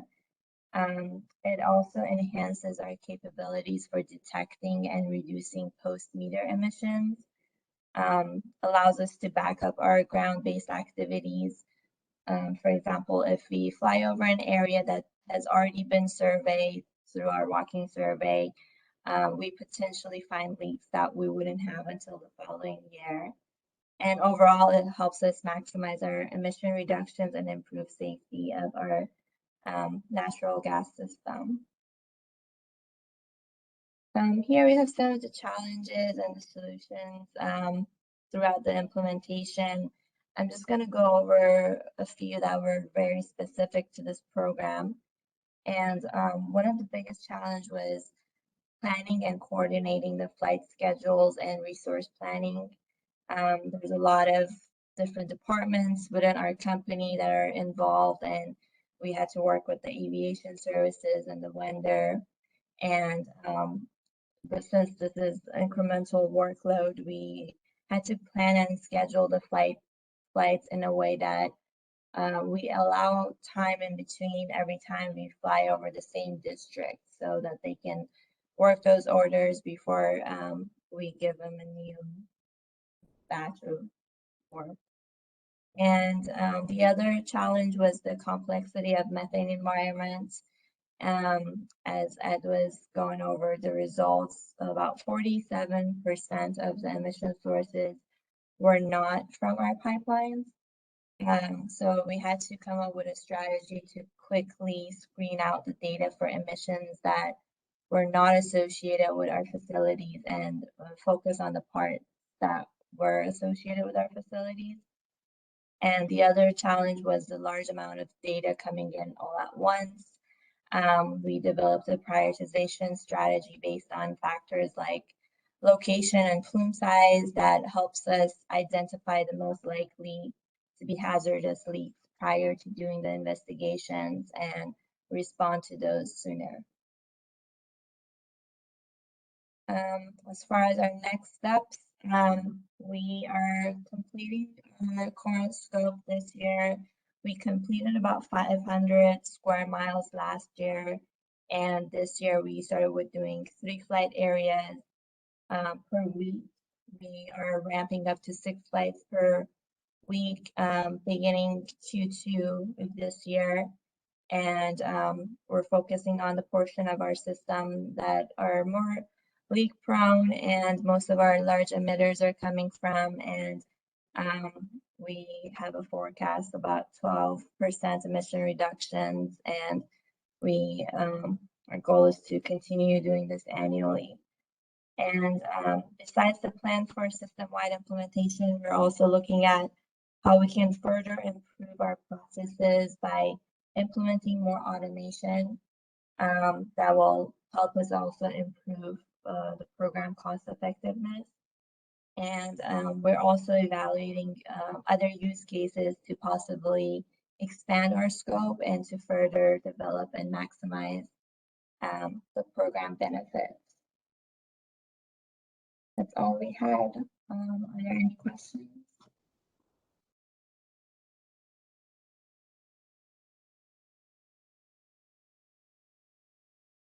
Fred? Yeah, hi, Ed, and thank you, Ed and Maury, very much. Really interesting presentation. I recall from your 2020 compliance plan that you had proposed to undertake an aerial methane mapping. It seems like you may have developed that more completely since the 2020 plan was prepared. Are you actually conducting flights over 100% of your service territory with this approach? You want to take that question, Maury, or want me to answer? Sure. No, we're covering about 50%. Right now we are we're only doing 3 flights per area. The full capacity for the program, if we want to cover the entire area that we have chosen for this program, it would take flying over 6 areas per week. So we're starting to do that beginning Q2 2022, and that would be we're planning to cover 100% of our non-state-of-the-art portion of our pipeline, but the entire service territory, it's about 50% of our entire service territory. Okay. And I would add to that, Fred, there's a cost effectiveness issue around that for the portion of the more modern part of our system. There's much fewer leaks. And that's, we need to have the discussion in more detail about the post-meter emissions that are being mitigated through the program and how we take credit for that to justify the expanded scope. Yeah, it makes sense. I was just recalling, I think originally you planned to only do flyovers on areas that had no regular survey scheduled for that year. Yeah, so as part of the research, right, part of our evaluation was the cost effectiveness and how to maximize our emission reduction. And through the research projects, we determined that we would get the most benefit by flying over our unprotected steel and vintage plastic and focusing on those areas because they have the higher emissions. And it proved out to significantly increase our emission reduction benefit from the program.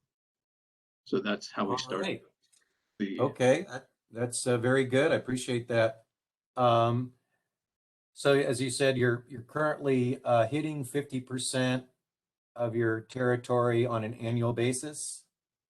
Yeah, so because there's a lot of overlap with other parts of our system when we focus on the unprotected main and vintage plastic, you end up getting essentially half of the service territory just by focusing on that part. Okay. All righty. Yeah, and are you planning to present some cost effectiveness in your upcoming compliance plan? Yep. I'm looking forward to seeing that.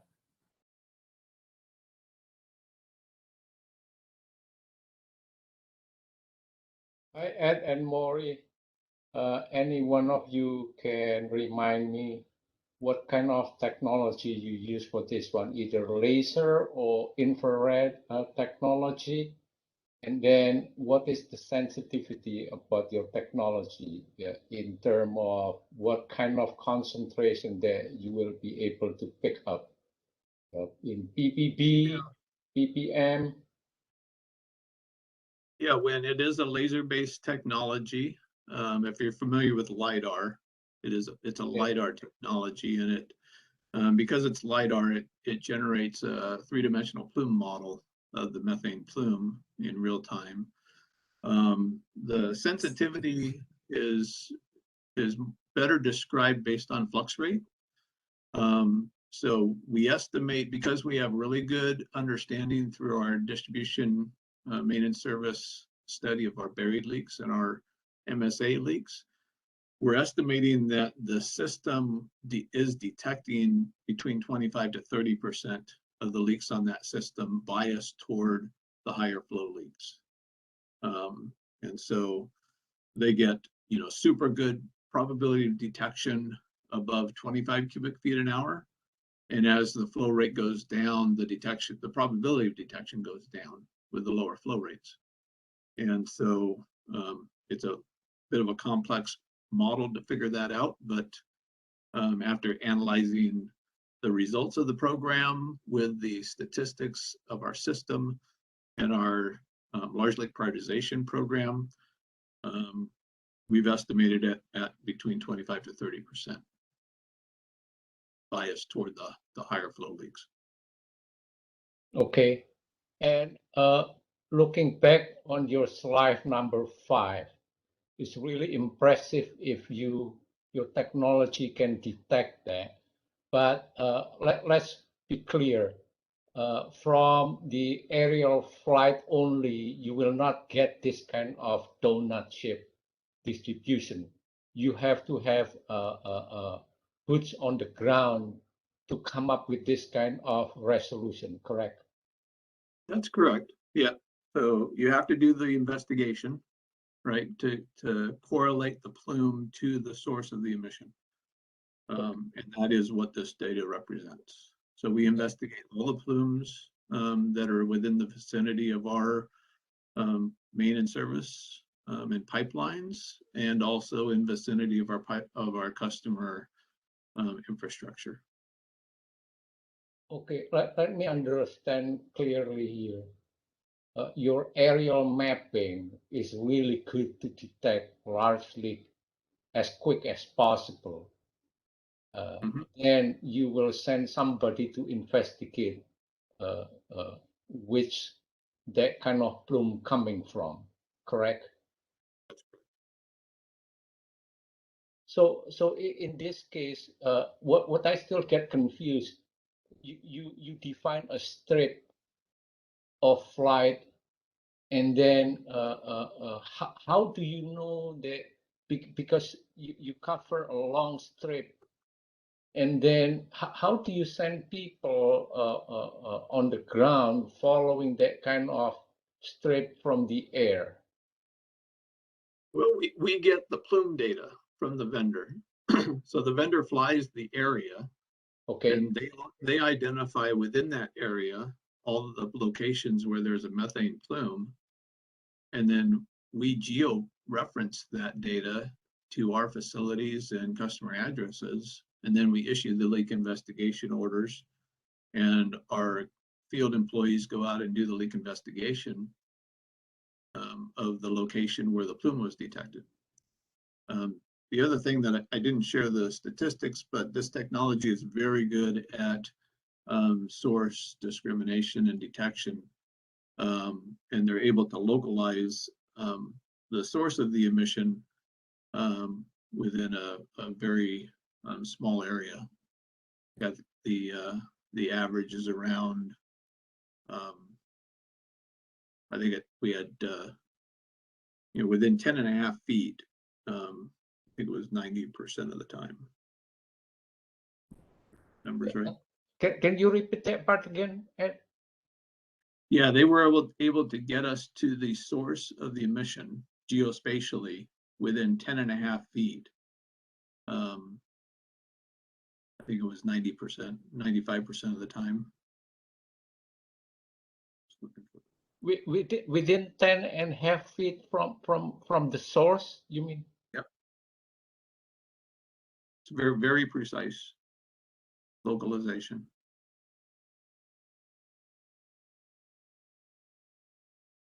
And they're also able to differentiate whether it's coming from, the top of a structure versus ground level, so that we also get altitude of the source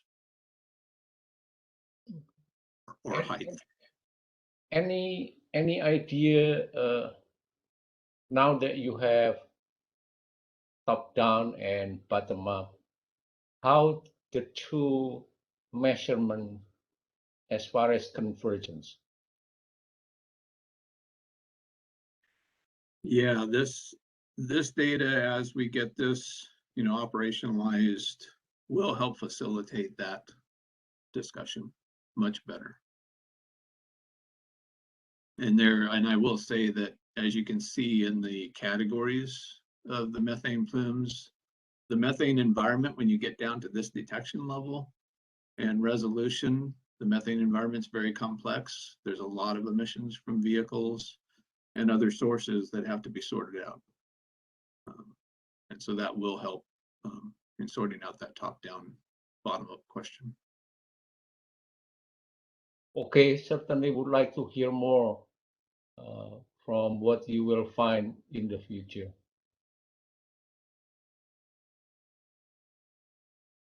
Any other questions?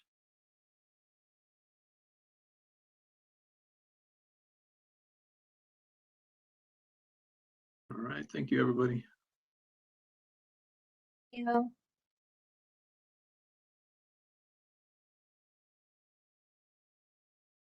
Okay, I think Khaled and Eric are up next.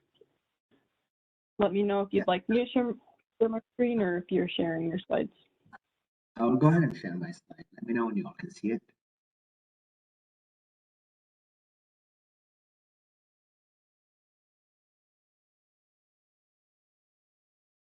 I think we can see it now. Okay. All right. Thank you, everyone. My name is Khaled Khatib. I am a project manager for the Emission Strategy Program. And in this presentation, we would like to raise some awareness and bring some ideas about alternative cost-effective reductions that are SoCalGas already starting investigating or implementing in our compliance plan, or to be a byproduct of our compliance plan.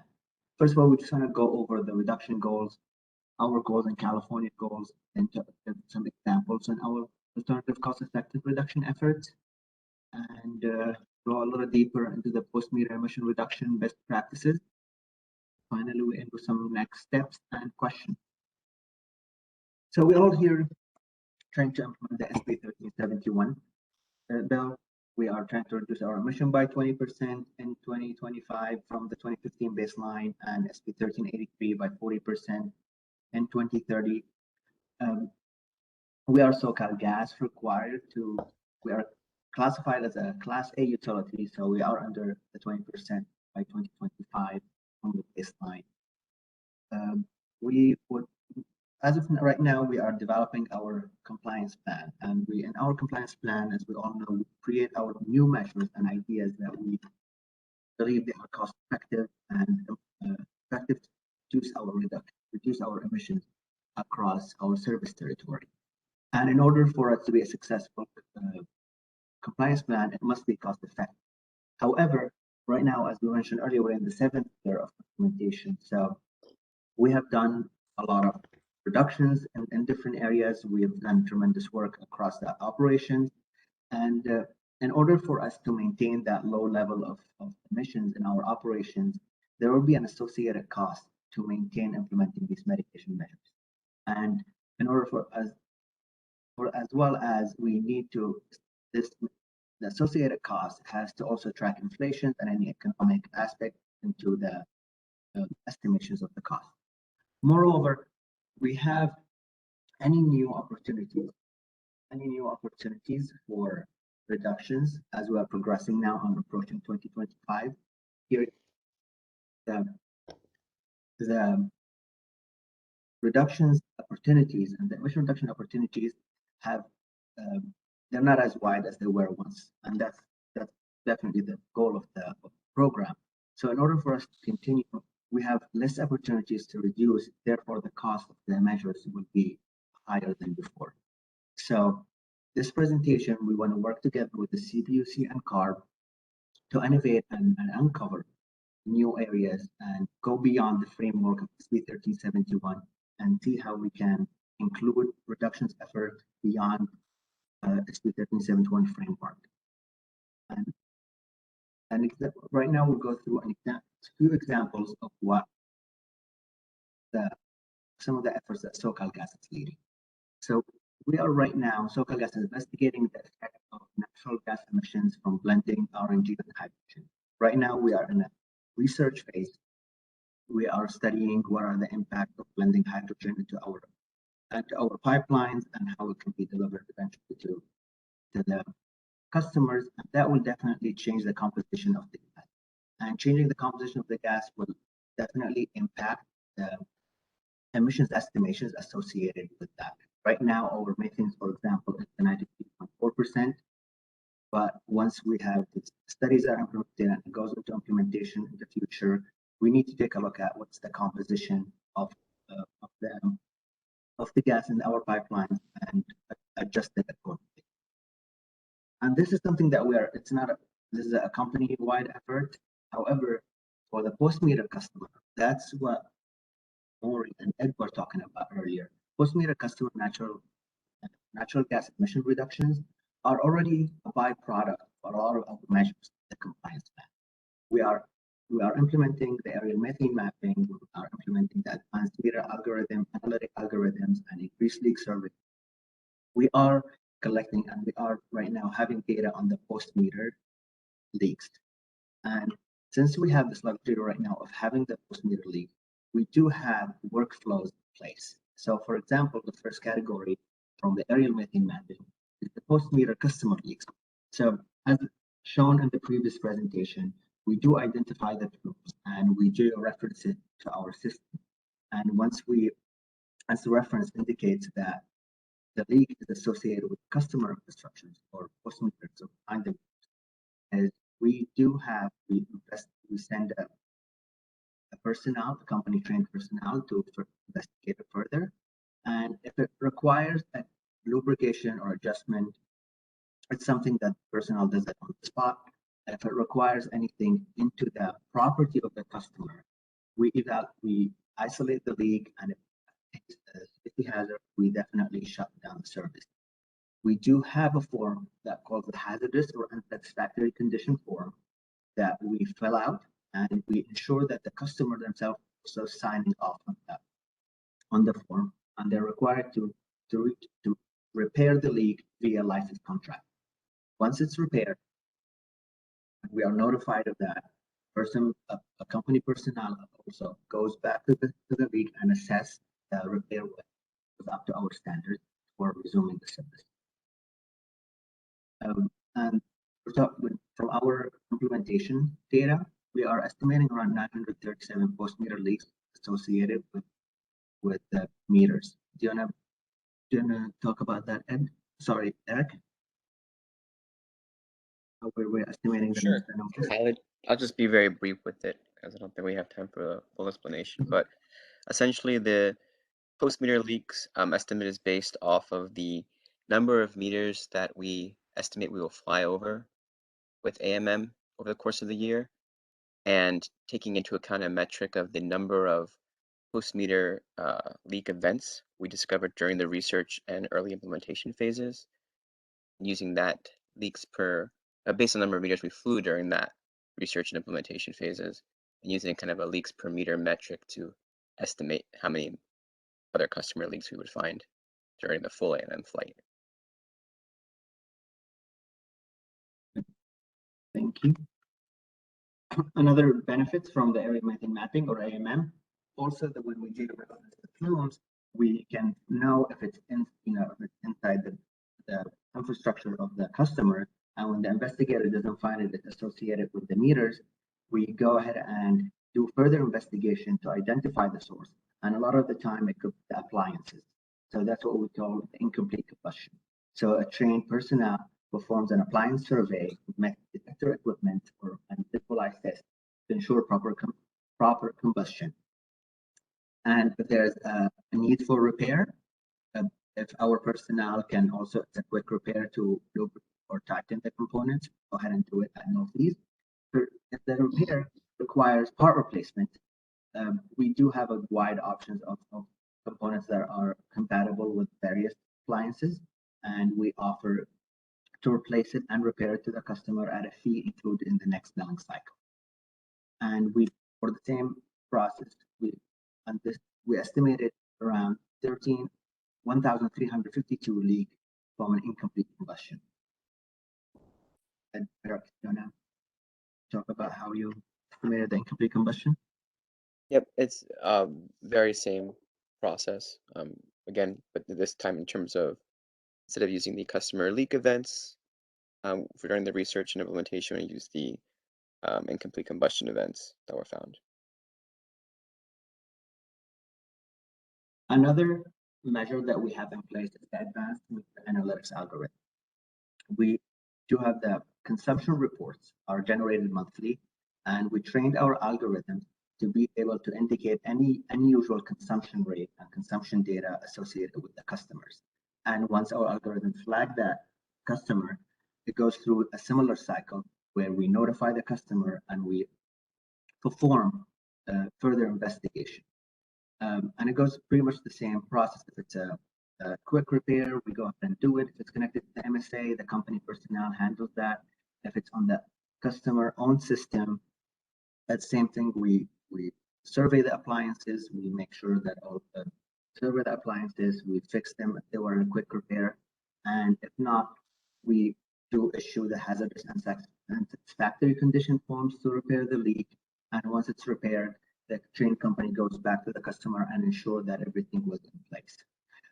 So we know we have a lot of data on our algorithm. A lot of times it's the customer might have left the barbecue on. So many of these cases also are quick repairs and just needs to notify the customer. And it's a very powerful tool for us and for the customers. Moreover, we are in 2022, we are introducing project for installing residential meters, methane sensors. And we are planning on the pilot study is to implement certain sensors into the meter rooms of buildings. So, and then the sensors will be connected to our networks, also notifies us if there are any leak in any meter room of building. So this is our recommended next steps. As you can see, there are a lot of byproducts from our current compliance plan that we are not including in our reductions. We are not including in our annual emission reports, and there is not necessarily a framework for to receive any credit for these medication companies. So what we would like moving forward is to start collaborating with the CPUC and CARB to establish a process to allow reduction credit post measures, especially the ones that are a byproduct of the compliance plan and SB 13. Also, we want to be able to, in the future, talk about how we are going to estimate these emission reductions, what are the estimation methodologies and factors, and the process of creating an estimation method. And eventually, we would like to be able to include this estimation methodology and emission reduction to our annual emission report, so we can see improvement and progress from year over year, and be able to communicate that with CPUC, CARB. Any questions?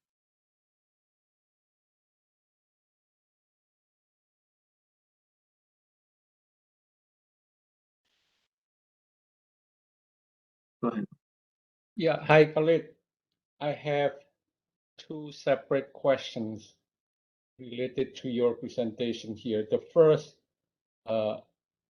natural gas composition.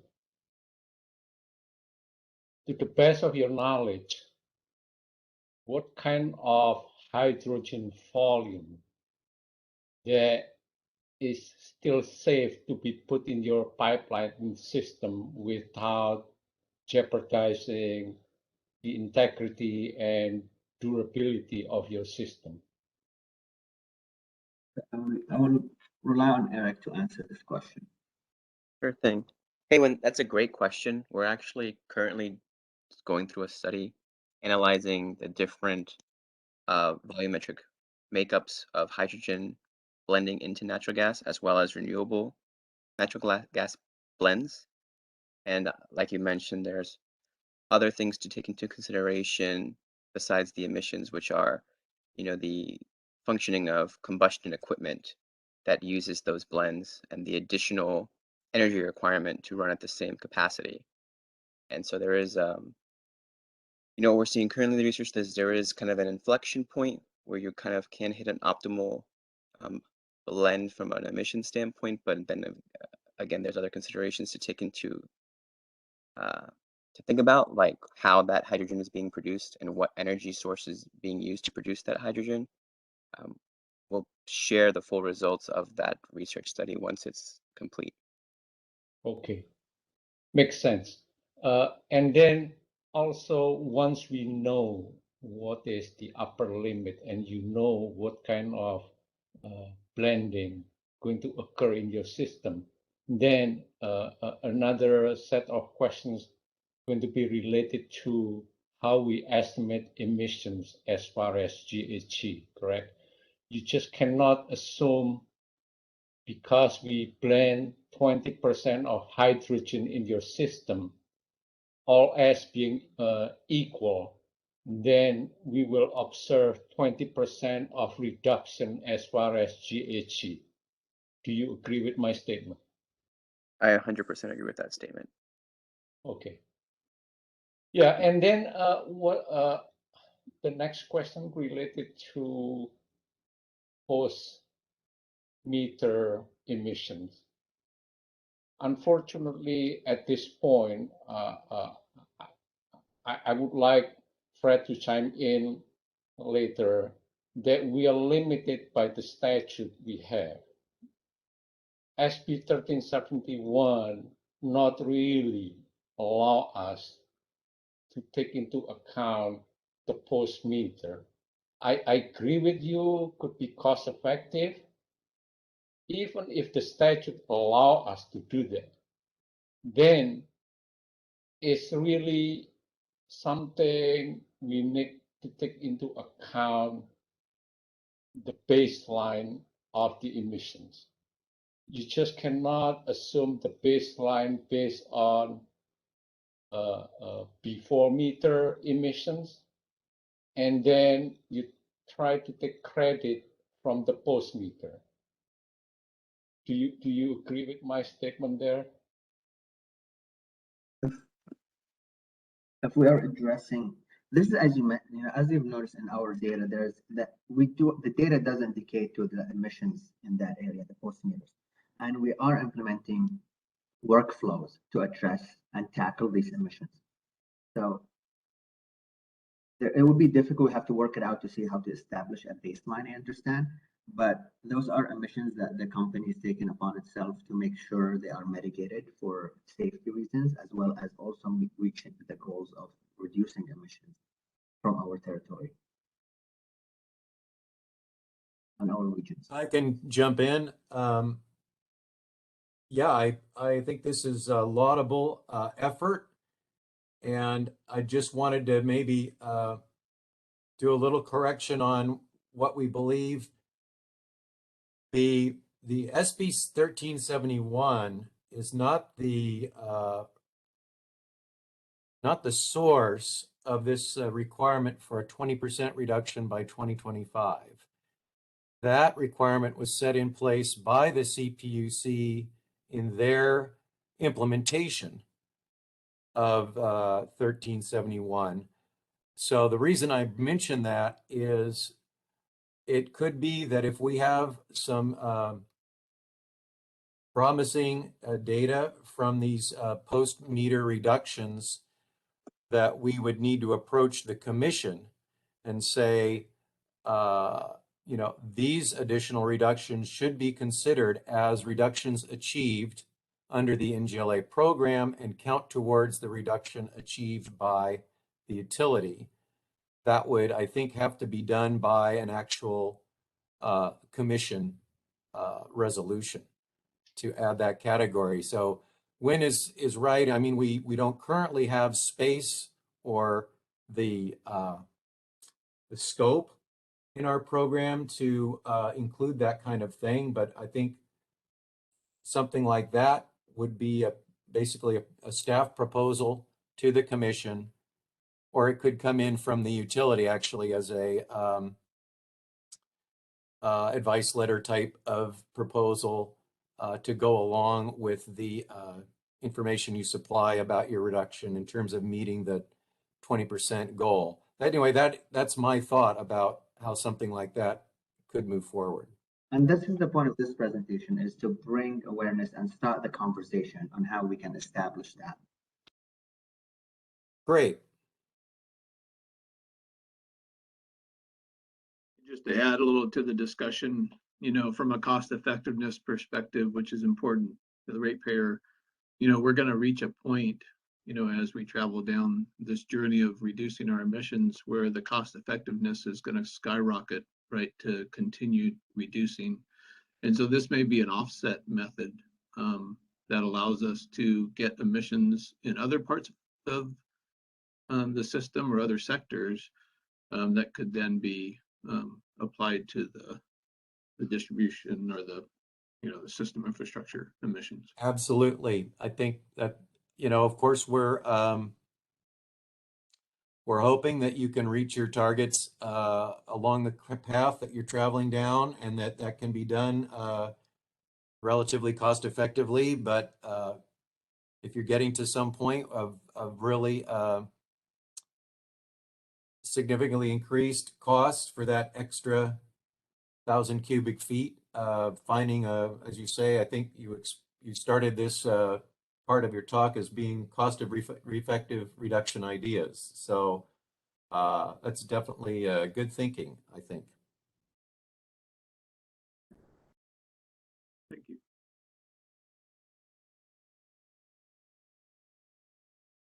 Thank you. I'll give it back to you, Anna. I did want to ask you guys, I mean, so you've had some estimates about post-meter count of leaks. Do you have any sort of plan for how to quantify what a customer appliance post-meter type leak volume would add up to?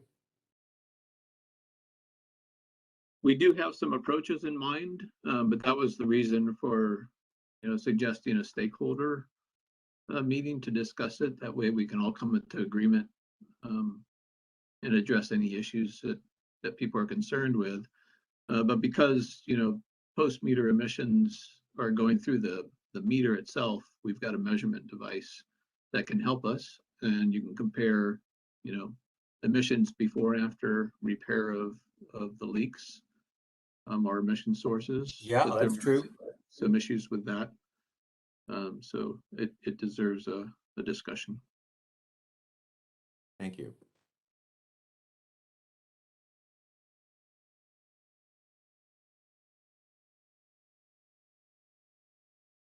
Right. If there's no other questions, we can move on to our last presentation, which will be Stephen presenting on PG&E compliance plan measures.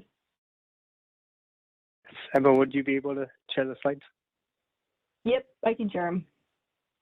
Perfect. Thank you.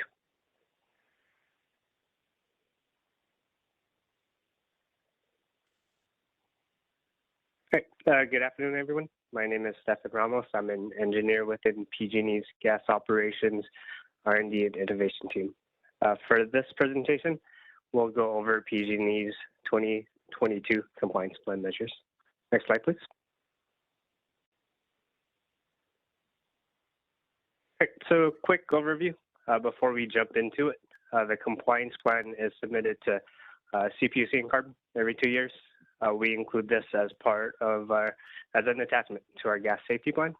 The compliance plan goes over policies, procedures, summarizes our actions taken, and proposed measures to reduce emissions so that we can meet the goals.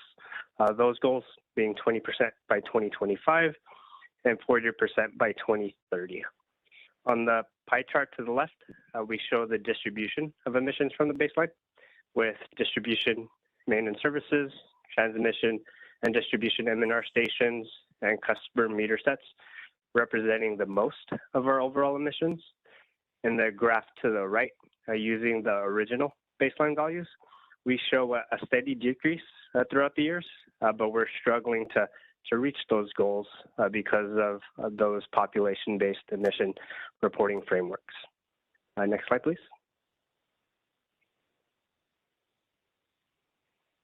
So starting in 2018, PG&E started bucketing the emissions based off of 3 different categories. These categories being improvement in reporting, advancement in abatement activity, and changes in annual activity. Starting off with the easy one, so working from the bottom to the top. Changes in annual activity are categories that are maintenance-driven, activity-driven, or event-driven. Some examples within this category could be blow-down emissions in which we don't have abatement strategies applied just yet. Vented emissions associated with maintenance and or events or incidents which release gas during a given year, which we don't have too much control over or don't have very much reduction activities associated with these categories. For advancement in abatement activity, so this is the pie chart to the right. This is a category where we can actually show a reduction in abatement activities. So looking at distribution maintenance services, the pipeline leaks, a lot of the abatement activities are associated with our super emitter program and our accelerated survey.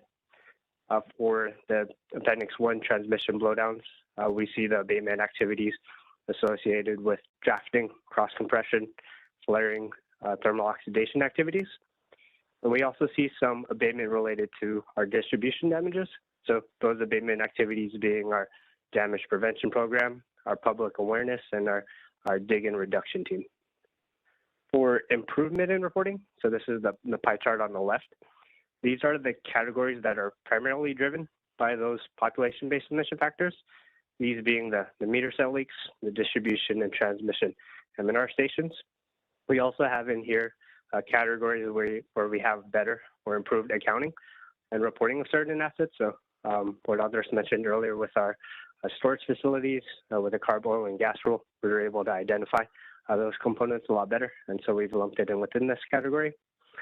With the middle pie chart, we can see that majority of our emissions fall within improvement in reporting, where what we want to do is eventually transition a lot of the categories that you see on the left pie chart into the right pie chart. So moving from improvement in reporting to advancement in abatement activity. So having that framework so we can actually show the reduction progress throughout the years. Next slide, please. So this is just another way of looking at it, but with data year over year. We have two graphs on this slide. On the left is the original baseline with the categories broken up by the three we mentioned earlier. On the right is the adjusted baseline, where we've converted the distribution M&R stations and meter sets from the population-based approach to using the leak-based approach. So moving it from improvement in reporting to advancement in abatement activity. What we see looking at the graph in the left is that the baseline makes up more than 2/3 of the overall emissions, and actual emission reductions through the advancement and abatement activity is shown in the orange line, and you can see that decrease year over year. And what we also see is that the improvement in reporting, as well as the change in annual activity, doesn't change too much. So it stays steady throughout the years. The difference is that since the improvement in reporting make up so much of the emissions, it's hard to see the actual emission reduction efforts year over year. And so within our 2020 compliance plan, we mentioned that we anticipated to reach an emission reduction goal of 17% by 2021. And that's because we expected to receive the methodology and baseline adjustment approvals for distribution M&R stations and meter set assemblies, moving from that population-based approach to the leak-based approach. When we filed the reporting year 2020 report, we actually showed a reduction of 18.6% with these adjustments. But since the emissions were reverted back to the population-based approach, the emission reduction only showed 7.5%. And that's because of what I mentioned earlier with the improvement in reporting making up a large amount of those overall emissions. And so to properly capture the reductions, we need to move towards frameworks to help us better characterize those emissions so that we can show true abatement within our reports. Slide, please.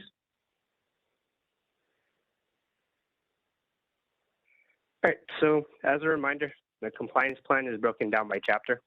The chapter identifies the current practices, the best practices, effectiveness, then it goes into measures and cost effectiveness. In this presentation, we'll only hit those chapters that contribute to the emission reductions, and I'll also highlight some R&D projects at the very end. So for chapter 3, our current practice is that we have a GHG reduction standard and procedure, which gives direction to incorporate methane abatement strategies for scheduled transmission pipeline blowdowns. I've also listed here the best practices associated with this chapter. So you have your drafting, which is the pressure reduction, your project scheduling, methane evacuation procedures and policies, project bundling, and trying to minimize emissions from all activities, operations, maintenance, and other. On the bottom right, we show our effectiveness for 2021.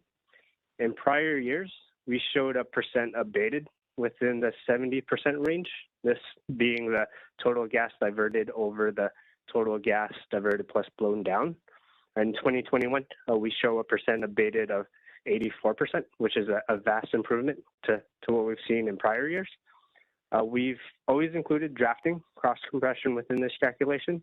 In this next compliance plan period, we've also introduced project bundling. So we are now looking to incorporate this as part of our abatement metrics so that we can push project bundling early within the decision-making process so that we can show progress and claim more abatement in the future. Next slide, please. So these are our proposed new and continuing measures for Chapter 3. PG&E's LNG and CNG team has purchased a mobile fill compressor and tube trailers so that if there are any projects where we don't have an adjacent pipeline to inject gas into, we can fill up these tube trailers using the mobile compressor unit. As we saw in the prior slide, it was that top photo. We have a large scale version of this. We've also purchased a couple smaller scale units, GOVAC. It was in one of the other photos as well. I'll go into details later on how we plan to incorporate this as part of our operations. Other purchases we've made is we've purchased 2 enclosed combustion devices and 2 thermal oxidizers. So for those larger projects, while there's still a good amount of gas within the pipe, we can have the gas go through these units instead. So burning the gas rather than releasing raw methane to atmosphere. Number 2 is a continuing measure from our compliance plan. Similar to the enclosed combustion devices and thermal oxidizers, there's still gas within the pipe. So this provides another alternative. Instead of releasing or burning the gas, we can also add a third stage of compression so that we can compress the gas even more. Instead of having the pipeline pressure down to somewhere around 50 pounds, we're able to get that gas more cross-compressed further down to the number within the single digits. Number 3 is expanding methane abatement strategies to stations. Right now, our system requires a GHG feasibility assessment. So this is where we loop in our LNG CNG team to look at abatement strategies for transmission pipeline projects. We're looking to remove the exclusion on station projects so that we can consider methane abatement strategies for all station projects moving forward. Number 4 is around evaluating degassing technologies for ILI projects. So this is the GOVAC units that I mentioned earlier. We're working right now with our ILI team to do a pilot. We've identified a backbone project in Hollister, and we're looking to pilot that sometime in June of this year. And depending on the success of the pilot, we'll look to coordinate more projects with ILI so that the group feels more comfortable incorporating this tool as part of their processes, and we can get more abatement with these new GOVAC units deployed systematically. All right, number 5, so applying a volume threshold to require a methane abatement strategy. This is dependent on the measures above, so looking at the degassing technology and the expansion of abatement strategies to stations. We want to start applying thresholds so that the persons that are planning the projects have more consideration as to which tools they can consider and plan for during the project planning phase before we get into the construction phase.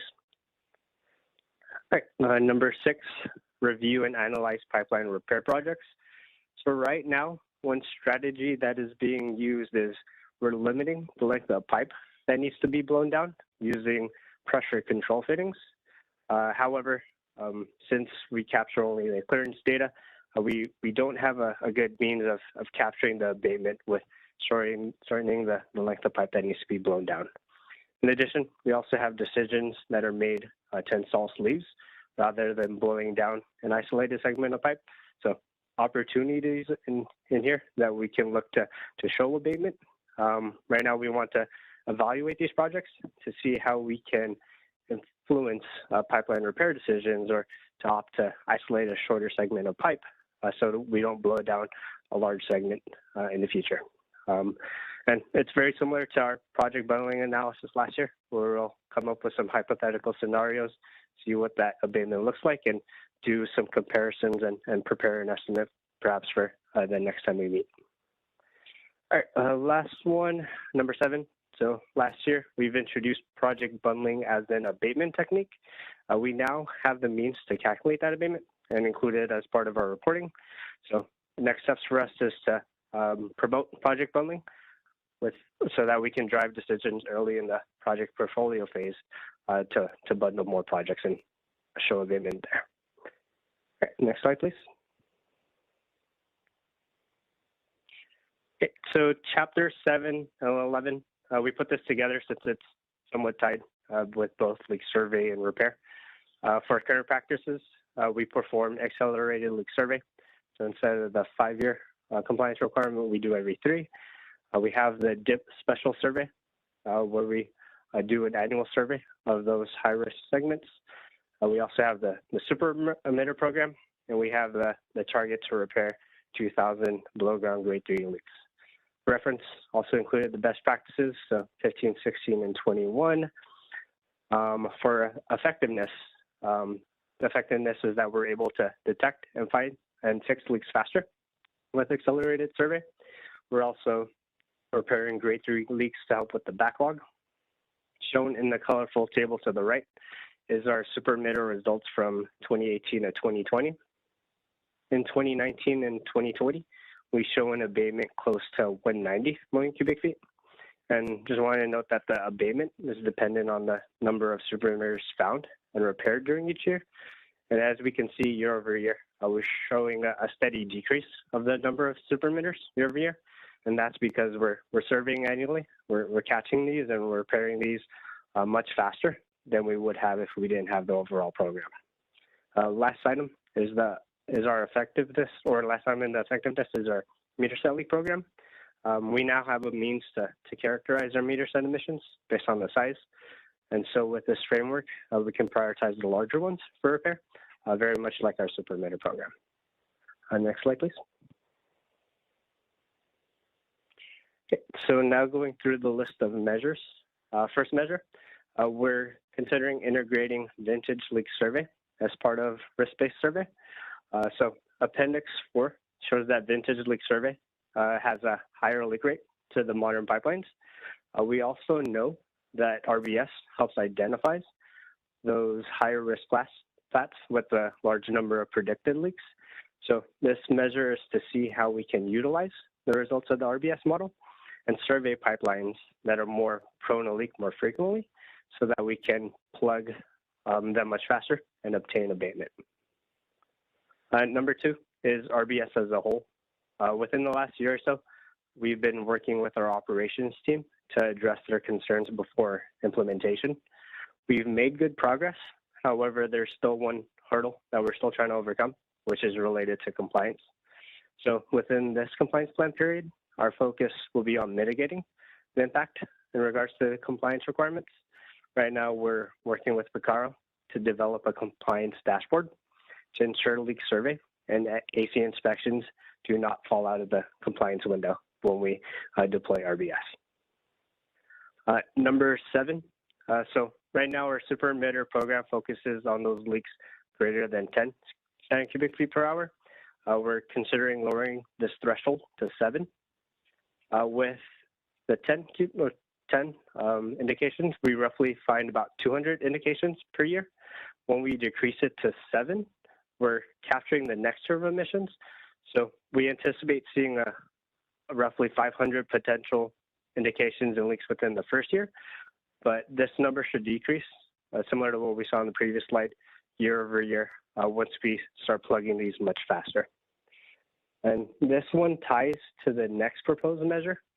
So swapping out, not swapping out, but to compensate the increase of the 500 leak repairs, we propose to use the funding from the 2,000 below ground grade 3 leak repairs. So to put this in perspective, within the bottom table, we show the cost effectiveness calc for 3 different scenarios. With the 2,000 below ground grade 3 leak repairs, we roughly spend $15.3 million with an abatement of 76 million cubic feet. And the cost effectiveness calc is roughly 200 per 1,000 cubic feet. With the super emitter program at 10 standard cubic feet per hour, we spend 2.1 million. So this is survey plus the repair of, well, 123 is from our repair from last year, or from 2020. And so we get a similar abatement around 84 million, but the cost effectiveness is much better at 25.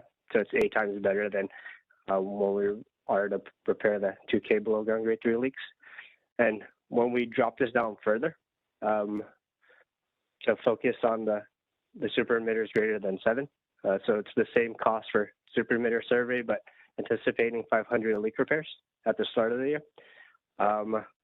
We would anticipate a cost of net effectiveness of 22.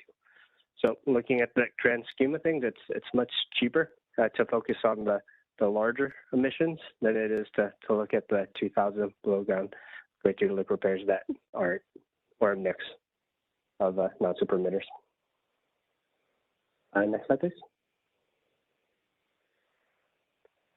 So for this measure, I included it separately since this is on meter sets rather than distribution maintenance services. Andres went through this earlier today in our methodology and baseline proposal presentation. And so this is just a continuing measure where we focus on those higher emitting leaks on meter sets. Next slide, please.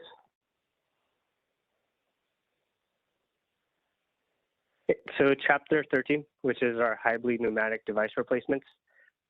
In the 2020 compliance plan, we mentioned that we addressed all of our high bleed pneumatic devices at compressor and underground storage facilities as part of the CARB oil and gas rule.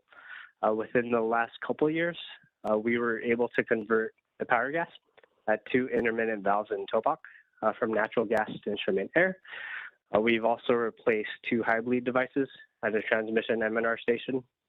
Within the 2022 compliance plan, we're planning to replace 10 high bleed controllers at 2 M&R stations and converting the power gas for 18 intermittent valves from natural gas to air in Hinckley. So number 14 is to evaluate our emissions and devices at compressor stations and underground storage facilities and see which devices, so those intermittent ones since we don't have any high bleeds anymore, to see if we can convert those, the power gas from natural gas to instrument air. The effectiveness is related to the bleed device emission factors. And so for the 2 valves that were converted to instrument air in TOPOC, and assuming 20 years, the emission savings is 841,000 cubic feet. And for the 2 high bleed replacements at the 1 M&R station, we see an emission savings of 6.5 million. Next slide, please. All right, so focusing on the measures, since the practices are more forward-looking and don't directly contribute to the emission, so I'm going to just work on the table to the right. So number 15, transmission M&R station framework. This is the project that Monique talked to this morning. So developing a framework to better characterize emissions at our transmission M&R stations. And once we have that framework, we'd be able to identify some mitigative actions to help reduce those emissions. Number 6, evaluate the feasibility of using the bubble classification method on station facilities. This is a project we're also looking to coordinate with OTD. It's an extension of the bubble classification method and framework that was completed for meter sets. We're looking to do a similar study, but focus on the higher pressure facilities. So developing those emission factors as part of this work. And this has the potential to help us improve the accuracy of the leaker-based emissions within distribution and transmission M&R stations. Number 17, flaring alternative. This is a NYSERDA Stanford project. We've mentioned this in the previous compliance plan. As a quick update, they've identified the catalyst and shown that they were able to achieve a combustion rate 8 to 10 times faster than the commercial counterpart. NYSERDA is now collaborating with the vendor to design and scale the oxidizer device so they can test it out into the field underneath controlled settings. Number 18, this is related to Francois' presentation earlier on the distribution main and service emissions. We're collaborating with Pacaro to develop a method to calculate the distribution main and service emissions using the measurement data collected from the car. Since the full distribution survey or distribution system is surveyed annually, the measurements can be used to calculate the overall emissions within this category. We can assign each indication an emission factor based off of the size. And using the uncertainty method produced by NYSERDA, we can come up with an emission estimate. So this can help improve our method to calculate distribution main and service emissions moving forward. Number 19, high sensitivity methane detector for estimating flow rate. So this is a new handheld sensor developed by RKI Instruments. So it's the open path laser spectrometer technology, and it has high sensitivity to the low parts per billion. And unlike conventional technology, it was designed with an open path chamber, which relies on passive migration of gas molecules into the sensor. As part of this project, we are going to evaluate the tool as a quick means to quantify leak rate.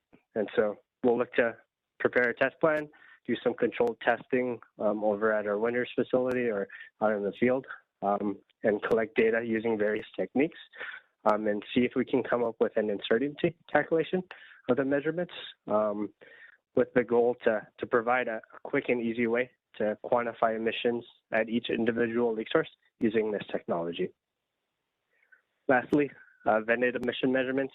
We're exploring various technologies to help us measure vented emissions at compressor and underground storage facilities, potentially transmission M&R stations with the higher emitters. And so this is a compilation of projects.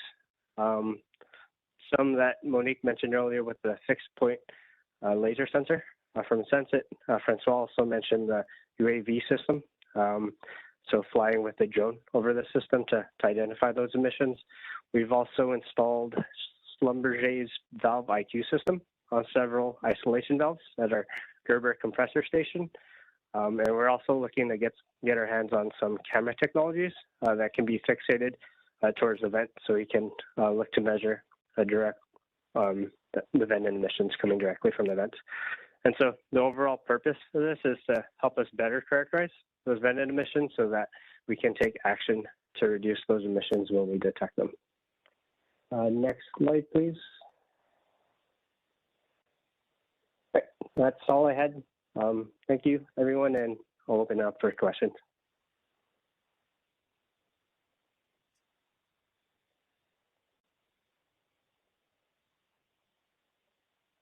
Well, this is Fred. I want to thank you for giving us the sneak preview of your compliance plan coming up in a few months. It's very exciting to see those advancements and proposals.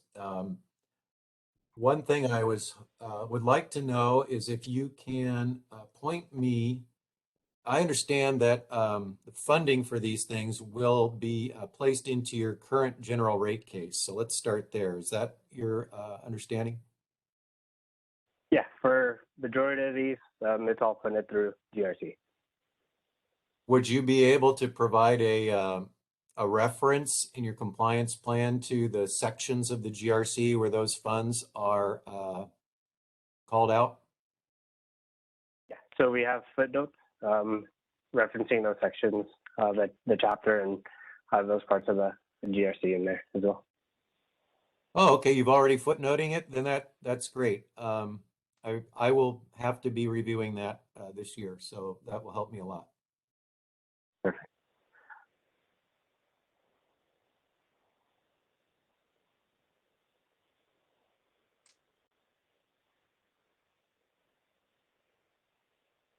Great. With that, thank you, everyone. And we'll turn it back to Emma.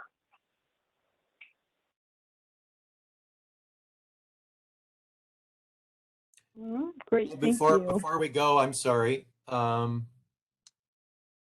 like to explore the idea of myself and PUC staff and CARB staff making some field trips out to observe some things. And you mentioned a project in Hollister in June where you're looking at reducing emissions connected with an ILA project. Would it be feasible for us to arrange a site visit to that particular project? Yeah, so we'll coordinate with our LNG C&G team, see what we have going on, and we'll keep you posted on when that's official. Yeah, that would just, if you can get back to us, back to me, I think that might be a valuable part of our overall activities.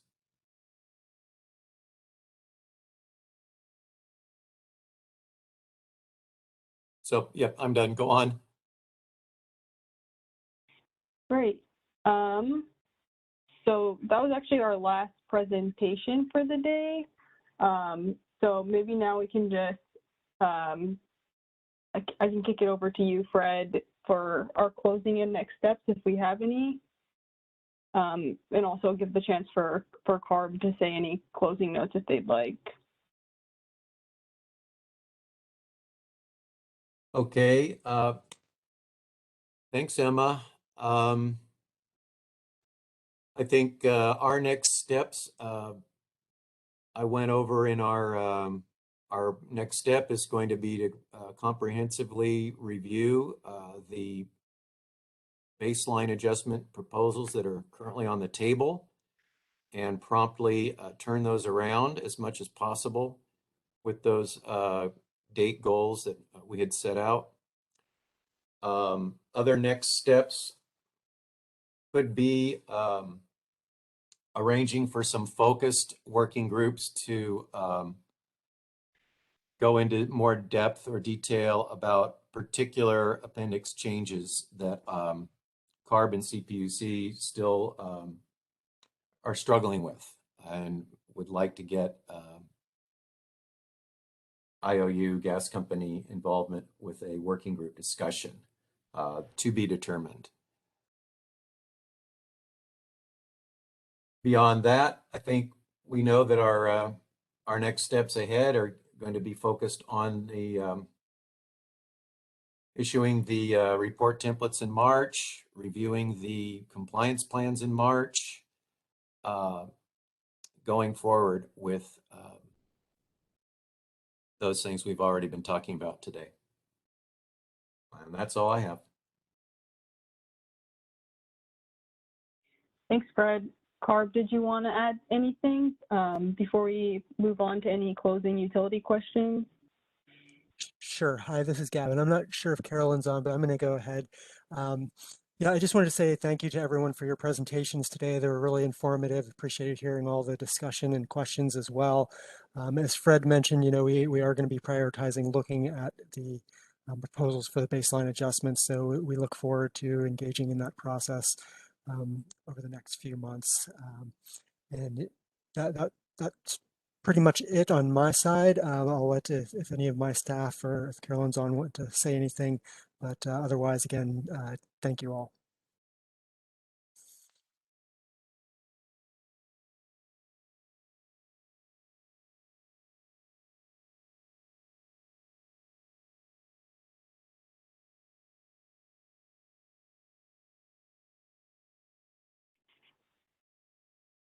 All right. So maybe we'll just have a final opportunity for questions before we conclude. I'll just wait a moment.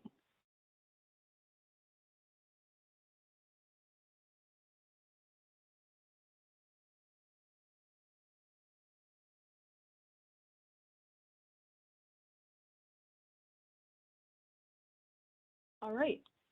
Hearing no questions, I echo the thank you for everyone for presenting and sticking with us for a long workshop day. And we'll be in touch with the next steps that Fred mentioned. So thank you, everyone. Have a good evening. Thank you, Emma. Thank you. Thank you, everyone. Thank you. Thank you. Bye, everyone. Thank you, Emma. Bye-bye.